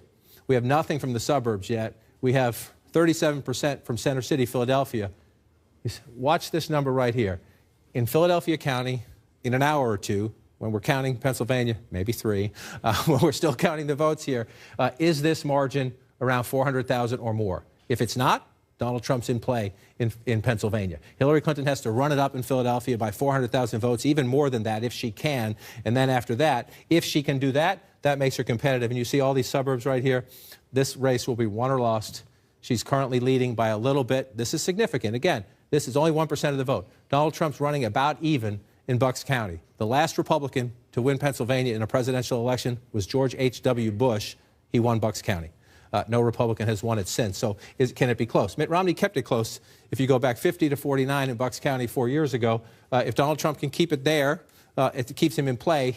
If this is red at the end of the night, that's a good sign for Donald Trump. And then you want to look at these other counties here. This is right here. This is where Melania Trump gave her speech when she went to Berwyn, Pennsylvania. Chester County, it's about 4% of the state population. This used to be rock-solid Republican suburbs. But, again, the Democrats have done more successful, especially with suburban women. We'll watch Chester County as we get there. Let's check in Virginia right now and then North Carolina. You see the red? I mean, it's just, at the moment, it's staying. So you keep thinking every time you look, are these states going to change? We're up to 76% in Virginia. We're getting 60,000 votes, right? 61,000 votes ahead in Virginia for Donald Trump right now. And so the question is, you start going, where are the Republican votes? So you check these smaller rural counties, and so you're going through these, and you see all the 100%. So if you're in the Trump campaign, you know that in this rock-solid conservative area, you've pretty much... This is the state of Senator Tim Kaine, the vice presidential running mate. He was once the governor of Virginia. This would be beyond embarrassing to the Democrats. And if Donald Trump wins Virginia, Donald Trump is probably going to win North Carolina because this is a more Democratic state than North Carolina. So it's one of the things you watch. So we're not there yet. We're not there yet. We're only at 76% of the vote. Again, one of the things you always watch in the state of Virginia is, number one, I just want to come down here to look at the Virginia Beach area. This is a very competitive area down here. Donald Trump running at 50%. Let's compare it as we go back here, 51-48. So that's about she's lower. She's underperforming. Again, if this holds up, we're going to look down here and see maybe the third-party candidates are coming out of here down here. You have to check the exit polls, do some other research to do that. But we'll watch those numbers down there. And then you come up, I just want to check in these Democratic areas, 96%. 66%, so some more votes to be had here and some more votes to be had at Norfolk City. This is African-American turnout. So it's not just the percentage. In the end, it's the math. How many did you, not just what percentage are you getting, but how many of your voters have you turned out in a place like Norfolk? But then again, Wolf, this is going to sound repetitive and broken record, but this is where most of your votes are, just across the Potomac River in the northern Virginia County, suburbs. 85% of the vote is now in. 85%, 55 to 40, if you do that math. 52 to 47. So Secretary Clinton is running stronger than President Obama there. Fairfax County almost up to 70%. But look at the numbers here. There's a population center here. You have more population center here. So you go through this one here. Arlington County is just about in. Alexandria City is all in. Those are big Democratic votes there. And so you're looking around here, you're trying to hunt, you come down here to Prince William County, we're only at 26%. Is that right? Yeah, Prince William County only at 26%. Hillary Clinton there. I just want to compare that to 4 years ago again. She's underperforming at the moment. She is underperforming Wolf here. So Virginia is very close. There's still a lot of votes to be counted in Northern Virginia. That's the difference. Hillary Clinton has closed the gap somewhat, but got a little ways to go still, Wolf. Let's do a key race alert right now. All right, let's start out with Florida right now. 94% of the vote is in. You see Donald Trump maintains an impressive lead of 141,000 votes over Hillary Clinton, 29 electoral votes at stake. Trump is ahead impressively in Ohio. Trump is also ahead. More than half of the vote is in. Donald Trump has a 235,000 vote lead over Hillary Clinton. Very impressive lead in Ohio right now, 18 electoral votes. In Virginia, Trump is ahead there. He's got a lead of 42,000 plus in Virginia. 77% of the vote is in. Donald Trump is ahead in Virginia. He is also ahead significantly in Georgia, 384,000 votes ahead of Hillary Clinton. 41% of the vote is in. 16 electoral votes in Georgia right now, another state where Donald Trump leads. There are more states, more numbers coming in. 76% of the vote is in North Carolina, and Trump has a 56,000 vote lead over Hillary Clinton, 49.5% to 47.9%.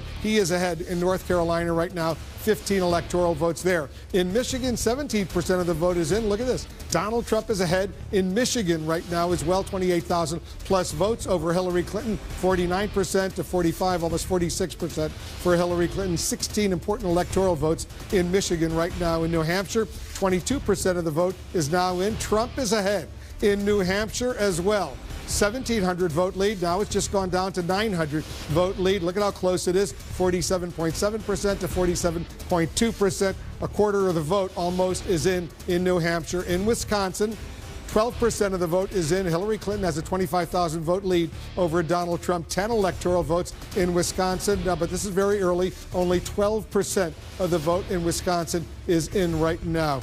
We've got more. Colorado, 42% of the vote is in. Hillary Clinton has a 55,000 plus vote lead over Donald Trump. 42% once again of the vote is in. 9 electoral votes in the state of Colorado. And in Pennsylvania, Hillary Clinton right now has an impressive 154,000 vote lead over Donald Trump. 17% of the vote is now in. Look at this, 56% for Hillary Clinton, almost 41% for Donald Trump. Pennsylvania has 20 electoral votes, but only 17% of the vote is now in. Let's take a look at the electoral map, see where things stand right now. According to our projections, Donald Trump is ahead. He has 128 electoral votes. Hillary Clinton has 97 electoral votes. Remember, 270. That's the number you need to be elected president of the United States. Donald Trump has the red states. Hillary Clinton has the blue states. All those yellow states, we cannot make a projection too early to call. Let's go to let's check in with some of the campaign headquarters right now. Jim Acosta is joining us. Jim, you're over at Trump headquarters. Breonna Keeler is at Clinton headquarters. Jim, what is the mood over there? There are some happy campers over here at Trump campaign headquarters, Wolf. It is very clear every time the returns are flashed on the screens here from the state of Florida, this place erupts into cheers, and it's been happening in just the last several minutes when they've been flashing returns from Ohio and Virginia, these other battlegrounds that Donald Trump must win. And Kellyanne Conway, the Trump campaign manager, sent out an email that sort of captures the mood in their war room. She says there's a buzz in the war room that can be felt across the nation. A win is imminent, and America will once again be great again. A lot of campaign spin in that, but obviously reflects where they are right now. We're hearing a lot of pessimism and some people sounding very glum inside this campaign, inside this operation earlier today. That mood has done a 180, Wolf. They are feeling much more optimistic tonight. They were even cheering when they were showing the returns from Marco Rubio, a past Trump campaign foe from the primary days. And so I would say, Wolf, that this place does not sound like a losing campaign at this point. They are, I won't say jubilant, but every time they flash Florida on this screen, it goes wild here. Yeah, New York City over the New York Hilton. Jim, let's go to Breonna Keeler. She's only a mile and a half away or so over at the Javits Center. That's the Clinton headquarters. What's the mood over there, Breonna? Well, I will tell you, Wolf, that there are a number of anxious faces that I am looking at here in the crowd. When we were listening to some of the projections come in at 9 p.m., Hillary Clinton winning some of the states that she was expected to, a lot of cheering. But as we're watching now, some of these very close states, there are a lot of people who are glued to the projections. They've been switching in and out of the big screen between an outside program going on where we just saw Senator Chuck Schumer speaking. He could be the Senate Majority Leader if Democrats are to take over the Senate. But going back now to watching projections, this is what the crowd is anxious to be looking for as they see Florida, they see the vote count very tight. Now, meanwhile, Secretary Clinton is about a mile and a half from here. She's at the Peninsula Hotel. She is obviously watching these returns as well. She's with her family. She's with her husband and her daughter and her son-in-law as well as her grandkids and a number of close aides and longtime confidants. She has been working on her speech, both speeches, I should say, and she has aides who are sort of working in some of the fixes she's been doing. But again, a lot of curiosity here about how the night is going to unfold and which of those speeches she's going to be giving, Wolf. A lot of uncertainty right now. All right, guys, we'll get back to you soon. Let's go over to Jake and Dana. Look at the map right now. Take a look over here. You see Clinton with 97 electoral votes, Trump with 128. You need 270 to win the White House.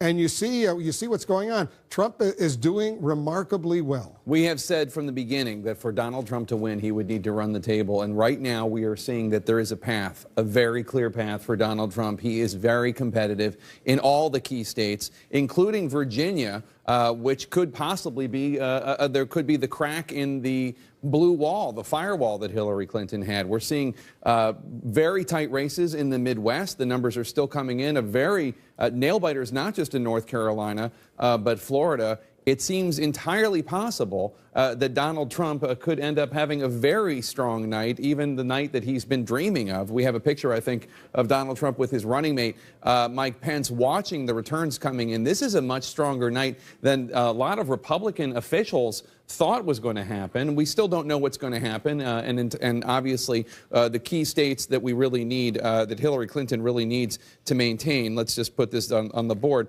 We need to make Hillary Clinton needs to keep Pennsylvania, and she needs to keep New Hampshire. She needs to keep Michigan, and she needs to keep Virginia. Those four are the ones for all the Hillary Clinton supporters out there wondering, oh my God, we're going to lose Ohio. Oh my God, we're going to lose Florida. Those four are the path. That's the firewall. Pennsylvania, Virginia, New Hampshire, and Michigan. But if there is a crack in any of those four states, this is going to be a night where the Jacob Javits Center is the wrong place for Hillary Clinton to be. Those four states are states that President Obama carried twice.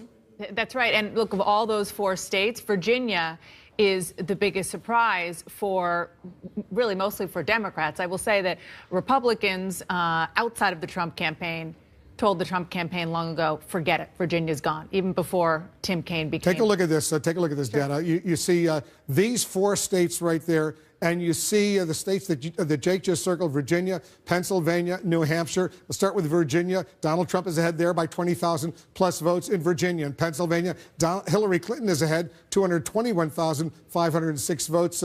In Pennsylvania, Hillary Clinton just changed to 227,000 votes. Look at how close it is in New Hampshire. Only 404 vote. That's a Donald Trump lead over Hillary Clinton with a quarter of the vote in New Hampshire. And take a look at Michigan right now. You see Donald Trump has a lead of 44,000 plus votes in Michigan right now. 19% of the vote is in. You heard, all of us heard from Donald Trump's advisors over these past several weeks. They had a path, and at least right now, it looks like they do have a credible path. They do absolutely have a credible path. And look, if this night ends up being the way that Donald Trump and his advisors think and hope that it will be, boy, I mean, it's going to put the polling industry out of business. It's going to be the voter projection industry out of business, because I don't know of one poll that suggested that Donald Trump was going to have this kind of night that he seems to be on track to having. And in fact, you know, we all look at these websites.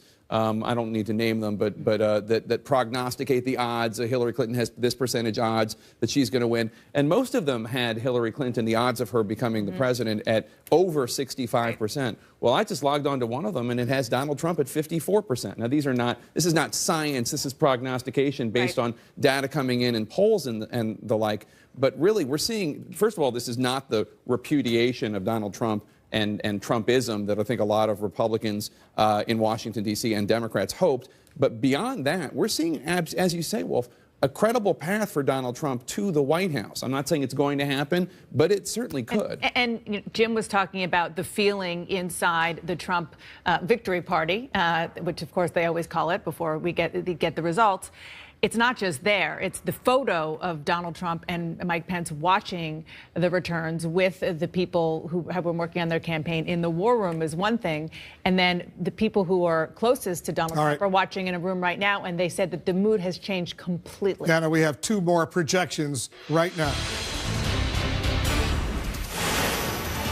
All right, CNN now projects that Hillary Clinton will carry the state of Connecticut with its 7 electoral votes. Hillary Clinton wins in Connecticut. CNN also projects Donald Trump will win Louisiana with its 8 electoral votes. Another win for Donald Trump in Louisiana. Let's take a look at the Electoral College map, see where it stands with these latest 2 projections. You can see right now Donald Trump's still ahead. He has 136 electoral votes to Hillary Clinton's 104 electoral votes. Remember, 270, that's what's needed to be elected president of the United States. The red states we've projected going to Donald Trump. The blue states we've projected going to Hillary Clinton. Let's go over to John King to watch what's going on. John, you're studying this at the Magic Wall so closely right now. Just going through, and you're trying to look. Let's just start down here in Florida. I was just emailing back and forth with a key Democrat and Republicans who know this state very well. The Republican is not a fan of Donald Trump, trust me, who thinks that Donald Trump has enough to hold on here. That doesn't mean he will, but we're up to 95% here now. And so every time we do this, we go back to the bank of what's left out there. And there's still some votes left in these Democratic areas, but 94%. First, let's just go back and do the statewide math. You see right there, 49, go ahead. I was going to say, I want to get back to Florida in a moment, but let me take a quick break. We're counting down to another round of poll closings right now at the top of the hour. We're going to get results from 3 more battleground states that will help decide this presidential election. We're talking about Nevada, Utah, and Iowa. In Miami Beach, people are watching CNN. They're following the close race unfolding in Florida, very close. That crucial battleground state still too early to call. More votes coming in right after this quick break.